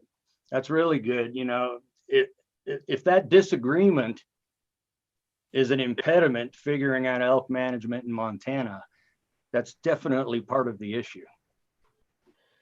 Well, and I guess, Mike, maybe a way of just saying is, instead of saying climate change, there's no doubt that climatic conditions on an annual basis, whether they're 4 years in a row or just one offshoot like this year, but they do affect distribution, and they will affect the department's ability to manage elk, and they will really affect, I think, the impact that landowners feel. I mean, if it's a really dry year and it's your pivot, your alfalfa pivot, that's about the only green grass within 5 miles on a really dry year, you're going to be, I mean, Druska knows this as well as anyone, you're going to be dealing with a lot of elk, maybe not a lot, but enough to make your operation a lot less productive. So I bet that's And an I area of appreciate agreement. that. Oh, sorry, Dan, I didn't mean to talk over you there. I appreciate that clarification, because from my perspective, I don't care what we call it, but I think that's something we need to talk about. The name for it's less important, but the effects that we're seeing on the ground are real, and we're going to have to hash that out. So thanks for clarifying that. Okay, good points. Other thoughts?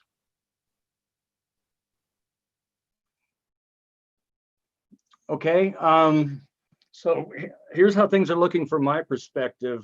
I thought that was a really good discussion. I appreciate how candid people were willing to be. And we'll be calling on that candor further as we go forward. And I hope it You heard things from different group members that you can both agree with and disagree with.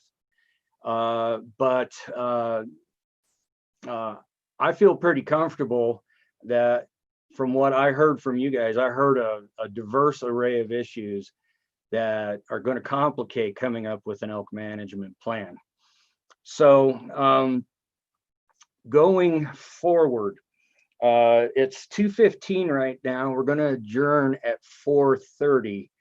So do you want to take a break and then press on, or do you want to press on? I vote for a short break. Second. All right. Let's All in take a favor? short break and let's reconvene in 10 minutes at 2:25. Cool.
Justin, was that your deer you guys were floating out last month?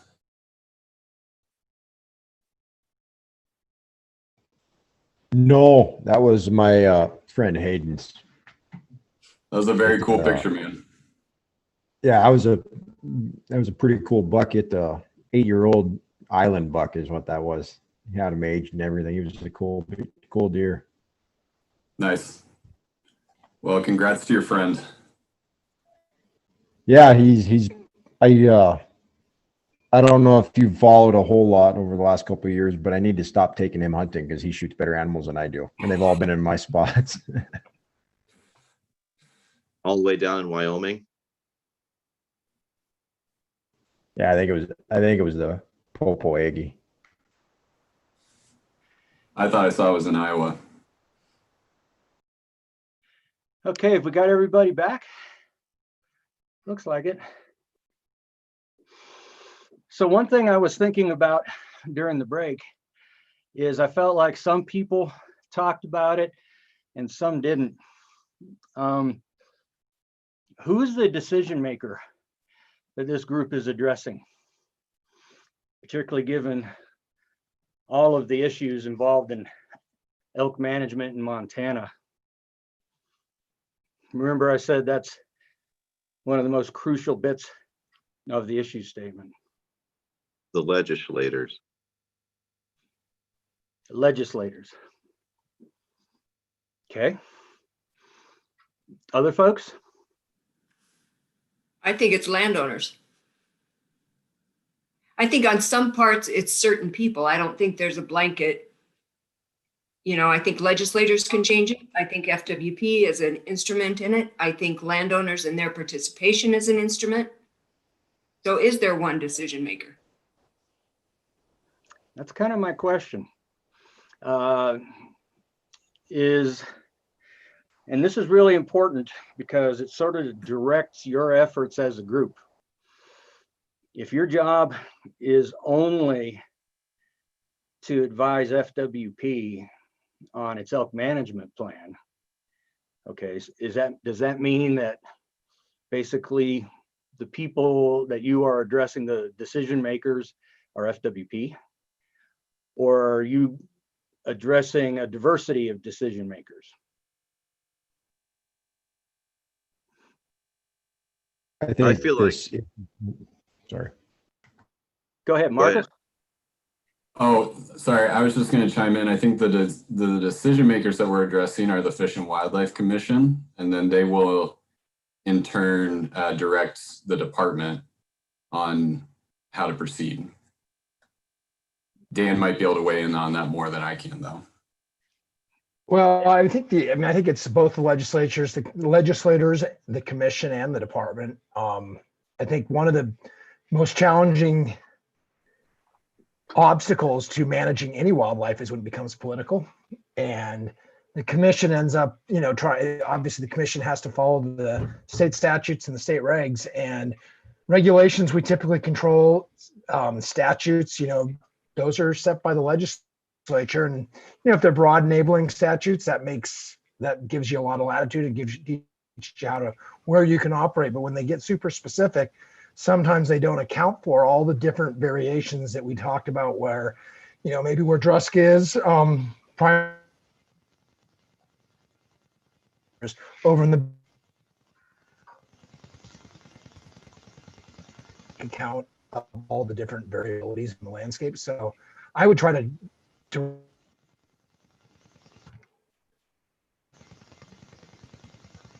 Dan, am I the only one that did all you guys hear Dan? I didn't hear him. I cannot. Okay, Dan, would you mind taking another swing at that? Okay, can you guys hear me now? You're breaking Can you hear up. me, or?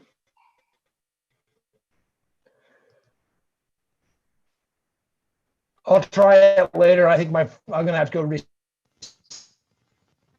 having some issues with the internet today. Okay. In the meantime, Ed, you had something to say?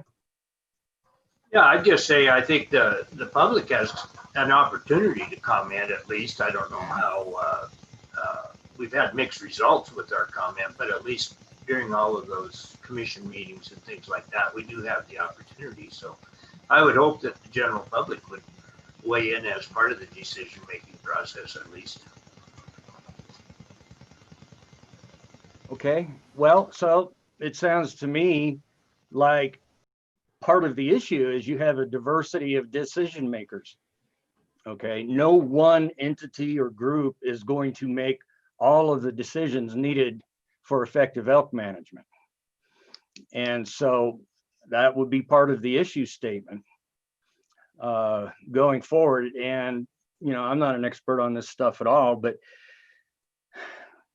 when you're thinking about a particular problem or a conflict, have in the back of your mind who has the authority to say something or do something about that. Does that make sense? Mm-hmm. Okay. So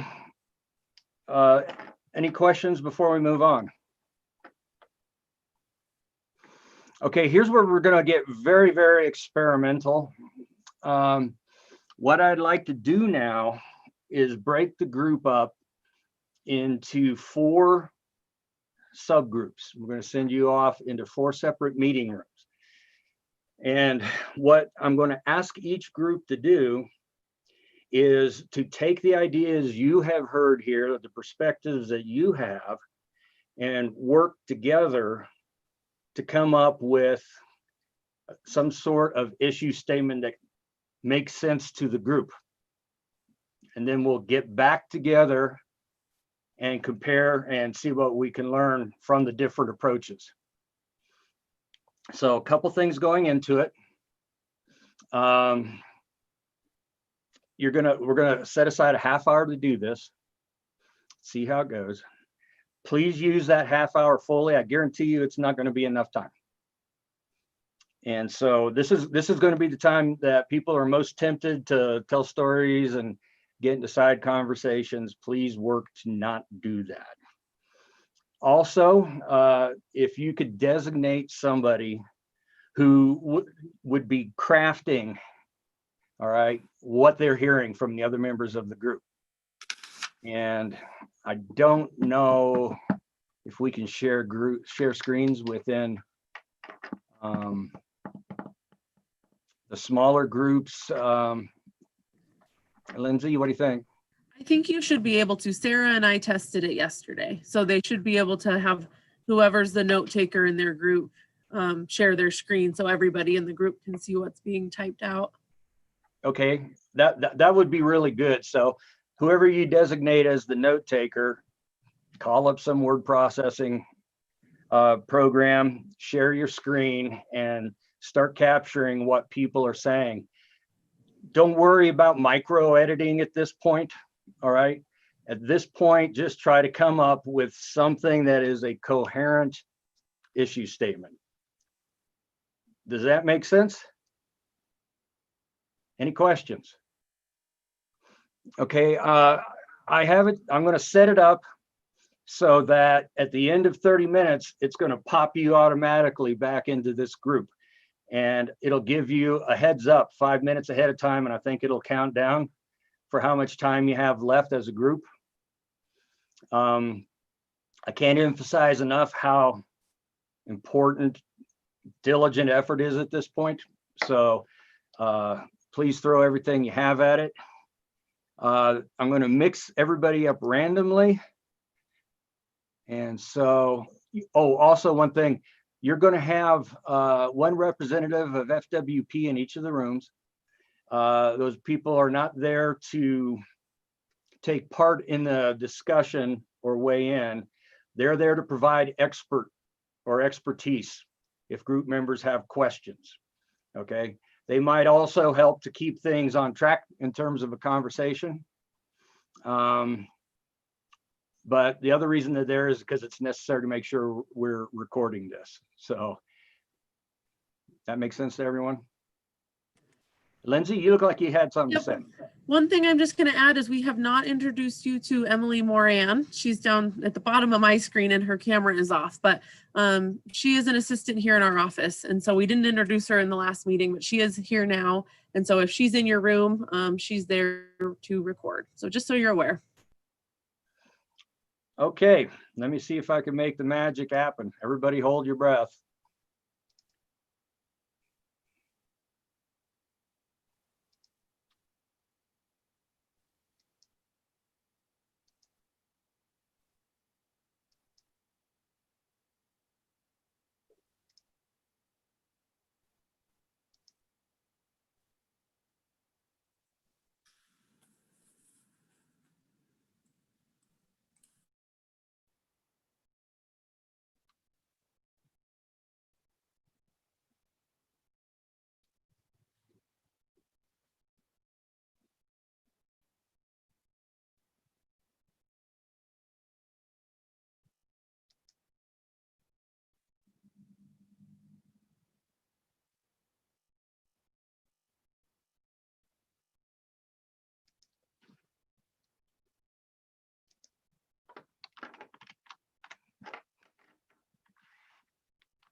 Hi, Dan. I'm going to send you off to side room, okay? Thank you.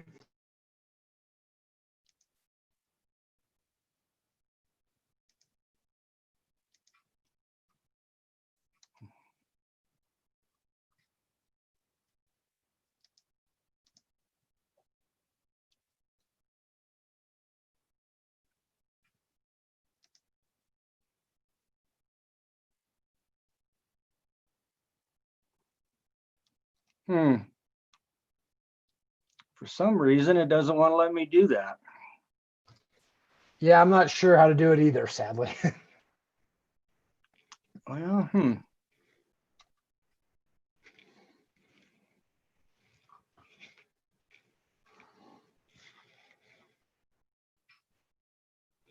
Says you're not joined, and I just, I don't believe it. Yeah, I think that must be a mistake.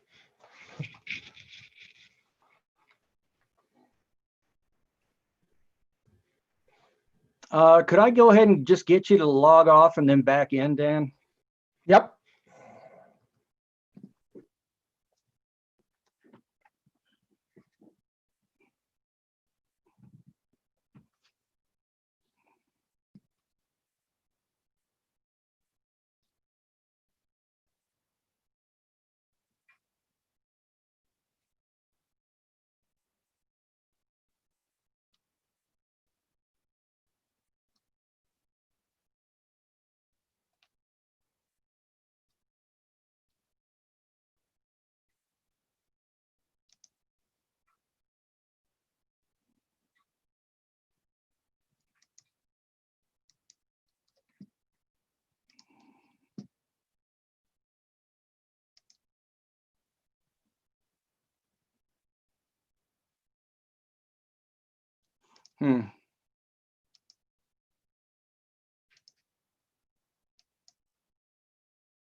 Hey there, Dan. Sorry for all the background noise. Trying to figure out a way to get you sent back to the room. So let me get in touch with Mike Mitchell here, and then we'll hopefully get you back over.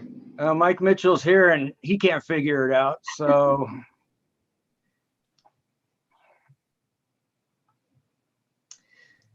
Yeah, I was trying to figure out. I don't think I have the ability to do that, Mike. Did you?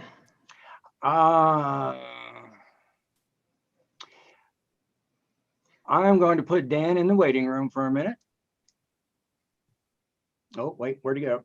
Looks like maybe he Maybe he went. Huh? I'm gonna go back to that room and see if he's there. See ya. Oh, he's there. Okay, then.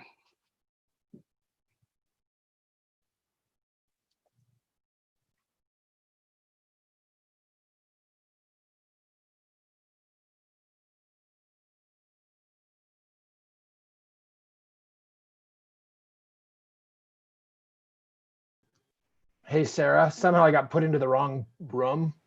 Uh-oh. I'm with Druska and Marcus. Yeah, it should be room 4, right? I don't know, yeah. Mike, can you try that again? I think you must have done something that sent him off. And then, Dan, I was going to suggest, I don't know if you have a way to call into this meeting, but if you keep having internet problems, sometimes that seems to help a lot with. Yeah, I'm trying to do that, and for some reason it wouldn't connect. Okay. We might have to see if there is an option on this meeting, but. Let's just turn off my Wi-Fi. Boom, boom. Let's see. I think he's sent to the right room.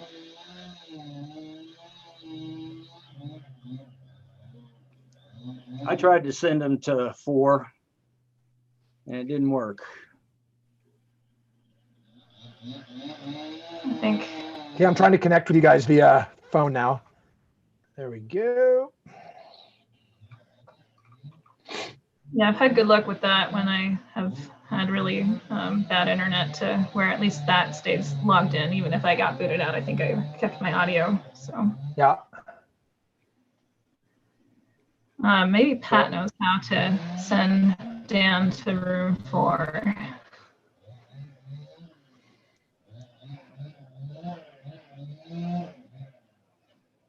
Okay, I've got 2 Dan Vermillions. Oh yeah, because if he's connecting by audio separately, then I think it might possibly show up differently. Okay, I'll go back to that. See if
Welcome back, everybody. Did it feel like you were suddenly jerked from one reality to another?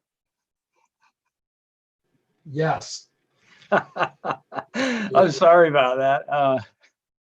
This is something more easily dealt with in person. You know, I can ask folks to need more time or what have you, but do folks feel like they made progress? Yes. Okay. Well, Next what I'd time, like, what's that? next time, can I go to the beach with Dan? You'd have to ask him that. Yeah, as far as I know, there's still not an ocean outside of my bedroom.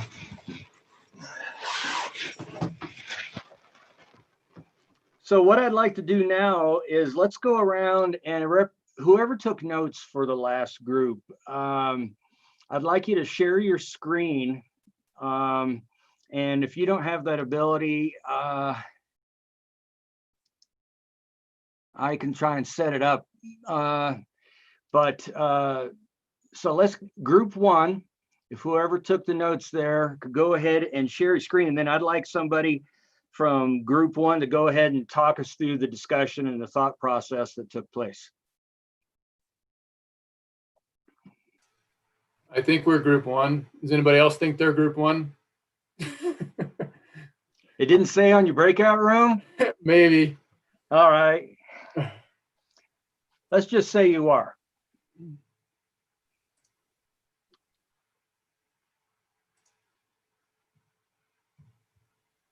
Is that being shared? Yeah. Does anybody want to read through this, or should I just plow through? Go for it. All right. FWP is responsible for managing healthy and sustainable elk populations and supporting Montana's hunting heritage. The Montana Elk Management Plan has not been updated since 2005. Updating the plan is necessary to provide a framework for the department to adaptively manage elk populations on a changing landscape into the future. Elk are prominent in Montana's landscape and should remain so. Challenges are diverse and differ across our landscape. FWP needs to have the tools to be flexible and adaptable to manage changes over time and place under the new plan. To be effective, the new plan should address the following conflicts and challenges. There is conflict or disagreement among the stakeholders regarding management approaches to maintaining elk populations near objectives, particularly on private lands, balancing landowner interests and public wildlife resources, measures to mitigate disease risk between wildlife and domestic livestock, setting objectives and district boundaries that balance social tolerance, biological carrying capacity, and distribution, balancing hunter opportunity with hunter experience or quality, management of landowner tags. And additional challenges include balancing budget needs for the department and economic interests in the state, balancing elk security and access on public lands, changing human population and demographics in the state, and limited enforcement on a large landscape. Okay, thanks, Casey. Who has some, let's field some clarifying questions for this group.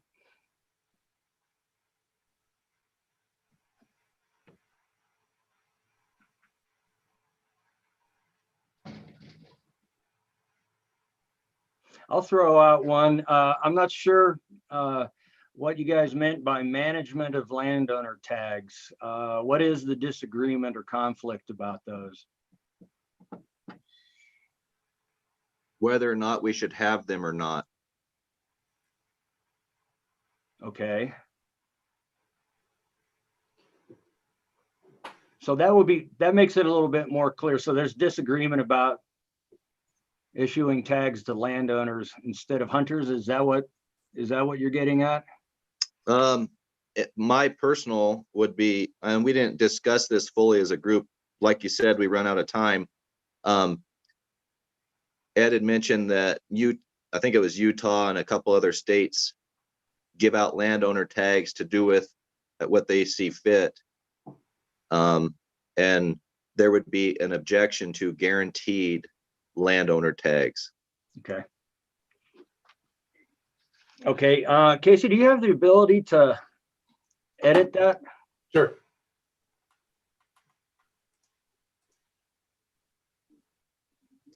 Is that correct, Ed?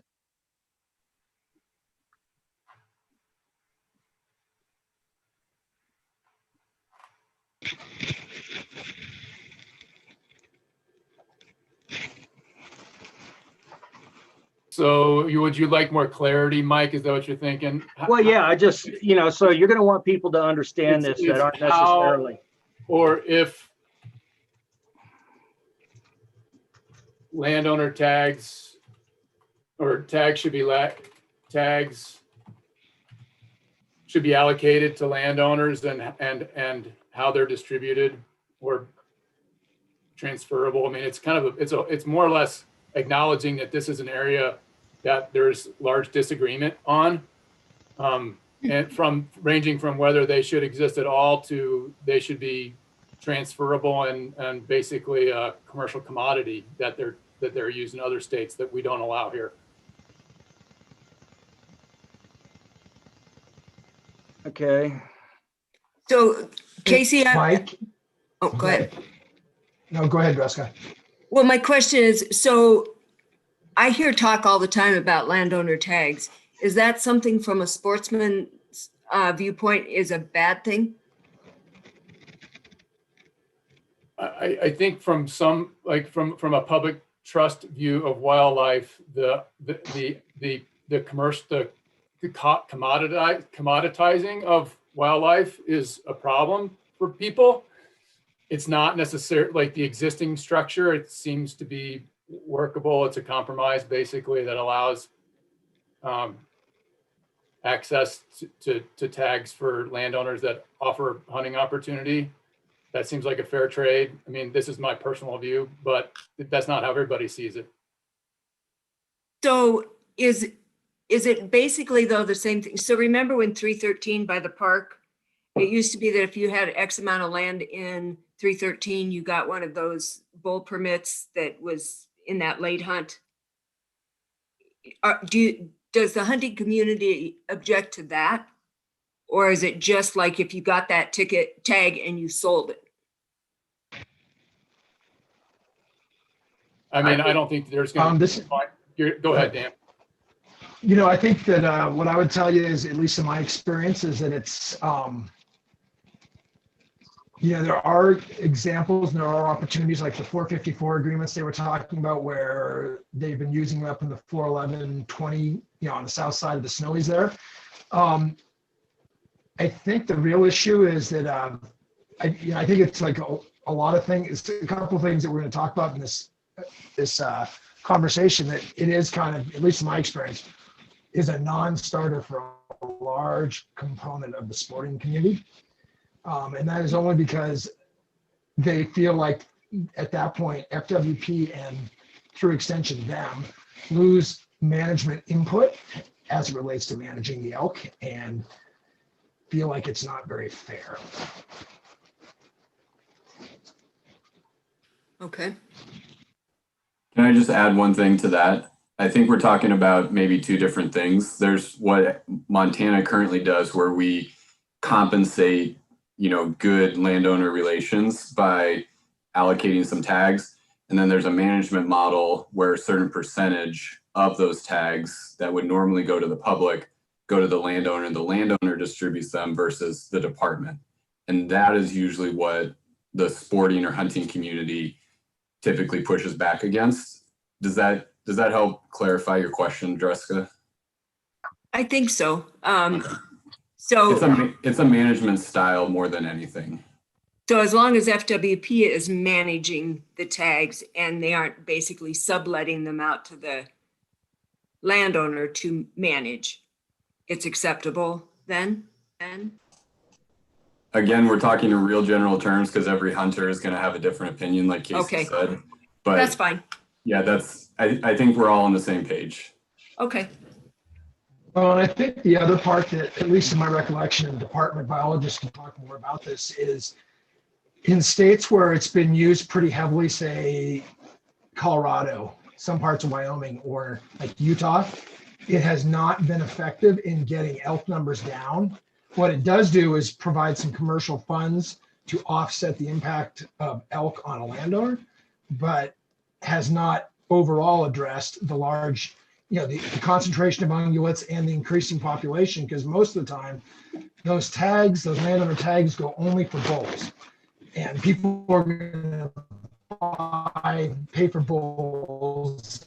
And bulls typically We're losing you again, Dan. not the driver of population, at least in my.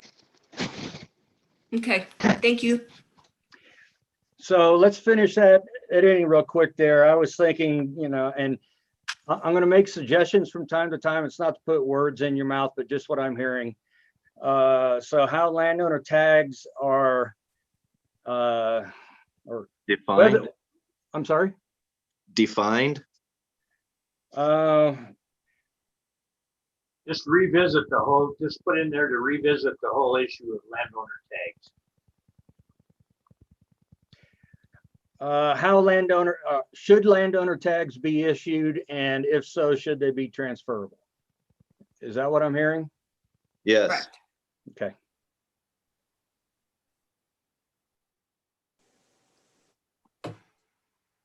Anybody want to take a crack at the words? Did you have something there, Mike? You want me to try? Just try, should landowner tags be issued? And if so, should they be transferable?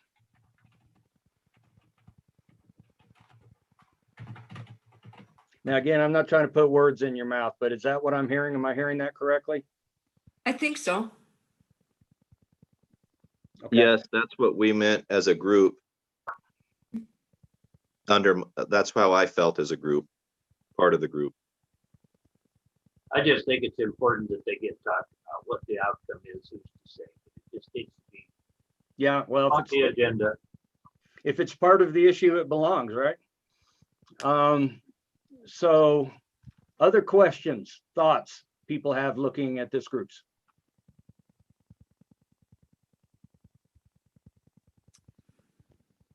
Personally, I would like a stronger statement about disease, but that's because I'm in the DSA. So. Okay, well, let's hold on to that thought for now, okay? Okay. Anything else from folks? Okay, that looks like a really good start to an issue statement to me.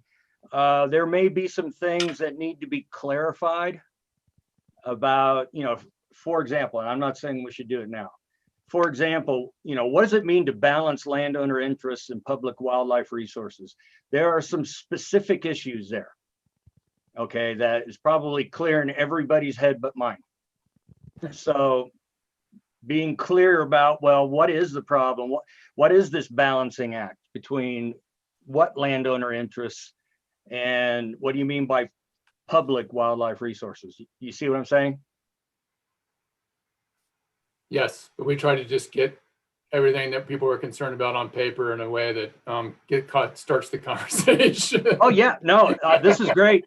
This is, I'll be honest, this is head and shoulders above most first drafts I've seen. So no pressure, but let's get the next group up then. Are we group 2, Justin and Kevin? Did you pay attention to that? I think I saw group 2 pop up, but. Let's just say you are. Yeah, I thought we were group 4, but 2 is fine. Sorry for throwing us in front then. All right, I'll share the screen here. Can you unshare? There we go. Okay.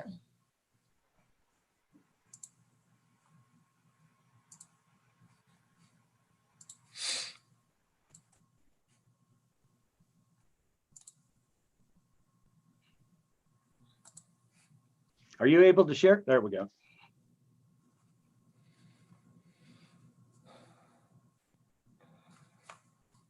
All right. If anyone wants to read through, Kevin volunteered to walk us through it if needed.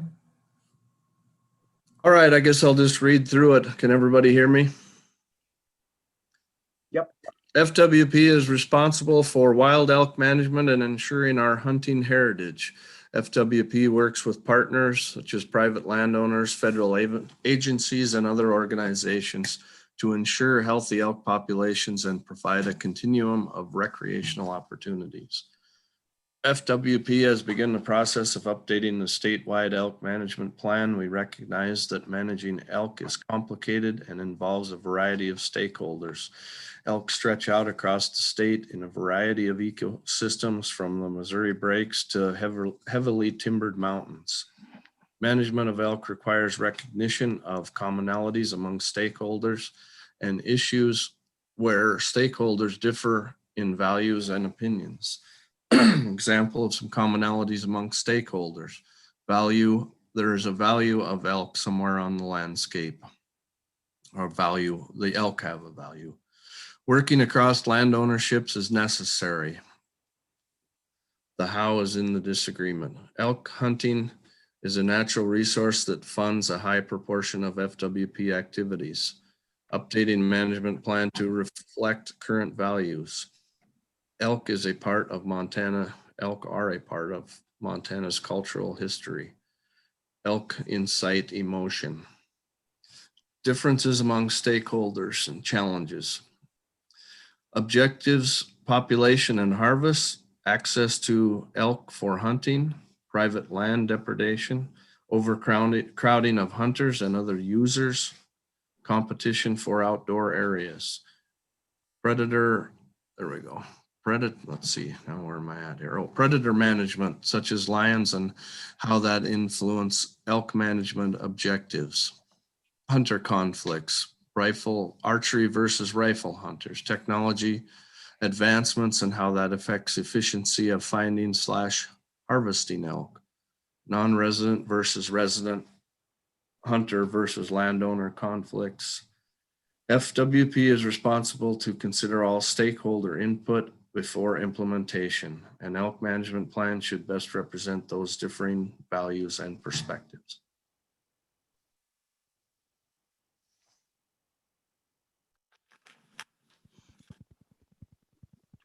Okay, questions?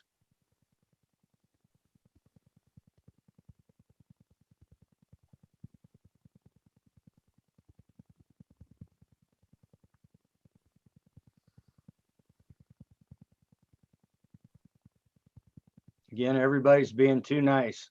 I like that you address the commonalities. I think that's a good place to a good thing to include. We kind of focus on the conflicts pretty quick, but it's nice to see what we agree on too.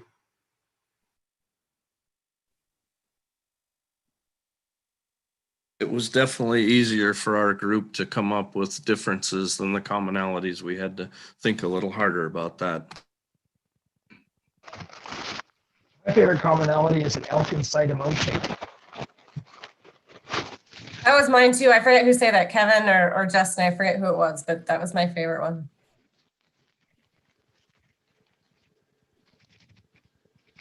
Did you guys think about adding anything regarding the changing land ownerships within Montana, and just how that affects? Because my guess is that most Montanans would agree that there's a changing demographic, and it does make managing for Montanans more difficult. Yes, Kevin definitely alluded to that, and I think he sees it very heavily in his neck of the woods. But yeah, I mean, whether it's the type of landowner that buys it or NGO or whatever, but yeah, I do think that's something that maybe we should have included was, you know, populations are changing, habitat might be changing, but also probably the biggest issue on the biggest change is the type of landowner that we see are more prevalent now. Agreed. Would that be something you would want down on the differences among stakeholders, your traditional landowner versus your recreational landowner? I think so. I think that'd be probably the best spot for that. Yeah, traditional producer, agricultural producer versus recreational landowner. And I thought a lot about Dreska's comment about the first statement not having a strong enough statement on a disease. And I agree with her, and I just don't know that's so far out of what my level of understanding is that I don't really know what a good statement would be on that.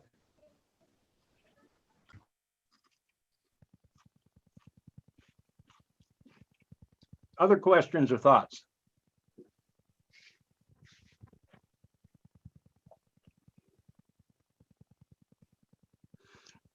Allie, I need you Think on that to bullet stop point talking where it as says- much so that others can speak up. Just trying to take it all in. Okay. I'm sorry, Dan, what were you saying? Well, I would just say where you've added that bullet point of disease management, you could say disease management and how disease impacts Montanans differently.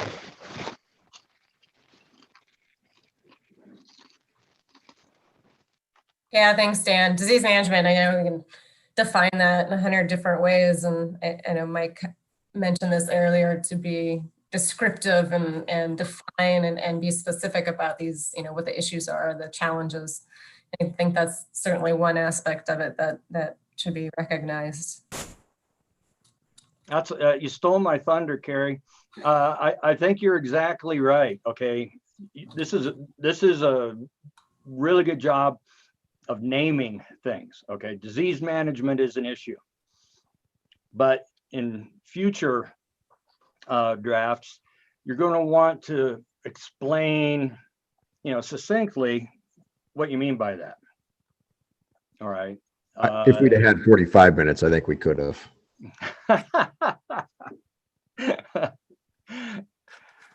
So, yeah, well, whatever goes wrong in this process, you can just put it up to inadequate facilitation. And I think everybody will accept that. So next one's, when you state that there's a problem, see if you can explain it to somebody that isn't familiar with elk management in Montana. So that they'd listen to you and go, oh yeah, I get it. I see what the problem is. Okay. Next group.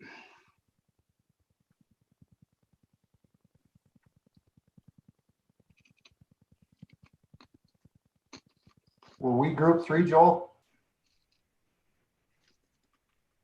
Yeah, I think we were, Ren. Yeah, we were group 3.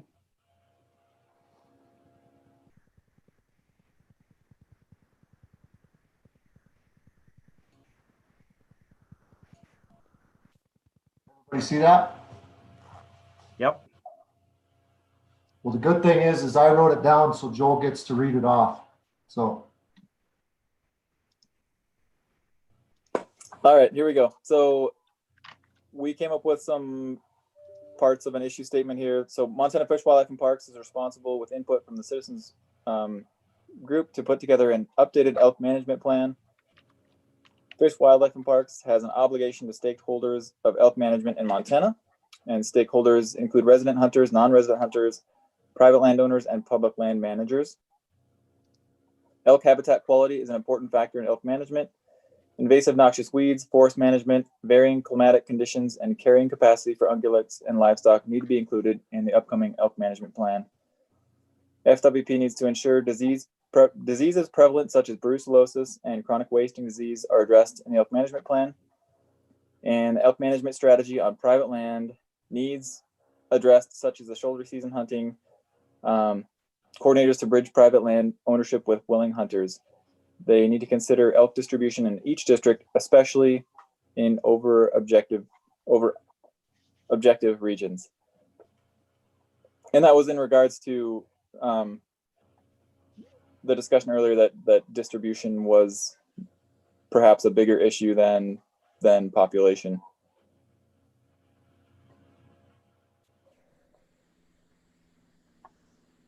Okay. What do folks think? Questions? At this point, you might be seeing consistencies and inconsistencies among the groups, and both of those are fine. I am curious about that middle paragraph where it says, talks about invasive weeds, forest management, climatic conditions, and carrying capacity for ungulates and livestock. I think everyone agrees that those are issues, but I just wonder if that's something that, one, I don't know if FWP has any authority in a lot of those, and two, is that something that should be included in the issue statement when most of that is out of FWP's hands. I think we kind of got on the subject because we were talking about the need for the management plan to be flexible, specifically with climate conditions and noxious weeds getting better or worse. So maybe we went a little too specific on that, but that's kind of how we got there. So I think some of that fits if you think about the land that FWP owns or manages, like the game, like Dome Mountain Game Range, those kinds of things. Because not to be mean, but sometimes they aren't the best managers at taking care of the noxious weeds and worrying about carrying capacity for like the winter range stuff. So I don't mind noxious weeds being in there at all. I don't know anything about forest management, so can't weigh in there, but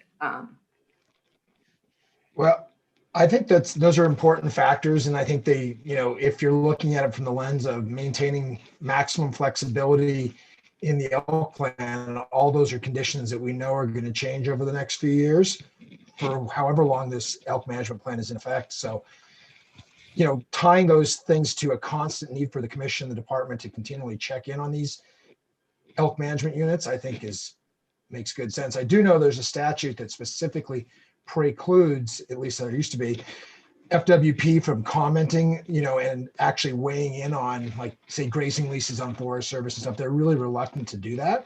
So they don't have a lot of input because that's typically a federal issue. And, FWP tries to stay out of those because it finds itself in between the department and between the land, say a guy that has a grazing allotment and a federal agency, and not always a great place to be. I would add something there. It seems to me there's a little bit of a disconnect there. FWP manages populations where for instance, the Forest Service manages habitat. And from everything I've heard here in the last couple of months, the FWP is very reluctant to or cannot come up with a number as far as carrying capacity for elk numbers. So there's kind of a conflict built right in there. Yeah, I think the main part that we wanted to get across, at least in my opinion, is not necessarily those individual pieces, but that if the habitat's not there, the elk aren't going to be there. And those, if you don't have enough carrying capacity, if you have a drought, if you have noxious weeds, the habitat is not going to be there. And that, I think that's more of where we were pointing at. Yep, I agree, Ren. I understood that we were looking at it from a perspective, not that FWP is responsible for elk habitat necessarily, but they need to be considered because elk habitat quality is going to depend on where the elk are, right? So if there's good habitat, then hopefully that's where the elk will be. But if habitat's managed poorly, then the elk are going to be on the alfalfa fields, right? So I think we were looking at it from the perspective of that needs to be considered in the plan, that elk are going to be where the good habitat is, and that needs to be considered with elk management. Our group talked about that as well, so I'm glad you guys brought it up. And I think what the train that we went down is more on the lines of decision points and levels of authority. So like someone mentioned, a lot of time to spend their life or a lot of their time on like Forest Service land or other land that the FWP doesn't necessarily have decision points over, authority over. And so recognizing that, but also knowing that those agencies or other partners who own that land need to be part of that process too, to understand the habitat needs.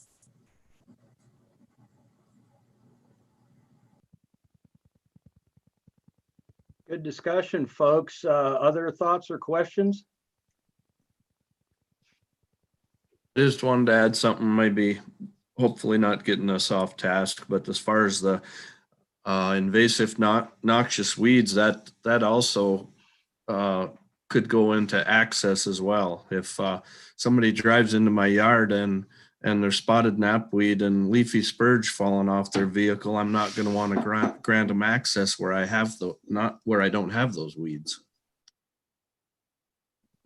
Okay, thanks, Kevin. So one thing I'd point out here,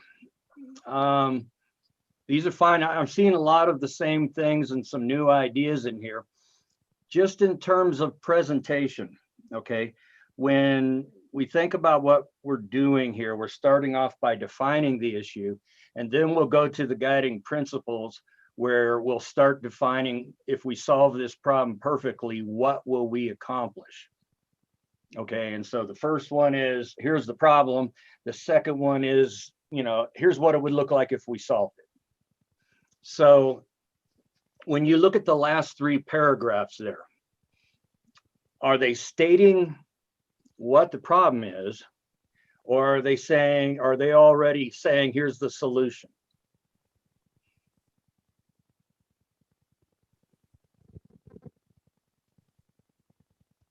I think they did both.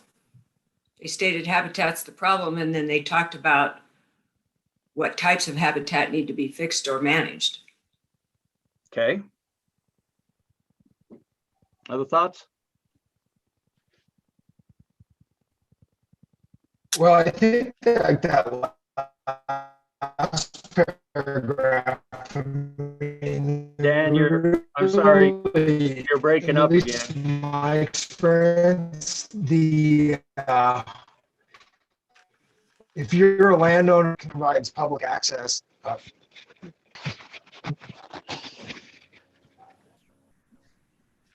Okay, Dan, you broke up. We didn't hear much of that. Yeah, no, I think, I don't know what's going on. I'm gonna go stand in a different part of my house and see if that works. Okay. Try raising your left arm at a 90-degree angle. That usually works for me. I may have to get my tinfoil hat. Hey, Dan, you might try to call in with your cell phone for the audio part, and then you could follow along on the Zoom. Yeah, that's what I'm trying to do, but okay, my skills are limited. Thanks. Okay, so what I was getting at here is the last three paragraphs say these things need to be included in the elk management program. Okay, and that's kind of, yeah, of course, they're problems. All right, but if we took out the need to be included in the upcoming elk management plan, okay, because we can assume problems need to be addressed in the elk management plan. How can those three paragraphs be stated so that, again, if somebody like me doesn't know that much about elk management, I assume this is about an elk management plan. You want to make the case about why this is a problem and how it's an issue when it comes to managing elk. And then that sets the stage for what about it should be in the elk management plan.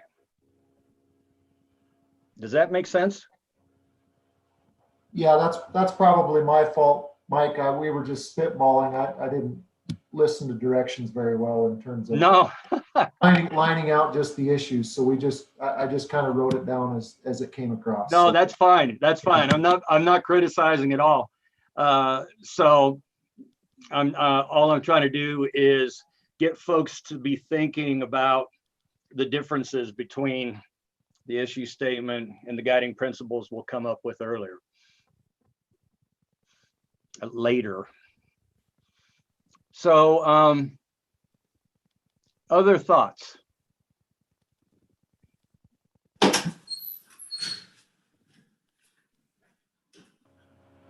Okay, let's go on to the last group.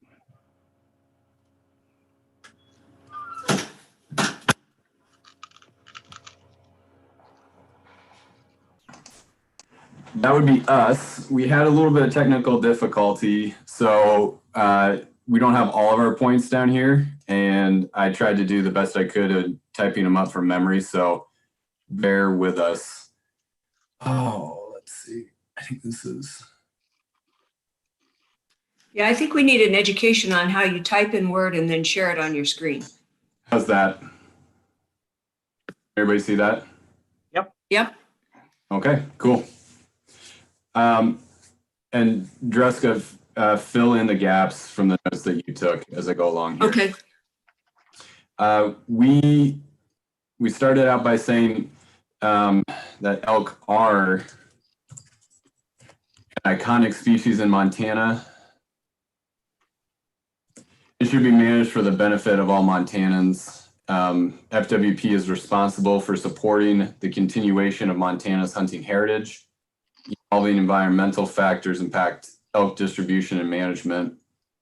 Changing and increasing human impacts affect elk distribution and management. We said that there is an inherent complexity in managing a public resource on private land, and that there is a need to better communicate the whys of elk management to the general public to foster more buy-in and understanding. The 2005 Elk Management Plan is no longer addressing the needs on the ground. FWP is currently updating its Elk Management Plan. Supporting working lands by, there's a need to support working lands by committing to work with hunters, landowners, and non-consumptive users to mitigate the impact of disease on those working lands. And there's a need for clarity regarding the impacts of predation on elk distribution. And finally, empower Fish, Wildlife, and Parks with the resources they need to adequately manage elk and hold them accountable for this public trust. And I know that I missed some, so I'll let Dreska fill in where I missed. So the first two sentences are sort of that intro part. And then I think starting with evolving, we're kind of that was our, there's disagreement among Montanans is how we put it. So that the disagreement starts with evolving environmental factors impact elk distribution and management. And then we did the changing human impacts, what they do. We said that there was a informational gap or lack of communication in understanding the complexities of elk management. That the general public doesn't understand necessarily all of the issues involved. So that was why we felt there needed to be sort of a communication piece in there. I think, we said at the bottom there, the empowering FWP for resources so that they have adequate funding and staff to do all of this. There was a bullet that was public recognition of the role of working lands. We had a pretty big disease statement, so it was supporting working lands by committing to brucellosis mitigation and working with sportsmen and landowners to minimize brucellosis impacts on working lands. And then I would add that mitigation tools need to be adaptable and flexible. And then we had the predation statement. Yeah.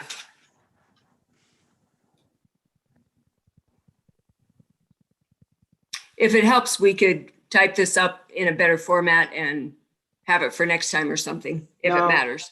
I don't think that's necessary. This is fine. Good. So questions or thoughts? I have a thought. I appreciate the clarity on the disease with this group, but I think I would add to that. I think it was group 2 that also mentioned CWD. Mm-hmm. And if I'm assuming in the future, all 4 groups will combine and come up with our own statement. So far, I like this one with the commitment to work with hunters, landowners, and non-consumptive users. So good job. And in the end, we might want to think about separating out CWD from brucellosis, because as Dan pointed out, brucellosis you can actually manage and affects the landowners with cattle. CWD is just sort of, it's there. It's not gonna, well, I don't know, unless it jumps species and went into cattle. There's a nightmare for you. Yeah, so I don't know whether we want to address them separately in statements or keep them together. That's an interesting question. Are there, again, speaking out of ignorance, are there two different ways one might go about trying to manage both of those diseases? Yes. Okay. So yeah, that suggests that, yeah, they might be considered separately. Okay. I have a comment, please. Who is that? This is Dad. Yeah, that second sentence, I like the whole document, but I would hesitate to put the whole responsibility for supporting the continuation of Montana's hunting heritage just on the FWP. I think hunters need to share in that role also, because their actual behavior is a lot of what we see out on the landscape. So if there's some way to strengthen that sentence. Ed, that's a really good point. When we were crafting that, the reason that we said supporting was that very thing that you just pointed out, that we didn't think it was all on Fish, Wildlife, and Parks, but that it was their responsibility to support that continuation with the burden being shared by all the stakeholders in that hunting heritage. Does that clarify that, or do you think it still needs to be reworded? Well, I can understand what you're saying verbally, but I think hunters needs to be somehow in that record, because that, as landowners, that's the face of hunting we see is the hunter behavior. So what if you said FWP plays an important role along with, and you could list the stakeholders in supporting the continuation of Montana's hunting heritage? Yeah, something like that.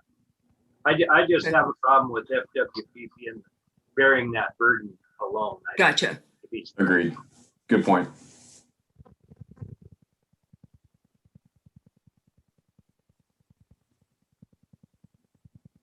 Other questions, other thoughts?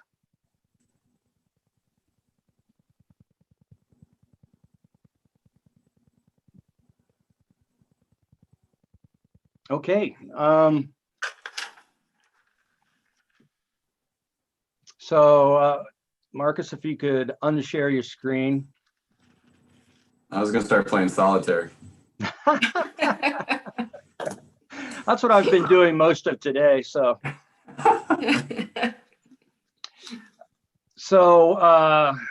I'm not blowing smoke up your kilts. That was pretty amazing for the first tries. And so you guys are making ripping progress. As you reflect back on what we were doing, what we've done today, where we're working toward, in terms of the issue statements you've seen, what you feel like really is important that we've already captured, and what's missing across all of the ones that we've looked at today.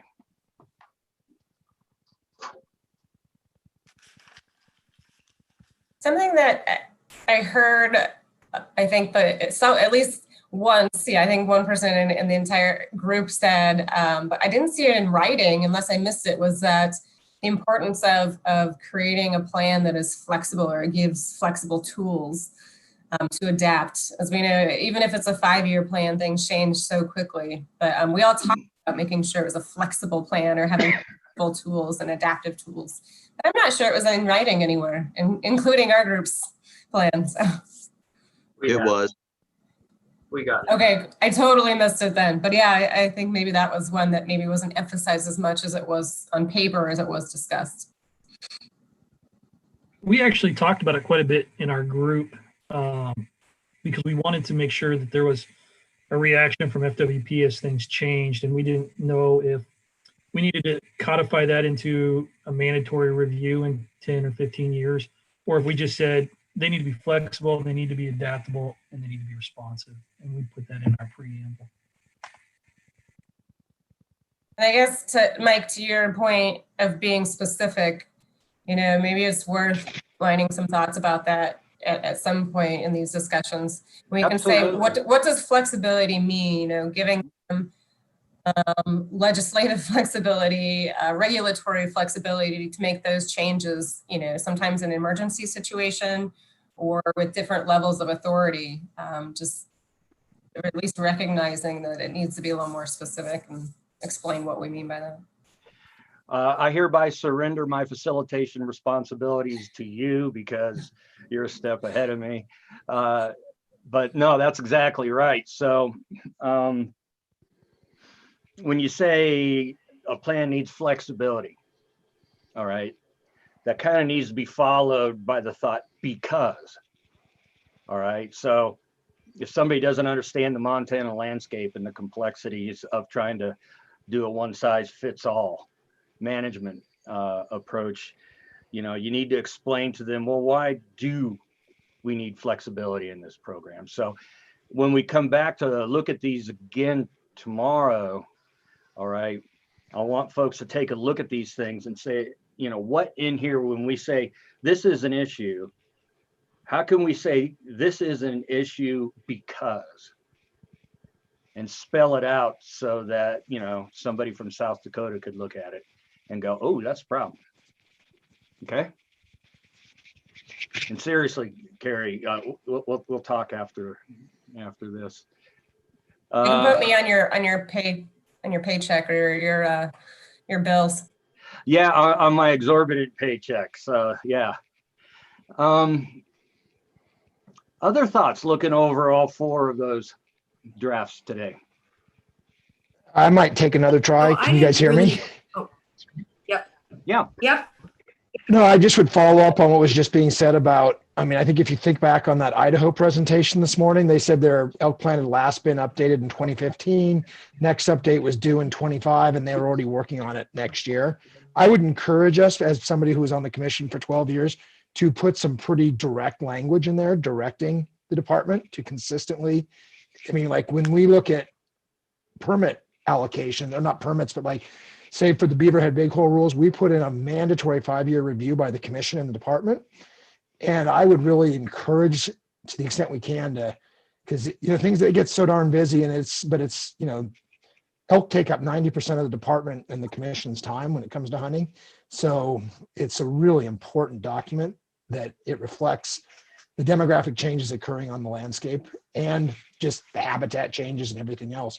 And this elk plan was last adapted or last passed when George Bush was still president. Which one?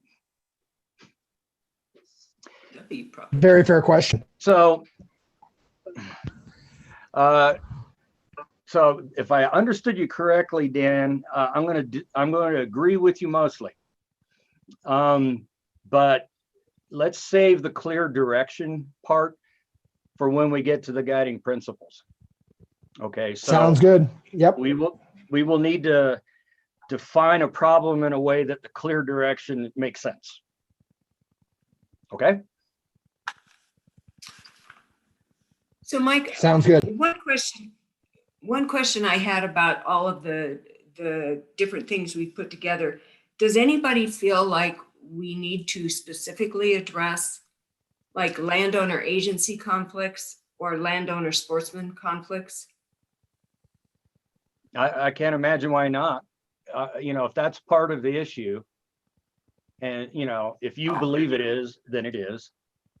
So if part of what makes elk management challenging in Montana are these conflicts, then yeah, I think it makes perfect sense to have them in there. Okay. They're there then. They are there.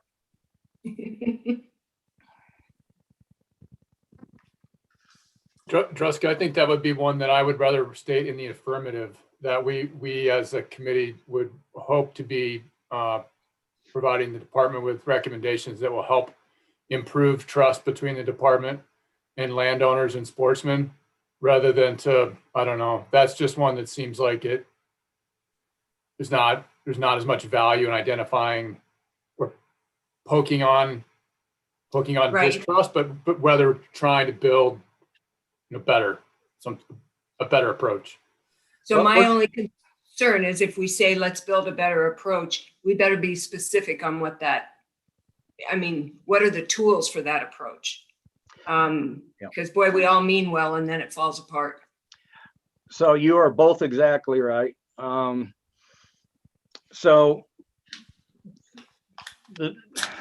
don't want you to be worried about how you state things at this point. Okay. Right now, we're just trying to capture what's the problem. Okay. And, we can state it bluntly for now. And, as we develop it and come to a better understanding of it, we can rephrase it if need be. But, if you state the issue bluntly, and then when we get to the guiding principles, state equally bluntly, okay, this is what needs to be accomplished, okay, to address this issue, then in some ways, Casey, I think it's going to get at what you're saying, where it's like, don't poke the bear. Well, we want to be honest in this process, so it's okay to poke the bear as long as you give it a hug later. All right.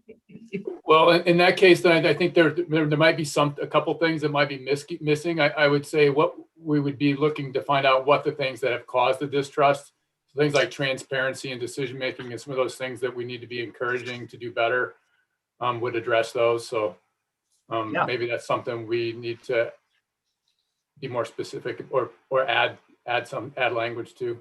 Yeah, well, I think that's a really good example. So you could say in the issue statement, it's like there's a lack of transparency in how management decisions are made. And then in the guiding principles, all right, it would be increase transparency, maximize transparency, something like that, as part of this is what needs to be in the next elk management plan, transparency. Does that make sense? Casey, you do not look convinced, man. No, I agree. Okay. All right. Other thoughts about what we saw today?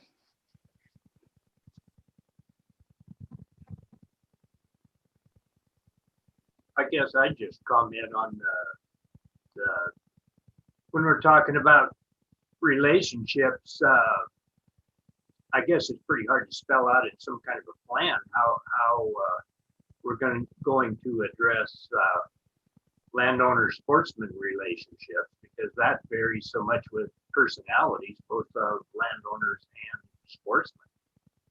In our experience, we have very good relationship with the hunters that are inside our fence, but sometimes not so good with the ones that are outside. So, I mean, it can go both ways there. Well, so would the group say that on the average, there is a real or perceived problem between hunters and landowners, given that sometimes it's not true and sometimes it's horrific? But on the average, is that a problem in elk management in Montana? Yeah, I would say there's a definite issue there. I think there's a problem. I think it varies with the areas. Mm-hmm. And it varies partly, the demographics affect it, as does whatever personnel FWP has on the ground. Okay. Dan's buzzing and beeping again.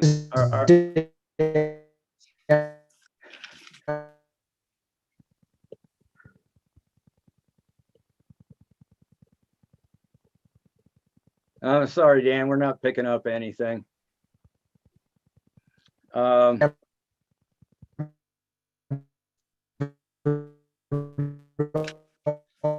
And I would say that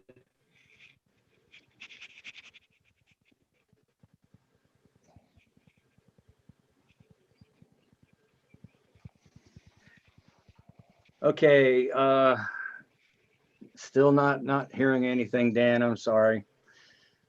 I'm not, don't, is that better now? A little bit.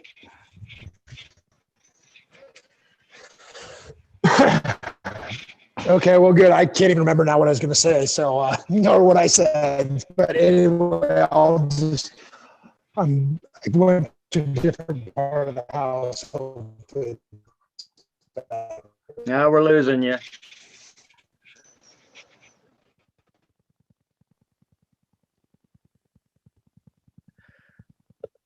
Mike. Yeah. This is Kevin. In our neighborhood, we have both. We have landowner sportsman relations that are really, really good, and directly across the fence, it's complete opposite. Yeah.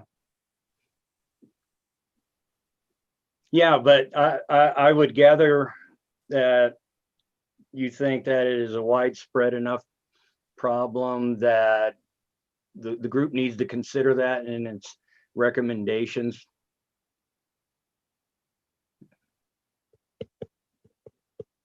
Well, I guess speaking from a sportsman's perspective, or a hunter's perspective, I guess, I think if we're going to call out what other people should be doing, we should at least give some language to it as our responsibilities as well. Otherwise, it comes off as one-sided. So yeah, well, I absolutely 2000% agree with that. Okay, we're just trying to state what the problem is. We're not trying to point the finger or blame at anybody.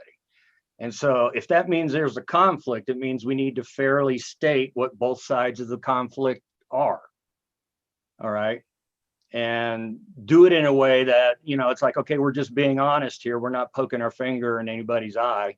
Or if we are, we're poking our finger in everybody's eye. Okay.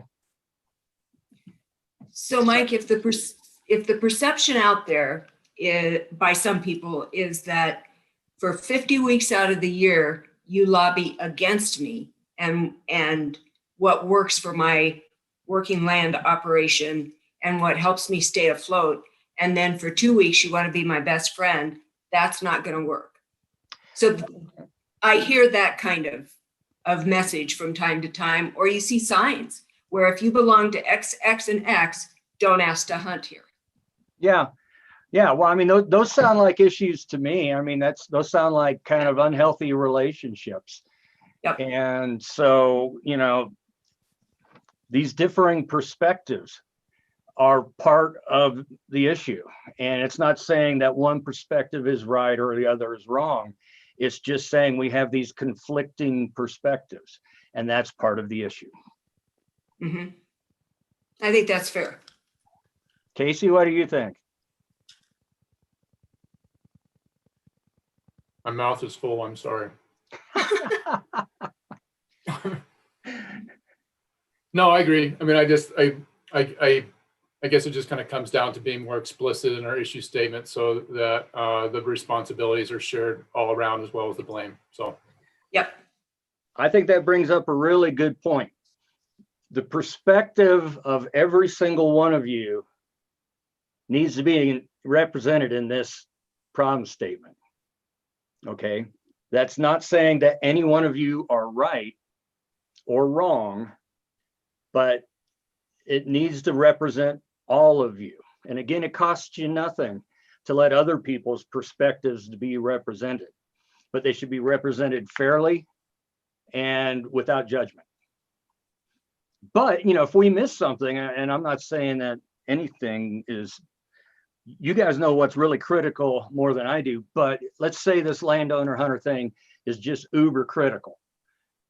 If we aren't clear about that, then you're not going to give effective guidance to FWP in your guiding principles. Okay, because it's going to look muddy, it's going to be wishy-washy. So you want to be as explicit as you can and as objective as you can. You're just saying, here's the problem. Does that make sense to folks? Yep. Okay. Allie, I'm not going to ask you again. Please let other people talk. How's this sound to you? Yeah, that sounds good. I just don't feel the need to repeat stuff people have said. Yeah, I know. I'm always going to pick on the people that talk less, and that's not to say there's anything wrong with you for talking less, but I do want to hear what everybody has to say. So who can I pick on now? Ren, you're being mighty quiet. What do you think? Well, obviously I'm on the other side of it. I'm a landowner. But I still go back to the fact that if there's a value put on it, and it doesn't have to be a financial value, but if it's a value that a hunter realizes that opportunity to go out there and hunt, if they put any sort of a value on utilizing the private land to hunt, it will be a positive experience for both sides. Okay.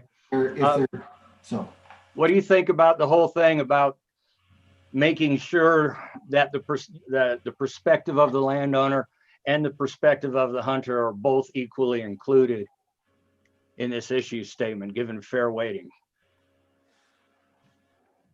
Well, on the landowner side, I think it's different because the landowner's paying taxes on that ground and they're doing everything they can to stay afloat all year and nobody else is helping them. So the landowner has the ability to aid at least to an outfitter or get some trespass fee, or if they're lucky enough, allow people to come in there.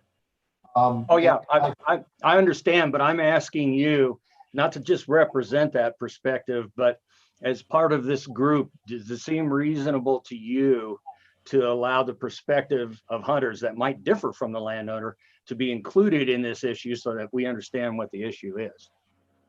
Yeah, I just think it's going to be very, very difficult to be able to put that on a piece of paper because there's so many varying differences throughout the state.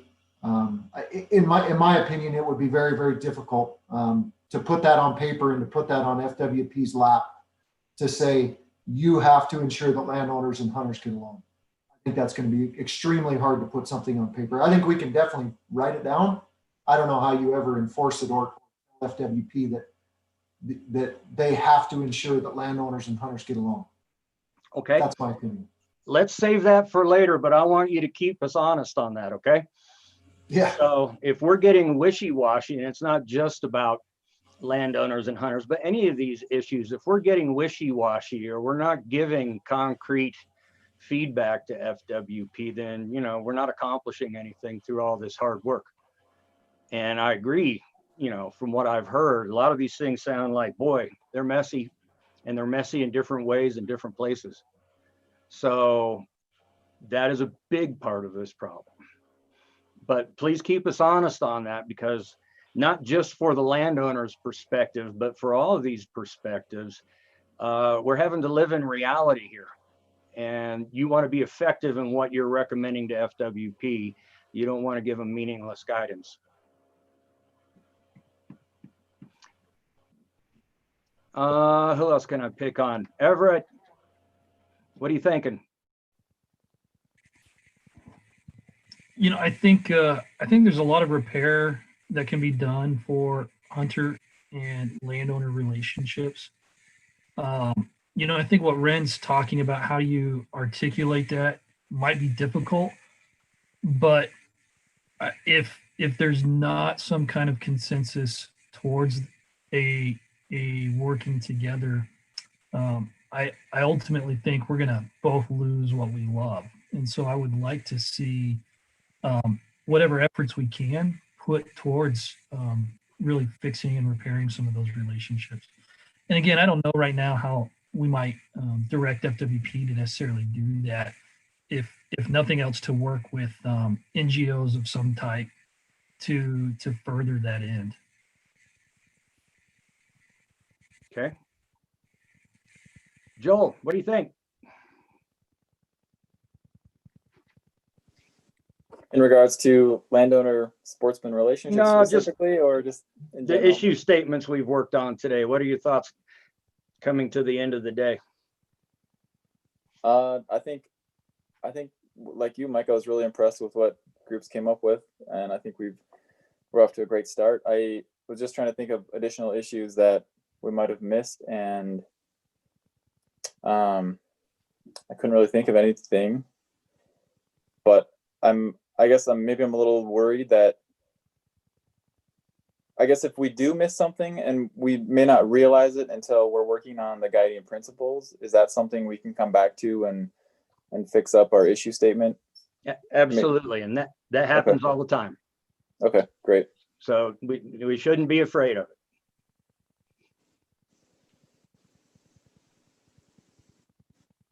Mark, how about you? I feel perception is reality. And if there's a perceived problem or conflict, then we need to treat it as there's a problem or conflict. And both sides should be represented going forward equally.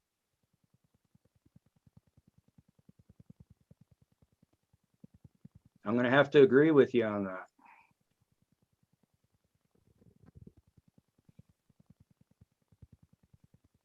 Okay. Is everybody feeling like a Zoom zombie by now? I have a question or a request, maybe, if it's possible. Sure. For every one of the groups that took notes, is there a way that they could maybe email that to Lindsay and then she could share it with everybody and we can kind of review that tonight for tomorrow? I think Sarah might have something to say at this point.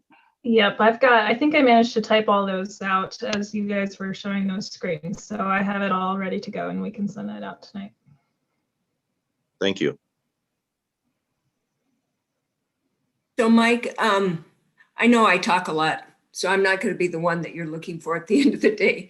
But I wanted to say that in the last 6 to 9 months, I've seen sort of a philosophy at FWP of that's more inclusionary and more, let's sit down and have those honest conversations at the kitchen table with landowners or whomever. I do the landowner example, but I do think that the days of operating in your office and not reaching out, they seem to have changed. I would really hate to lose that in the transition that's coming up. Yeah. So that's a priority for me, to keep that communication piece that seems to be evolving for the good of everybody. Yeah, makes sense to me. I'm sure FWP, look, there's Ken McDonald. I'm sure he just wrote that down. So I know I've heard a lot of folks within FWP express that exact same sentiment, that, they really have gotten a lot out of working more closely with landowners and constituencies. So I think the intent, from what I've seen, is genuine on both sides.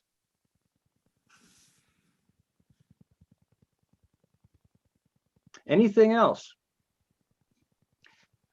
Okay, let's wrap this up. Folks are going to send their documents that they typed up today. Oh, wait, no, Sarah's already got those, and she's going to send them out to you to be able to think about them tonight. And then what we're going to do tomorrow is we're going to get back together, briefly discuss any reflections based on thoughts from the night, and then we're going to dive right back into small groups.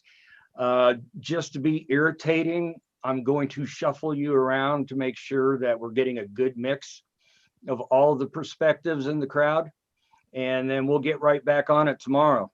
But for now, I'm not kidding. This is incredible progress. I really appreciate the hard work. And so I'll turn it over to Lindsay now so she can wrap up whatever FWP needs. Okay, thank you for that, Mike. A few things, like Mike said, I can email you that document once I get it from Sarah. We will be, I want everybody to pay close attention here. So tomorrow we are going to have more or less 2 separate meetings throughout the day. That came out wrong. We're going to have a meeting in the morning and a meeting in the afternoon, and you're going to have to log in separately to each of those 2 meetings. And the purpose for that is so that the meeting in the morning can be a webinar so that we can take public comment. And so that link has been emailed to you by Pat Lucetti. So has anybody checked their email and seen, I see a nod from Ren. So that's the link that you're going to use to log in tomorrow morning.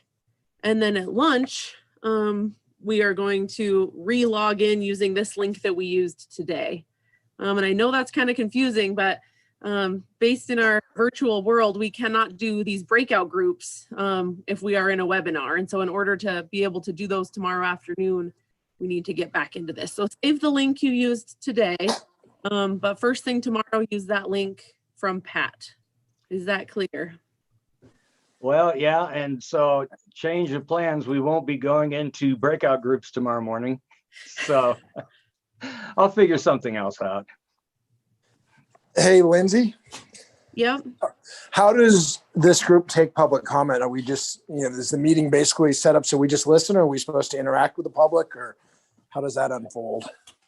Basically just listen. You're not required to respond. But if there's something that the public has said, hey, this group, you guys totally missed this very important thing that I think is an issue.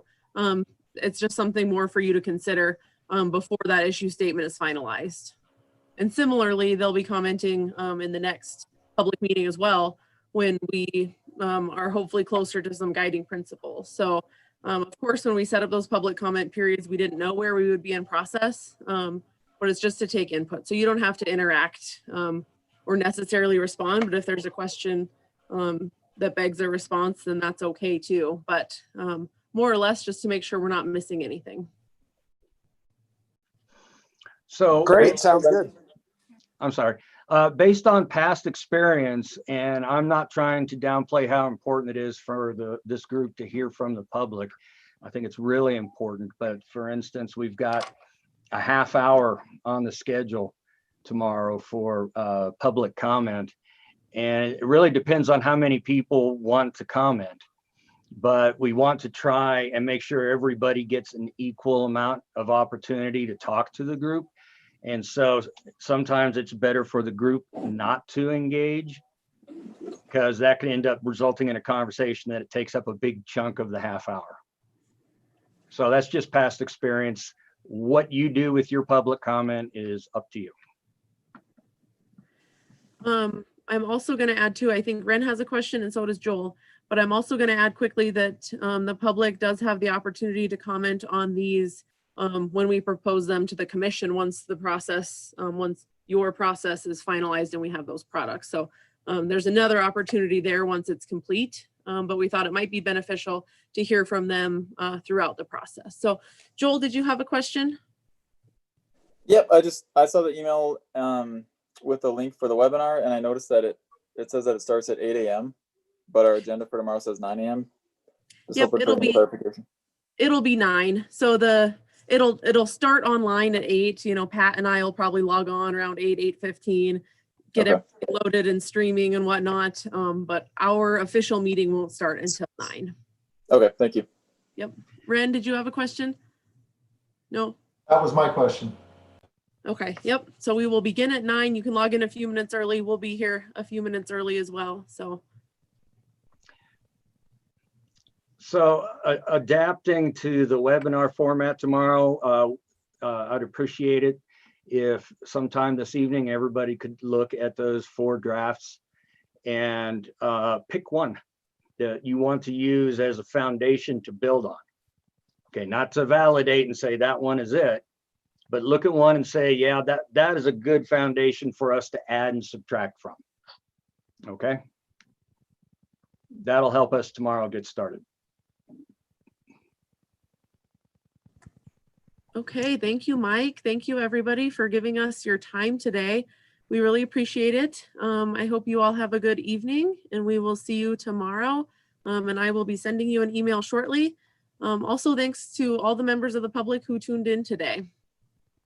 Have a good night. Thanks for the hard work, folks.